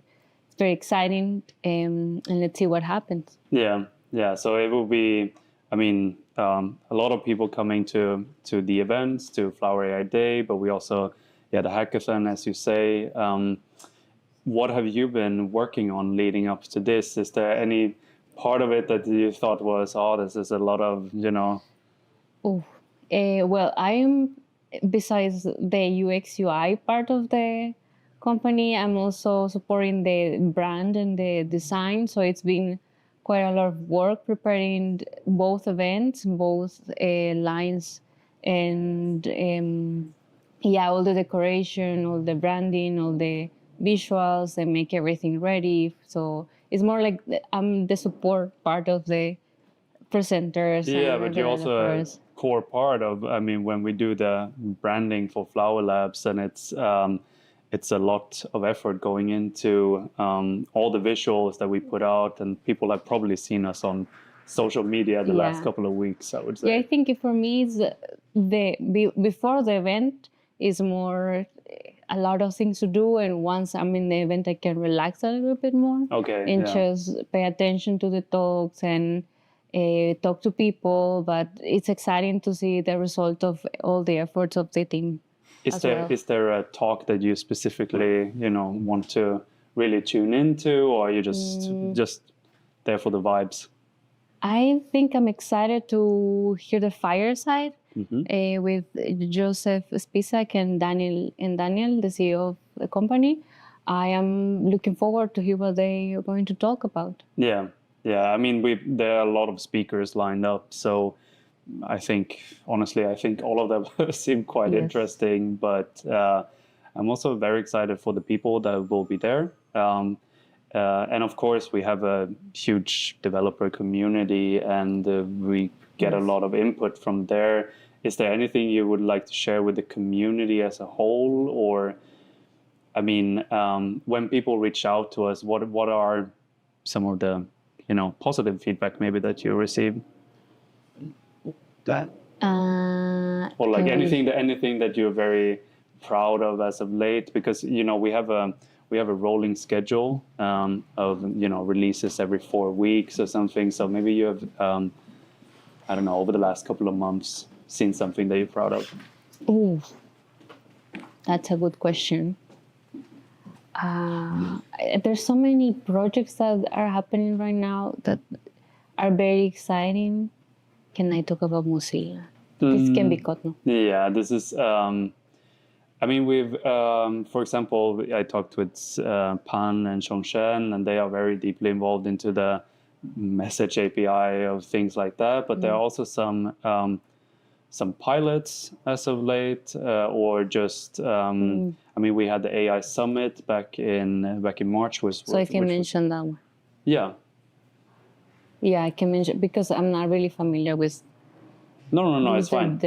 We can go again with this question. Yeah. So over the last couple of months, we have, every 4 weeks we roll out a new version, and there are some things we interact with. But is there anything that you find, like a project maybe that you liked over the last? I think what I enjoy is working on the event, like AI Summit. It was a great success back in London, and I am excited that next year we will go back and do a bigger event, and that's exciting. And even though the year is not over, we still have some things, some surprises that's right. Going to launch soon, so that makes me excited. Yeah, it will. We'll definitely have some events coming up, and I'm also very excited for the hackathon. It's a lot of people are tuning into that one. I mean, yes, it's excited to see that we advertise it way less than we wanted, and it was just a boom. Hackathon has been a very exciting. Okay, but then everyone will be able to meet you during the Flower AI Day, the hackathon.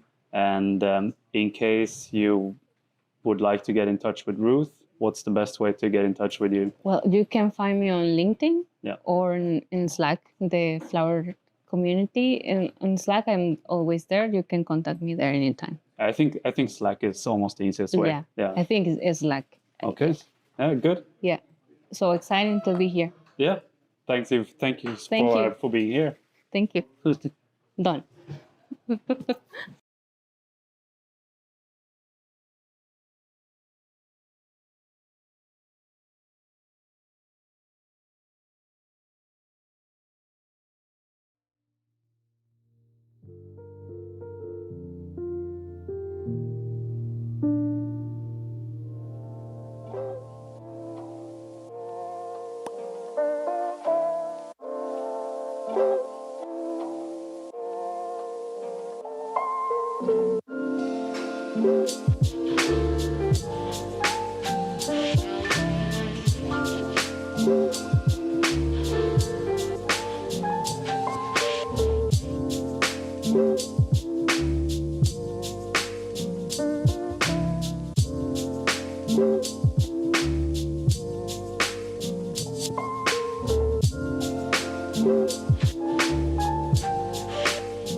presentation from your laptop?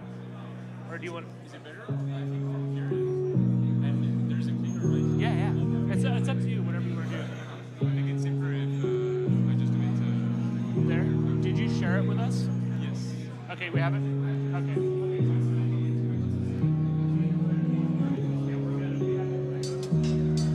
I didn't realize, I thought you said we didn't have it. No, I think it is. Okay. Sorry, what's going on?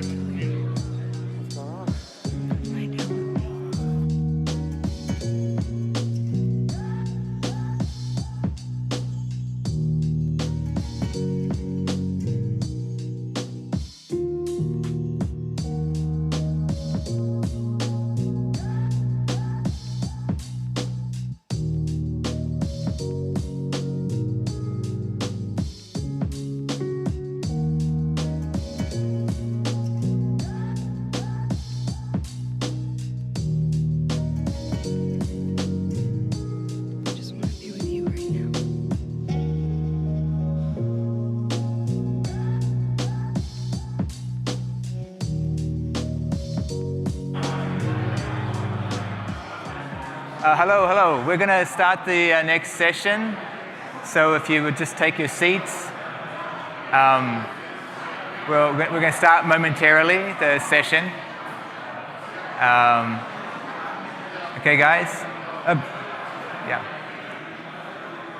I also, hi, good to see you. Yeah, hi, guys, yeah. Our next session's going to start. Please make your way to your seats.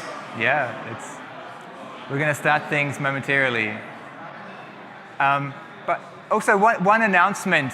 We had a person in the audience lose their phone charger. And so if anyone's seen the phone charger, just maybe bring it to the AV guys or something. So there was a phone charger lost. Okay? And so before we start the session, I want to remind you that we have a reception and dinner and cocktails after this session is finished. So, stick around for that. It's going to be a lot of fun. Okay, but let's get underway. So for this last session that starts, it's my pleasure to introduce Anna. Anna is the CEO of Open Data Labs, but most importantly, she is also the creator of Vana. And Vana is this wonderful organization that is setting up all these data DAOs that enable people to take ownership of their data, no matter what platform it might be. It might be in LinkedIn, Tesla, you name it. It allows people to take their data. And we've been working with Vana since an announcement in March to investigate how we can build a foundation model called Collective One. And once Collective One is fully up and running, once we're able to onboard those sort of million-plus users that's part of the Vana network, this will in fact be the very first foundation model built by users for users, where they are fully, opting into that process. And this would be a wonderful milestone for the decentralized AI community. So that is, a wonderful way to introduce Anna, and I'm sure she's going to tell us some incredible things today. I always learn something when I hear Anna talk. So over to her. Thank you so much for joining us.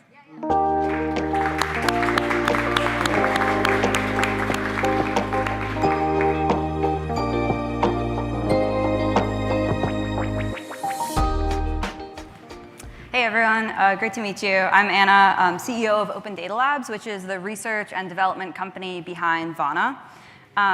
Maybe just quick kind of background on me. So I got interested in decentralization through an interest in central banks, where I was obsessed with central banks. I had a picture of Janet Yellen in my high school bedroom. I worked at the Fed in high school. And then I got to MIT and I learned about decentralized currencies. I started mining ETH in 2015 and was like, wow, you can kind of use decentralized systems to create something that usually only one centralized entity could do with just a large group of people. And then I got interested in machine learning. I was training models at CSAIL, which is MIT's AI lab. And I kept wanting to train on data sets that I couldn't get access to because they were typically in kind of the walled gardens of different big companies. So zooming out a lot kind of about kind of current state of AI and why decentralized AI matters. AI is really becoming this new source of truth and economic power. There was an example a few years ago with Google Bard, where if you asked it for a historically accurate depiction of a medieval British king, it would show you like an Indian woman or a black man. And I think a lot of people were like, oh, this is just this crazy wokeness of the 2020s. But if there weren't another source of truth, people would just start believing this, right? And so whoever's deciding kind of what goes into AI is basically deciding like this truth in an AI native world. And then the other thing is economic power, right? All of kind of the centralized AI labs, like if you train the best model, you can do billions, if not tens of billions in revenue, right? That is a huge point of kind of economic concentration. Ultimately, AI models are only as good as their training data. I think it's harder to know exactly what the latest models are trained on because it's never really shared, but this is the training data for GPT-3, which is pretty representative of what's going into the models, and it's mostly public data, right? So Common Crawl is basically just take kind of the whole internet, everything that's publicly scrapable, and then everything that's kind of behind a walled garden generally isn't included in training foundation models. I saw Daniel had a graph that kind of looked like this earlier today, but really kind of visualizing the fact that the data we train on today, which is this public internet data, is so small. It's like it's hard to estimate because you can't actually like measure all of the internet data because it's behind the walled gardens, but the estimates are between 0.1% and 4%, right? So really small relative to everything that's actually on the internet. And if you think about this from the perspective of you as a user, probably most of what you do on the internet is not publicly available, right? You're kind of in Google Docs, you're on a platform, you're sending emails. That's not really included in training AI today. Another sort of third giant pool of data to think about is actually just all the information that could be captured in the world, right? So we can think about public data, which is what we train on today, and then all internet data, which kind of exists but is generally not included in AI training. And then you have this much larger set of data, which is some data that's not even recorded today, right?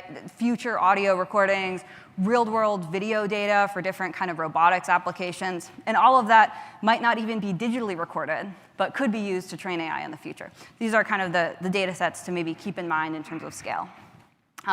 One of the things that we're running into is that just using public data isn't enough data to train really good AI, right? So if you look at FineWeb, which is just a kind of higher quality version of Common Crawl, it's around 15 trillion tokens. We've basically used all of it, right? So to train the best models, it's around 15 trillion tokens, and that's kind of everything, right? So the question is, where do we get more data? I'll note, too, that this data wall, I think, is both an issue of quality and quantity. And I think there are some cool approaches like DeepSeek. They kind of overcame the data wall through quality, where they're training on really high-quality information from like PhD students. I think their founder themselves was like literally labeling and generating high-quality reasoning data, and then they scale that up and kind of make it more high quality. You have the example of Anthropic going after a lot of books to be able to train better AI models. Mercor is hiring a lot of PhD students to generate this really high-quality data. But really, this question is, where do you get a huge amount of high-quality data and at very large scale? Companies have generally realized that their data is valuable, right, because of kind of what's going on. And the economically rational thing for them to do is then to make it harder for everybody else to access it, right? So then they can charge as much as possible. So you have cases of these different platforms kind of selling data, buying data for really quite large sums. Something that I think most people don't realize when you think about data today is that you legally own all of your data, right? So in the same way that when you park your car in a parking lot, the parking lot doesn't own your car, right? They can't tell you, we're not going to give you your car back. It's just sitting there. That's actually the same thing for your data. You do check the terms of service box, which says that the platform can use your data to operate it, et cetera. But you can always go and get a copy back, right? And so this is true for everything from Tesla data to Instagram data to like 23andMe. If you have any sort of like smart home assistant, like if you have an Alexa, you can actually get an export that has every single voice recording you've ever said to it, which can be kind of a creepy experience, but that is like legally entirely yours. Data regulation is getting better and better to let you get this data. It can be inconvenient to get it, right? So the best data regulation is actually in Utah right now. They passed something called the Digital Choice Act, where you can have API access to all of your data. And then you have GDPR and CCPA that basically make sure you can always go get a copy of your data.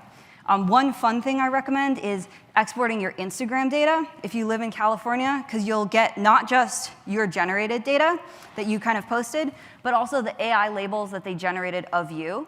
And one label they had generated of me was stressed but not depressed. And it's just like, it actually is like a list of 300 things, and you're like, interesting. So, but yeah, fundamentally what Vana does is it unlocks data from walled gardens, and it puts it in users' control, right? So users basically go to different platforms, take their data out of these walled gardens, take it under their control, and then do what they want with it.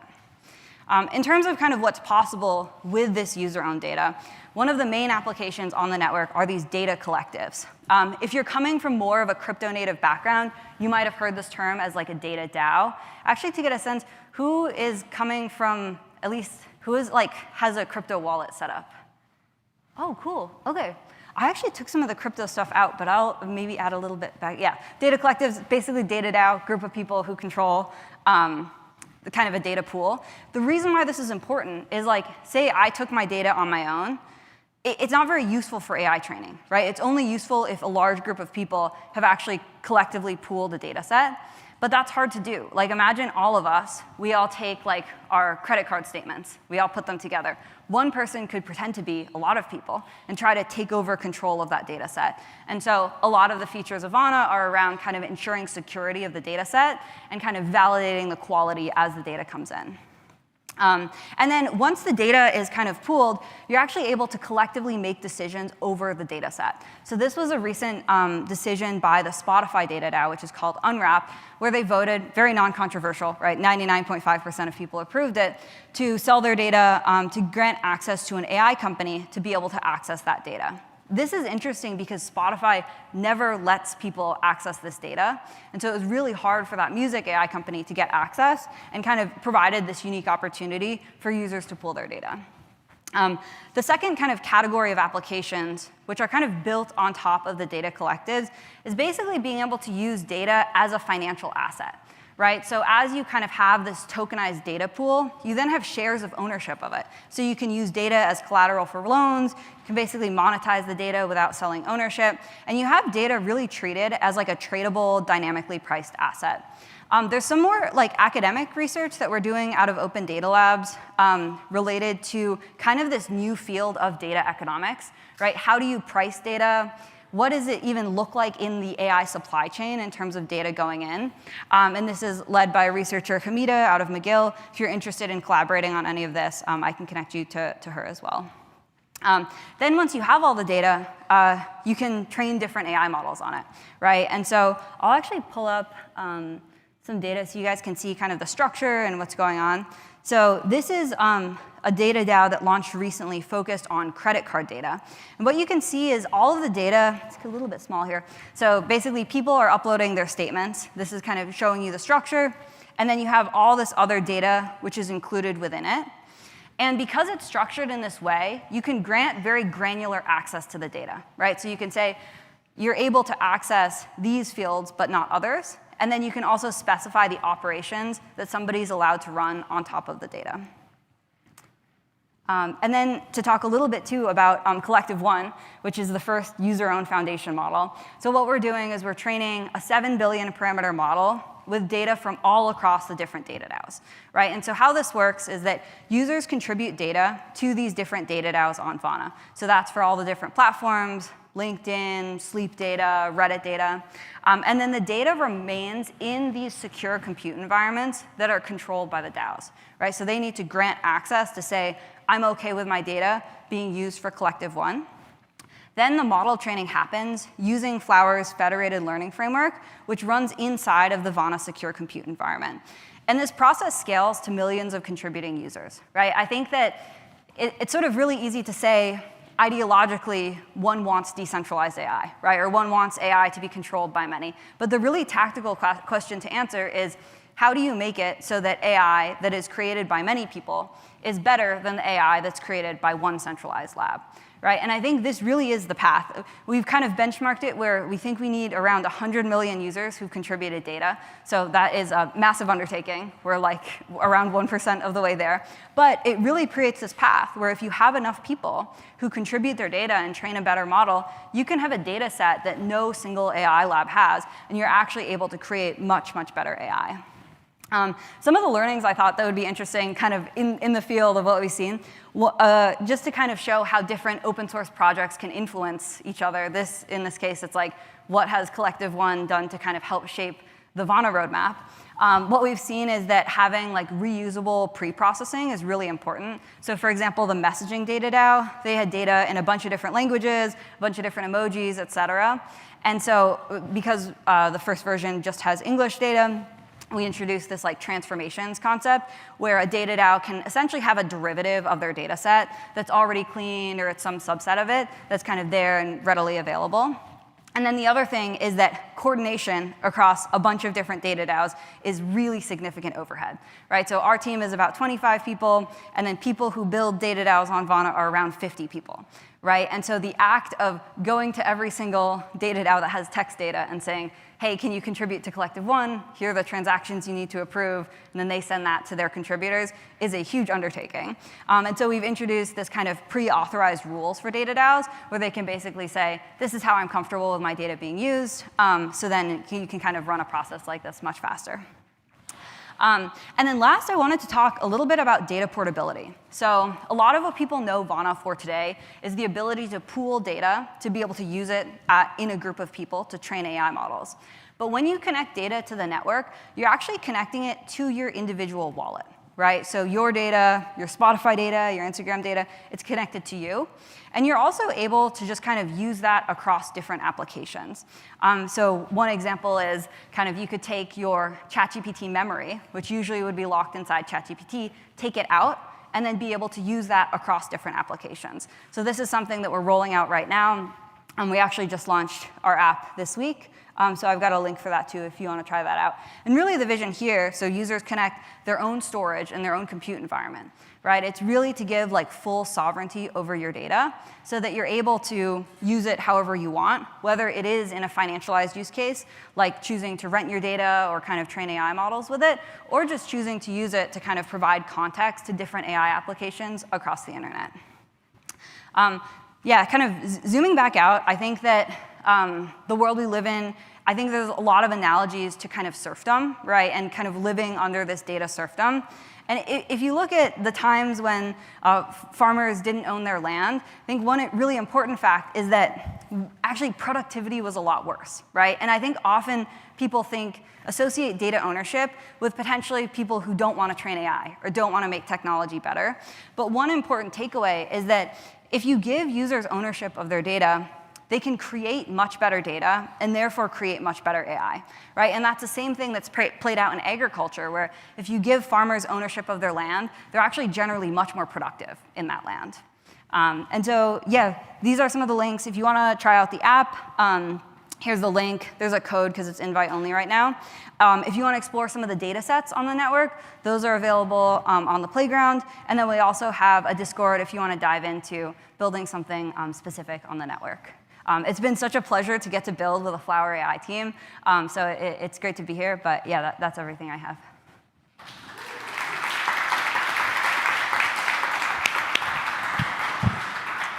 Great talk. Any questions for Anna? Oh, one in the back right there, gentleman there. Thank you. Thank you for the presentation. It was awesome. So that data you pull from ChatGPT, but can you pull that from the others and just sync with ChatGPT, for example, or other AI models, and then it's going to be saved back to your local device, so it's not going to be stored in OpenAI anymore? Yeah, so I guess kind of the two questions. One is like, where is the data stored? Right. So you connect your own storage. By default, we default to just you connecting your own Google Drive. You can also connect you can store it on your local device, but there can be uptime issues where you should just make sure it's always online. But yeah, you connect your own storage. And then in terms of deleting the data from the platform, what we've seen to date is that people still want to keep their data in a given platform, right? Of like, you take your Spotify data out, you're like, I still kind of want to use Spotify. I think at some point we could see people doing that mass deletion, but right now it's just taking the copy out. Yeah. So there's no like sync process right now that just deletes it and just moves it up? Yeah, there is a seamless process in the app actually, which is like, it has taken a ton of work to get working, where you just put your credentials in and it goes and grabs all your data for you. Awesome. And the companies intentionally make that very hard to do. With the Spotify one in particular, like that team, it took them like 6 months to launch, where they would basically build the integration and then Spotify would change something on their side. And they can't legally block you from doing it, but they can make it very inconvenient. So I think also better data regulation will help with that too. Got it, thank you. Yo, thank you so much. Yeah, thanks so much. So our next talk is going to be from Charles. Charles is one of the key members of Flower. He's built so many things that I'm sure many of you use on a daily basis. And today he's going to be talking to you about Flower Intelligence. So with that, hand over to Charles.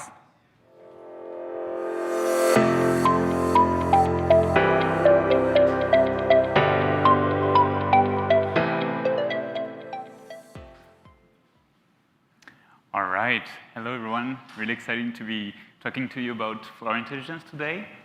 But first, I wanted to begin with a story. So, no, I'm not going to talk about Bird again. Rather, I want to talk about this application that you might recognize, so Google Photos. This app from Google has more than 1.5 billion active users and more than 9 trillion photos hosted on it. So I think we can all agree that it's a pretty successful app. And I strongly believe that this success is in part tied to the fact that back in 2015, when it launched, they introduced a lot of pioneering AI features.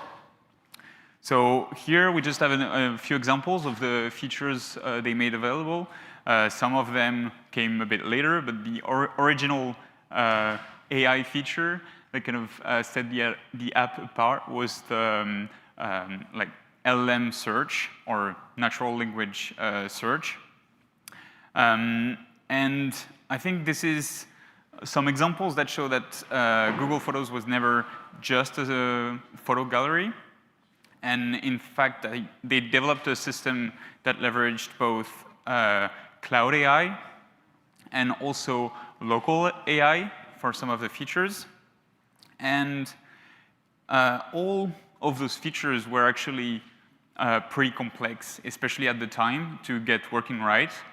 And the strength of the app, I guess, was to hide all of this complexity and make it a seamless experience for the user. But we are actually interested in this complexity. So if we dive first on the local side, to make this work seamlessly, you need to make sure that your inference engine works with different operating systems, which have different APIs available, different CPU architectures, and also you might need to quantize your model to make sure that it fits into a limited amount of available memory. You also might need to handle some painful scheduling restrictions.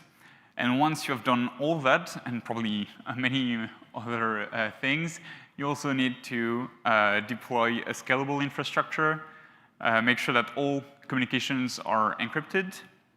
And if you really care about your users' privacy, you also want to make sure that the inference runs inside a trusted environment and that no user data can be exposed at any point.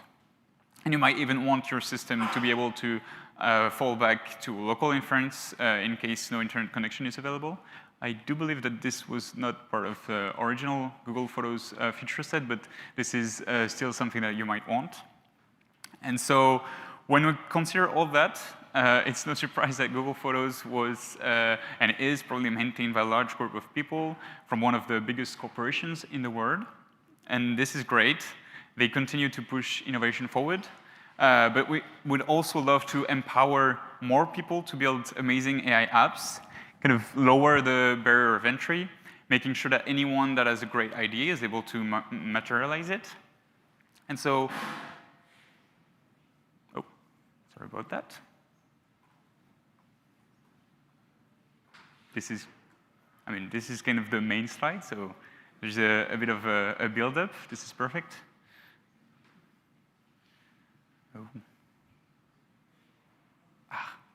Probably because I put a GIF on it.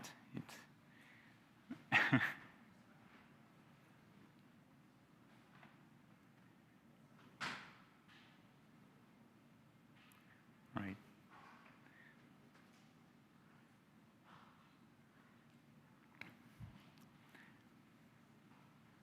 All right, just for the AV people, if you can remove the GIF, it should be loading, and it's fine. We won't have the beautiful GIF.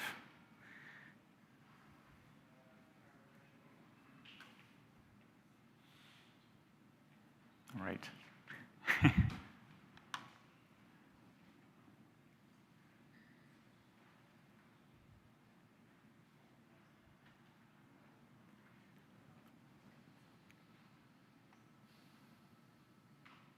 Yeah.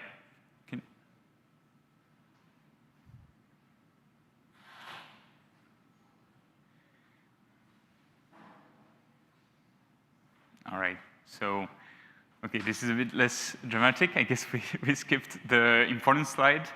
But the point is that we have built Flower Intelligence exactly for this purpose. So, as Daniel mentioned earlier, Flower Intelligence is an open source on-device AI framework with confidential remote compute capability. And so all of those complex implementation requirements are already taken care of with Flower Intelligence, allowing the users to focus on actual features instead of being slowed down by all those steps we outlined before. So for instance, with Flower Intelligence, you don't have to worry about OS compatibility, because we made sure that there were SDKs available for the biggest platforms. We also distribute different versions of models depending on the device's capabilities. And as you know, at Flower Labs, privacy is of the utmost importance for us.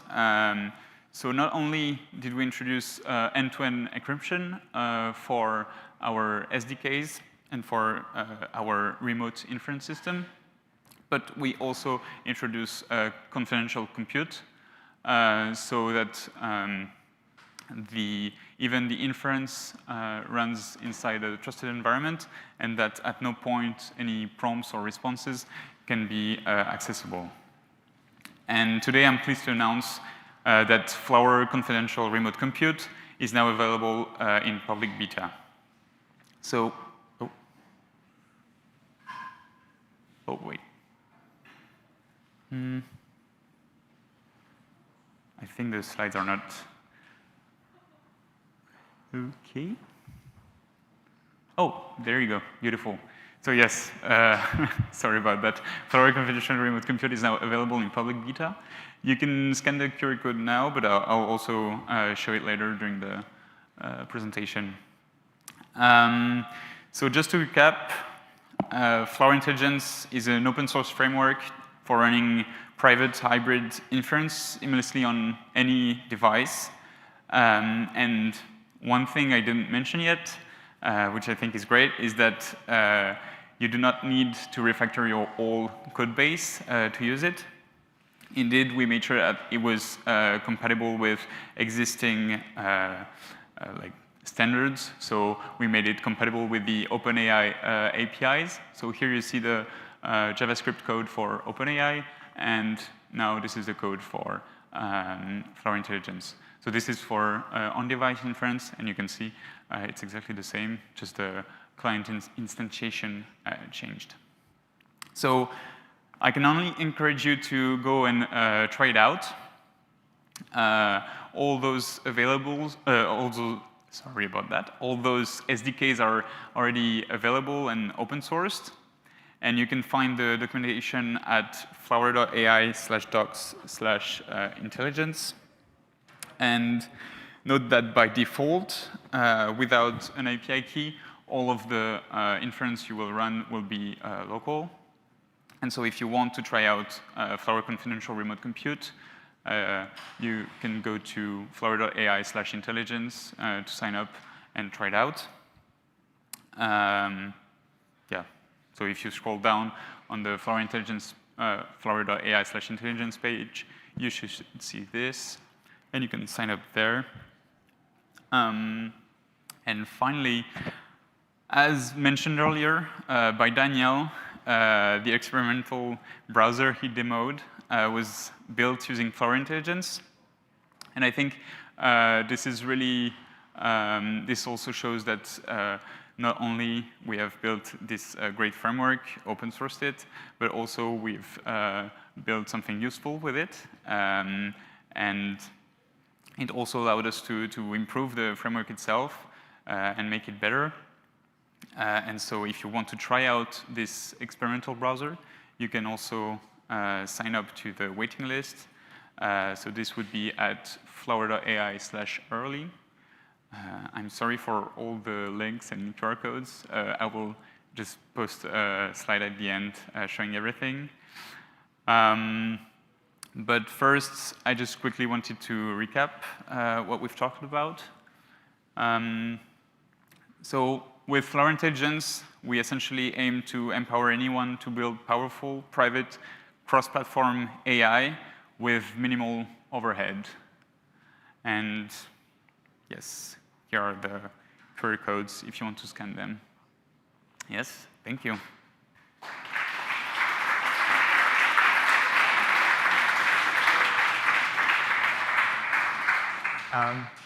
Thank you, Charles, for persevering too with a few technical difficulties. Are there any questions from the audience? We have time for one. Yeah, the gentleman right there. The mic is coming. Just a short one. Is the confidential compute using some sort of hardware trusted execution environment? Yes. Okay. Yeah. Can you talk a little bit about that? Yeah, sure. So it's using the latest NVIDIA GPUs. TDX or something? Yeah. Okay, gotcha. Thanks. And just a quick note, feel free to come and talk to me later at the reception if you have more questions. Great. Well, thank you, Charles. Thank you once again.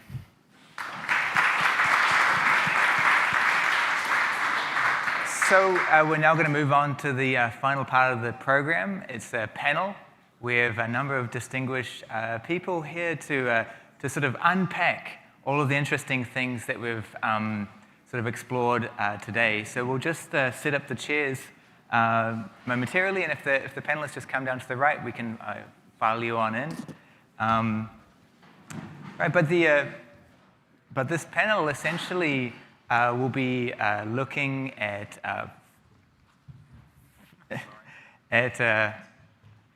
federated and decentralized topics, looking at some of the application areas we've unearthed, and also sort of looking forward to see what might come next. So we just need one more chair. Yeah, great. Okay. So if you just come on up. A number of these folks you've already seen speaking today. There's a couple of new faces as well though. So we have Sadir, we have Patrick, and so we have Sadir from JP Morgan. We have Patrick from Flower. One of the new people joining us on the panel here is Pan Hang. He is also at Flower. He leads a lot of the framework architecture and software work. It's an integral part of the team. We have Aaron Lee, who is at AWS. He's head of science for the Human in the Loop team. He's had a number of positions in the Bay Area for a number of years now, such as Uber and Pony.ai and a number of other companies as well. And then we have Kevin. Kevin is from Coinbase. He is one of the co-creators of the X402 standard. He is one of the leadership team for the developer platform work that they're doing there. And so across across this set of people here, we have a lot of expertise on different aspects of the decentralized and federated ecosystem. And so I want to sort of launch in and ask a question. Feel free to just jump in at any time. And sort of the open question I want to ask you all is, what have we not talked about yet that is a key aspect of this whole sort of mission that we're on? We talked about many things, but I wonder if any of you want to raise a topic or two that we just haven't looked at yet. I can go first. Sure. And this is something that I was alluding to in my earlier talk is one of the key things that I'm looking to the distinguished attendees here to solve is the rewarding mechanism. And not just the reward mechanism, because I think from a technology perspective that can be addressed. What I'm also looking for is how do you solve that in a very fair and transparent manner, right, without putting a trust on a single entity? That is something that I think we haven't talked about it, so I would like to hear from other panelists, and also a bit of a challenge for, as I said, all the smart people in the room. That's an interesting one. Yeah, I'm happy to jump on that. So I've worked in the kind of distributed systems space for a while, and worked at a company called Storage, which built an incentive mechanism for distributed and decentralized object storage, so solving similar problems. And there's a lot of work to be done around like local device accounting, and how can we prove verifiably that this compute was used to leverage the training model, and then attribute that back to the user. At Coinbase, we're actually looking to solve that problem directly with the X402 protocol, which was mentioned earlier. And what we've built is an incentive mechanism over HTTP rails. So it uses the 402 status code, which was built into the internet back in the late 80s. Hasn't really been lit up yet. It's the 402 payment required. You might be familiar with 404, which is file not found. And what we're looking to do is enable those kinds of incentives with stablecoins tied directly to the device. And I know the Vana team spoke a little bit about this before, but we're really excited around enabling teams to build these types of applications. Even today in the App Store, I think the #3 app is an app that pays you for all the transcriptions of your phone calls. And so I think we'll increasingly see more of a need for tokens outside of the pool of publicly available data. We'll see a need for accessing all the latent compute capacity that exists across devices in the world. So that might be your Tesla, or it might be your iPhone that with the new iPhone 17 Pro has a 6-core GPU. And so finding ways that we can tap into this latent, underutilized capacity that exists, incentivize users to share that capacity, we can actually bring down and commoditize cloud costs, create better solutions for users. So. Yeah, I just want to add that, well, for the federated data marketplace, apart from just from the economic or financial perspective, I think it's also have another implementation, which means we already managed to standardize all the data suppliers, which is actually a more challenging job, especially from the framework side. We also wanted to do something like a model.fit, and then magically everything happens under the hood. You don't have to worry about how data is collected. You don't worry about how the model is transmitted to your client and things like that. But in reality, if you want to set up a federated learning system, you still have to go through a ton of manual process, like especially like data in hospitals and also financial companies. It's just a ton of red tapes and to just get access to some small amount of data. So I think if we can have a data marketplace, that also means that we already managed to some extent, have a standard format for all the data suppliers, and also to unify them. And from that point on, Flower can even support model.fits, just like how you do machine learning these days, and everything happens magically on the hood. Yeah, I think that data set marketplaces, this has been a goal of the industry for a long time. And back at Intel, we had been trying to figure out this for 10 years, and it goes through different iterations over time. But I think we're finally at the point where it's great to see that companies like JP Morgan are really investing in this and understand that if you can incentivize the data providers in some way to come to the table, then that's really when decentralized AI takes off. So we absolutely see a need for that kind of thing. And I don't know exactly what the answer is to actually making that a reality, but I think the smart contract work that's certainly been started is absolutely a step in the right direction. As far as things that we haven't really discussed, we've talked a lot about data privacy today and why that's necessary for federated learning. It's really one of the core tenets of it. But model IP, and actually when you want to have competitors that can work together for mutual benefit, how do you actually ensure that a model can be sent to a data provider who you don't necessarily know ahead of time, and then verify that they're not going to be able to steal that model and then use it for their own purposes? So that's another aspect that I think is important to really consider if we want to scale this to a very large set of enterprise users. Luckily, some hardware support for some of these concerns is coming, but no, in general, it's still a fairly difficult problem without that hardware as well. Aaron, I was wondering, you might have seen a lot of discussions about using the edge for like decades now. And with people have written papers about leveraging mobile devices. Do you think are we closer to using edge, mobile, these sort of resources on the edge of the network to do some of this AI work? Yeah, I think it's sort of time's right because as intelligence sort of getting closer to the edge, right? So they encounter a lot of these sort of governance privacy issues, right? So I think used to work at Alexa, we actually do federated learning because it's getting increasingly hard to directly train with customer data, right? So their data lives on the device, so we just do federated learning, right? So you do computation on the gradients locally, and then you just exchange gradients instead of getting the actual raw data back to the cloud, right? So I think that's, I would say, I think it's happening, but I would also want to, you mentioned like what's we haven't talked about. I think,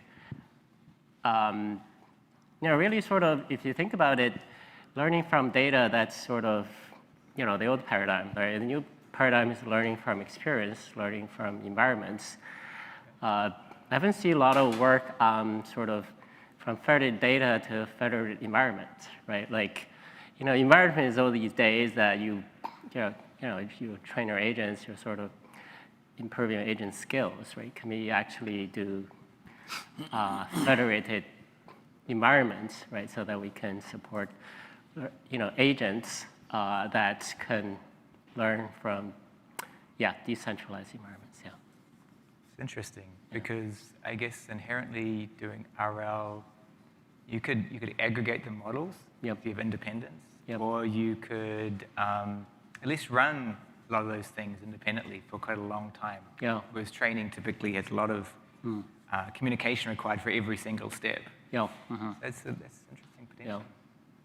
Can I pick up on something that you just mentioned? And to your point, Nick, what hasn't been talked about is I think what you just alluded to is the governance, the model governance.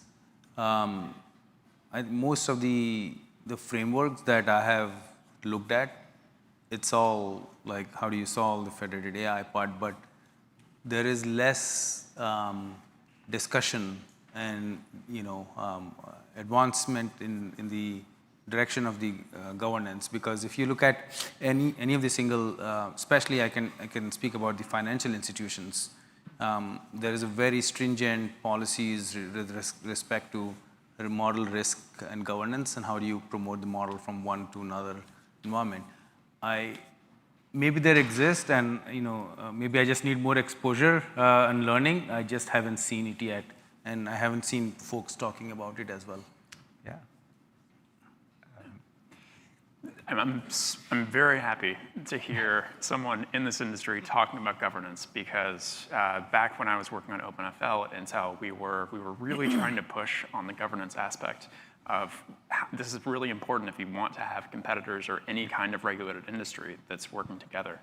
I think there's always this trade-off because you want things to be as easy to use as possible, but then you also need to have these necessary steps that are in place so that you can have agreement at every stage of the pipeline. So I think that's really a great area for all of these federated learning frameworks and for Flower in particular too to be investing in. To what degree do folks here think that the governance, to what degree are the problems societal or adoption agreement of what mechanisms they need? And then to what degree are the technical components allowed to enable those things? What I mean by that is, I think there's not a clear understanding between companies about what happens when they collectively train a model. Who owns that model? How do you monetize it? And so if they don't know exactly what they want the technology to do yet, it can be hard to build for that need. Do you think we can, do you have any thoughts on this? Like social versus technical? I have a very simple answer actually to that. Yes. Again, I can only speak on behalf of myself and on my personal views. Is if we are in the financial industry, our first and foremost objective is to generate profit for us, for our investors, and for our clients. So to your point, is it to what degree? The answer is absolute highest priority. Right? Because if anything that we do is not necessarily resulting in any of the three, then it's a good project. It's definitely an interesting initiative. End of the day, we need to solve the business problems, and this also incentivize the folks that are investing in us. So I think that to me. My personal view is that this is one of the top priorities. Yeah, and just to add on that, this has been a problem in open source since day one, right? And I think what I've learned working in the open source space is that good governance starts on day zero. And so before you set out to define a project, have a clear approach to governance early on and keep that. And I think that's where you see success around even some of the crypto projects like Ethereum and Bitcoin. These are open protocols that have governance standards, and in just the same way as operating systems like Linux and blockchains like Ethereum have had to build these governance standards in, I think learning from the industry is really important. And so I would definitely recommend taking that approach and thinking about governance at day zero and defining that in relation to the project's objectives.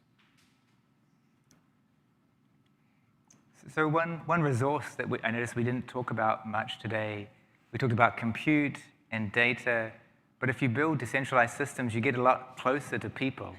And so I was curious if any of you had thoughts on what that might unlock. If it's in the extreme form, it could be a mobile, and you can have that human available in that system. But even inside organizations doing federated learning or doing decentralized learning, there's a much greater opportunity to have people perhaps label data and these sort of things. So any views on data and compute are huge drivers for this, but is the user also a huge driver? Definitely. The user is the one that's generating the data that's powering this. And there's been great open source projects like Open Assistant, which was a project that emerged on Hugging Face, where they created a website and users, without an economic incentive, were just labeling data to try and fine-tune a model to compete with GPT-3 in an open source way. And this is one of the earlier attempts at kind of open source language models. I think with the right incentives, as we mentioned earlier, these things can get a flywheel that can supercharge this. And so finding ways to tap into kind of, again, we talk about latent compute capital, but the latent human capital, how can we tap into that, incentivize it, and get people doing jobs around data labeling to drive RLHF data sets to improve the user experience for models. I think it's a greenfield of opportunity. Yeah, arguably it could be just as important as having all these RL environments. If you can, one of the best RL environments would be if you had a person being able to assist its search for new information. That's right. Aaron, you're in the HIL team. Yeah. And so what do you think, human in the loop, how would some of the things you're seeing in that setting maybe transfer over? Yeah. So I think, in the old days, right? So I mean, the annotators are just still very sort of simple task, right? Where any human can do. So these days, I think,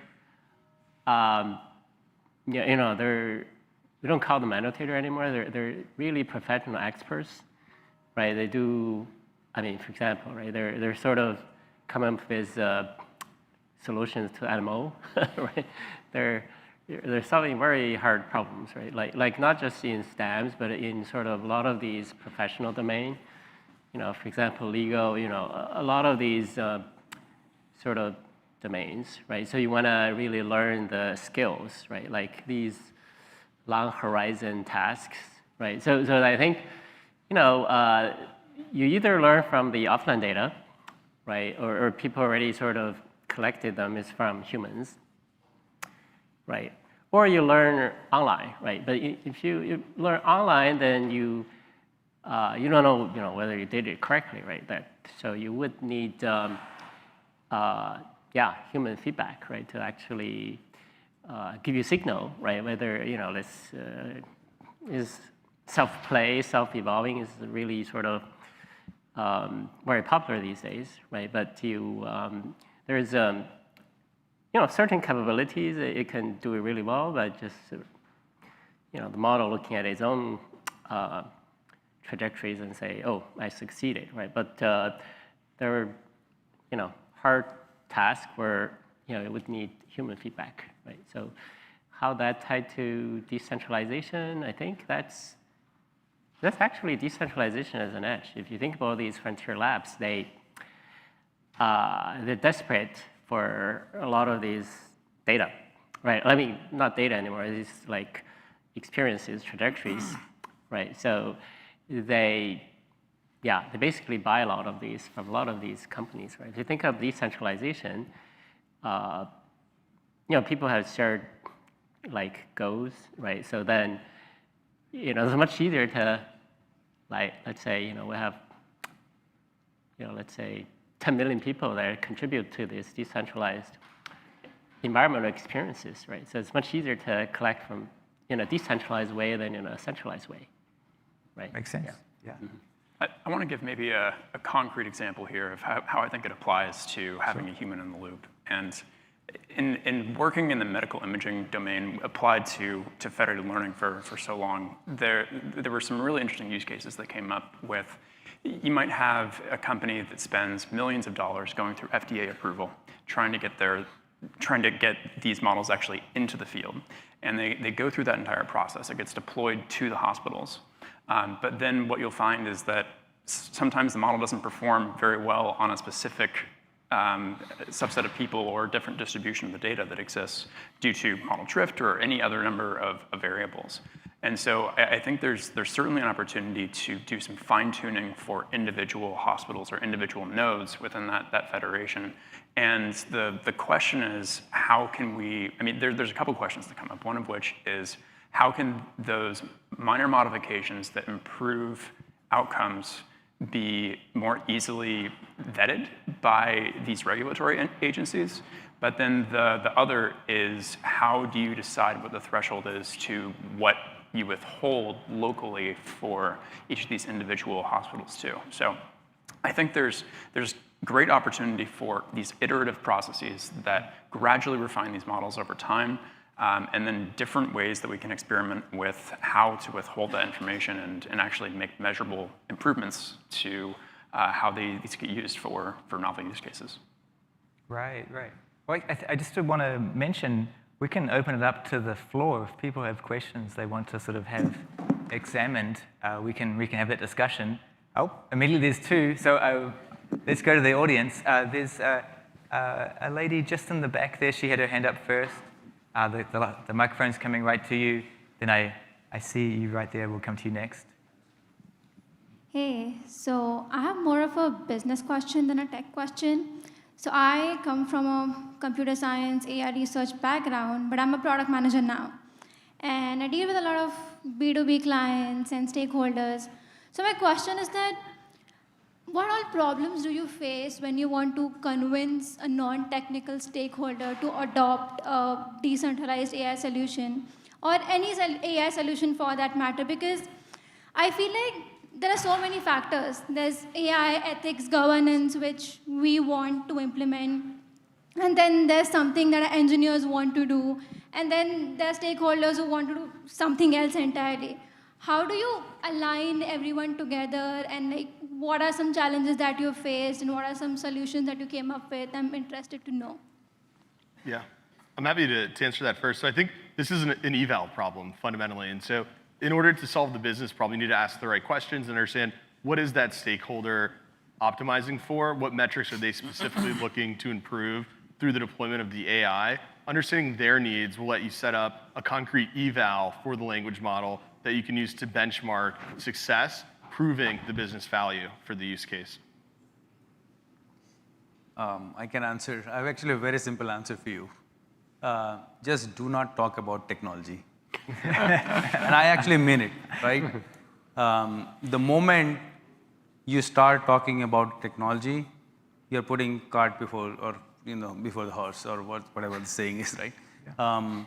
So the right way to have, and this is exactly what we did with this initiative that I was alluding to earlier, is to your point, exactly right. Just focus on what are you trying to solve and why are you trying to do it. Forget about the technology for a moment, whether it's federated AI, whether it's decentralized AI, whether it's LLM, SLM, any kind of buzzword. And that's what, like, I do it on a daily basis, by the way, right? Is speak the right language to the right audience, and you will get it right. Yeah, that would be, but the problem that you are highlighting is absolutely the critical one, right? We generally tend to start putting the technology before the business, and that leads into in this circular loop of going back and forth. I want to get the question, the gentleman here, just one row ahead. He was, he was second, and then we'll go back. I'm sorry. Hi, Michael here. So incentive and governance mechanism have been one of our main concern when deploying federated learning, because we're targeting like semi-adversarial environment. And so one thing that I would like to have your opinion on is how important is secure aggregation and differential privacy when you're deploying federated learning in those kind of environments?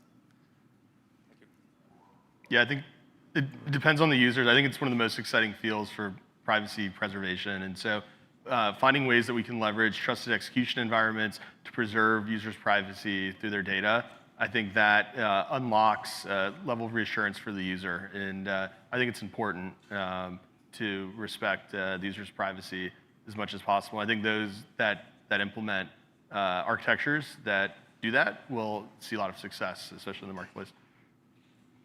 Yeah, and I also want to add, especially related to secure aggregation, which is one of my major. So actually, most of the use cases, they are actually coming from like finance, insurance, and those hospital areas. And although many of the people working there, they might know nothing about secure aggregation or differential privacy, but as long as it sounds safe, they definitely want to try it out. So so from my perspective, secure aggregation and the different privacy, from the first place, it does provide better security guarantees, especially secure aggregation, which is quite popular among those banks and also insurance companies, because secure aggregation doesn't impact model performance, which obviously their models, their so-called models might just be a logistic regression, which is very sensitive to noises. So those models are also very, so for those specific use cases, things like secure aggregation, it brings in extra costs, communication costs, but it doesn't affect model performance. That's also a good thing to go for those companies. But generally, most of the hospitals and insurance companies, they do value their data privacy, and they basically will ask you to use whatever there is to add everything together. And yeah, I think it's also a strong guarantee, also give them more confidence in using those federated learning things than just say, oh, federated learning itself is safe enough, and you just go with a try. Great. We can take this question just here. Yeah. My question is going to be directed to anybody in an executive leadership position, and it's around governance. That topic came up. So I work in the financial services industry, highly governed all across the board, and some of the big challenges I see come back to ROI, because governance is really not necessarily a profit center. It can definitely hurt your brand if you've left a vulnerability open. But in terms of getting approval, getting your project prioritized around governance, it becomes pretty difficult. It's often not seen as a technical problem by technical leaders. And on top of it, the people building are not incentivized for governance performance. So at the end of the year, when they're being tracked on delivering to production, getting things into a production environment, or the bottom line, an exclusively governance-related project is probably not going to be prioritized or built with that in mind, because that's not how the worker's being incentivized. That's not how the bottom line is being incentivized. So I think for that area, it's very hard to get those things prioritized. And what is your advice to people in this room who have an idea that they want to bring back to help get it prioritized in ways that'll matter to the leaders who select which work gets done? Yeah, if you're looking to build a standard that spans multiple companies, then credible neutrality is a really important aspect of governance. Because if you want other companies to adopt the standard, you need to be able to prove to the community of the adopters that it's not only going to benefit the company that's building this. And this is the approach that projects like Docker and Kubernetes and others have taken in the open source community, and I think it applies to federated learning frameworks as well. Do you have something? Yeah. I mean, that's something that I personally run into this almost every single day, just similar to the question around product versus technology. And the right way to think about it is, having a good narrative. What I mean by narrative is, if you go to the senior leaders within the firm, is, look, I need to put this governance controls process around it. By the way, this has nothing to do with federated AI. This is a very common practice, right? You will get roadblocks. But has anyone heard about the Bybit attack? Very few weeks, a couple of months back. You probably know this very well, right? So the narrative is, would you rather pay a penalty for something that regulators will put on you because of a missed payment or missed AML or missed KYC? Or would you rather spend the same amount of money to making sure that you don't actually run into this? Because the cost of reputational risk, especially in the regulated financial institutions, is significantly higher than the amount of money that is put in to actually put in that place.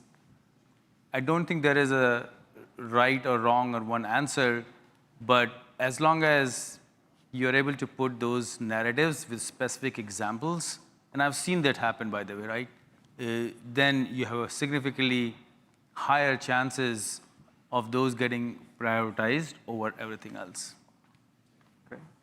We'll take the one final question from the lady just in the second row, and that'll be it.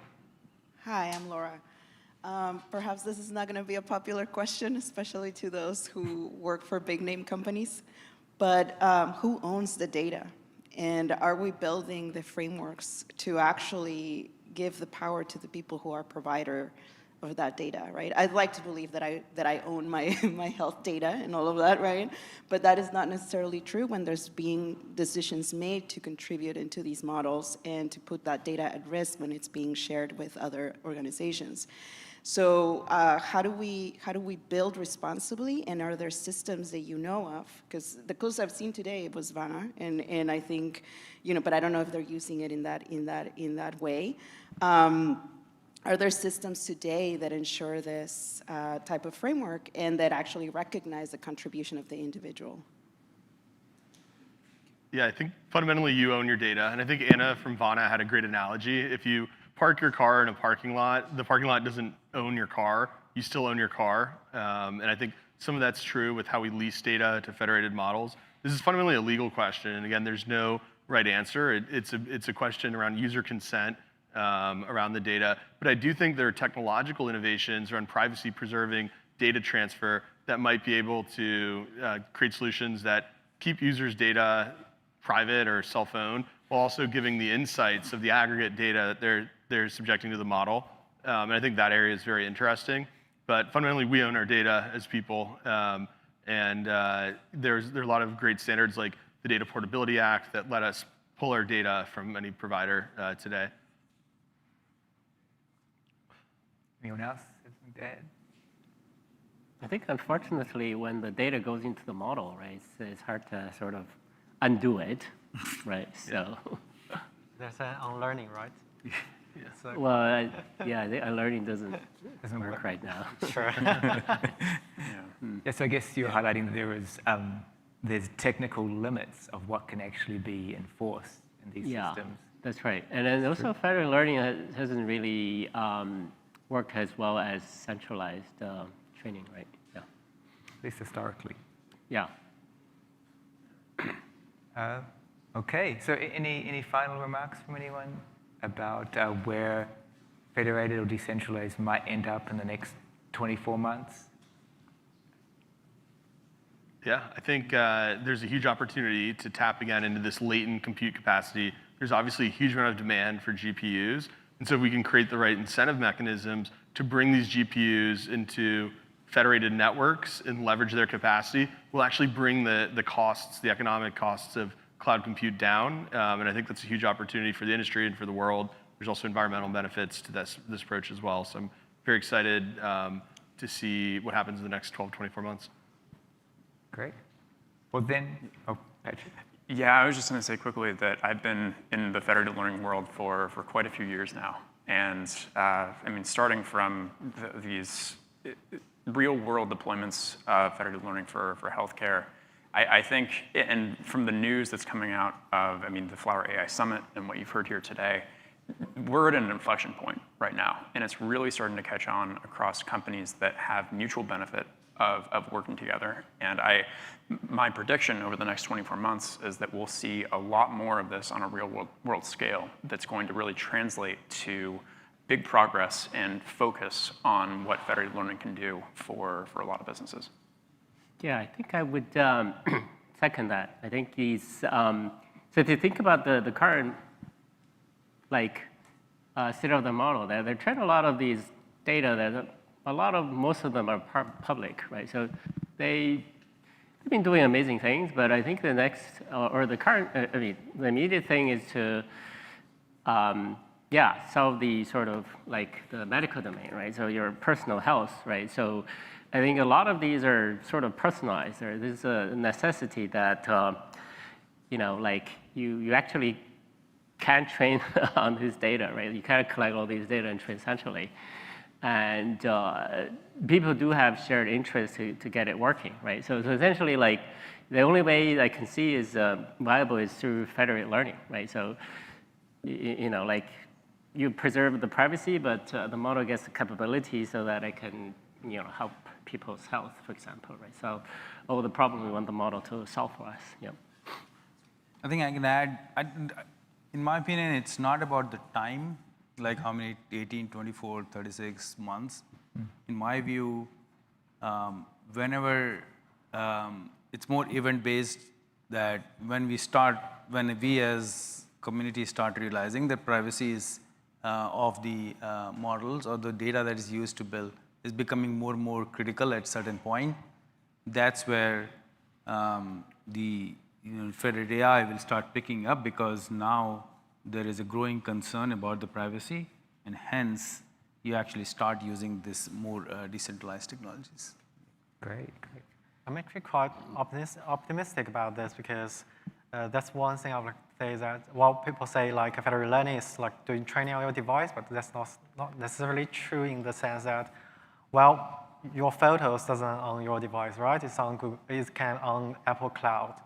So there actually is a big market for like cloud-based federated learning. Like in the initial thought, well, as a first glance, it sounds a bit crazy because it's already in the cloud. Why not pull them together and train? And it sounds like centralized training, but it's a bit different. I know that AWS is also working on that to enable that. Well, you have database on AWS, and you want to have cross-siloed federated learning. And it's true that the data is on the cloud, it's not on your local machine. And it's also true that training happens on the cloud, but it's also a different sort of federated learning, and it's a better guarantee than just pulling all the data in the same cloud server and trains it. It's still, in some sense, preserving the privacy of your own cloud, your own cloud drive, etc. So, so what if like Apple decide to go one step forward, trying to adopt federated learning on its crazily large Apple Cloud, and that could be also an opportunity and also a possibility. Great. Well, that's all the time we have. I just wanted to thank you all for joining the panel, and thank you for sharing your views. Thank you.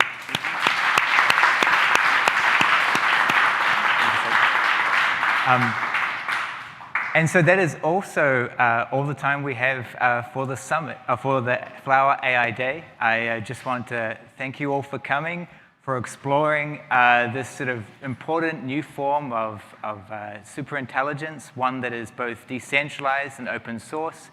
And again, thank you for joining us today. It's been a pleasure.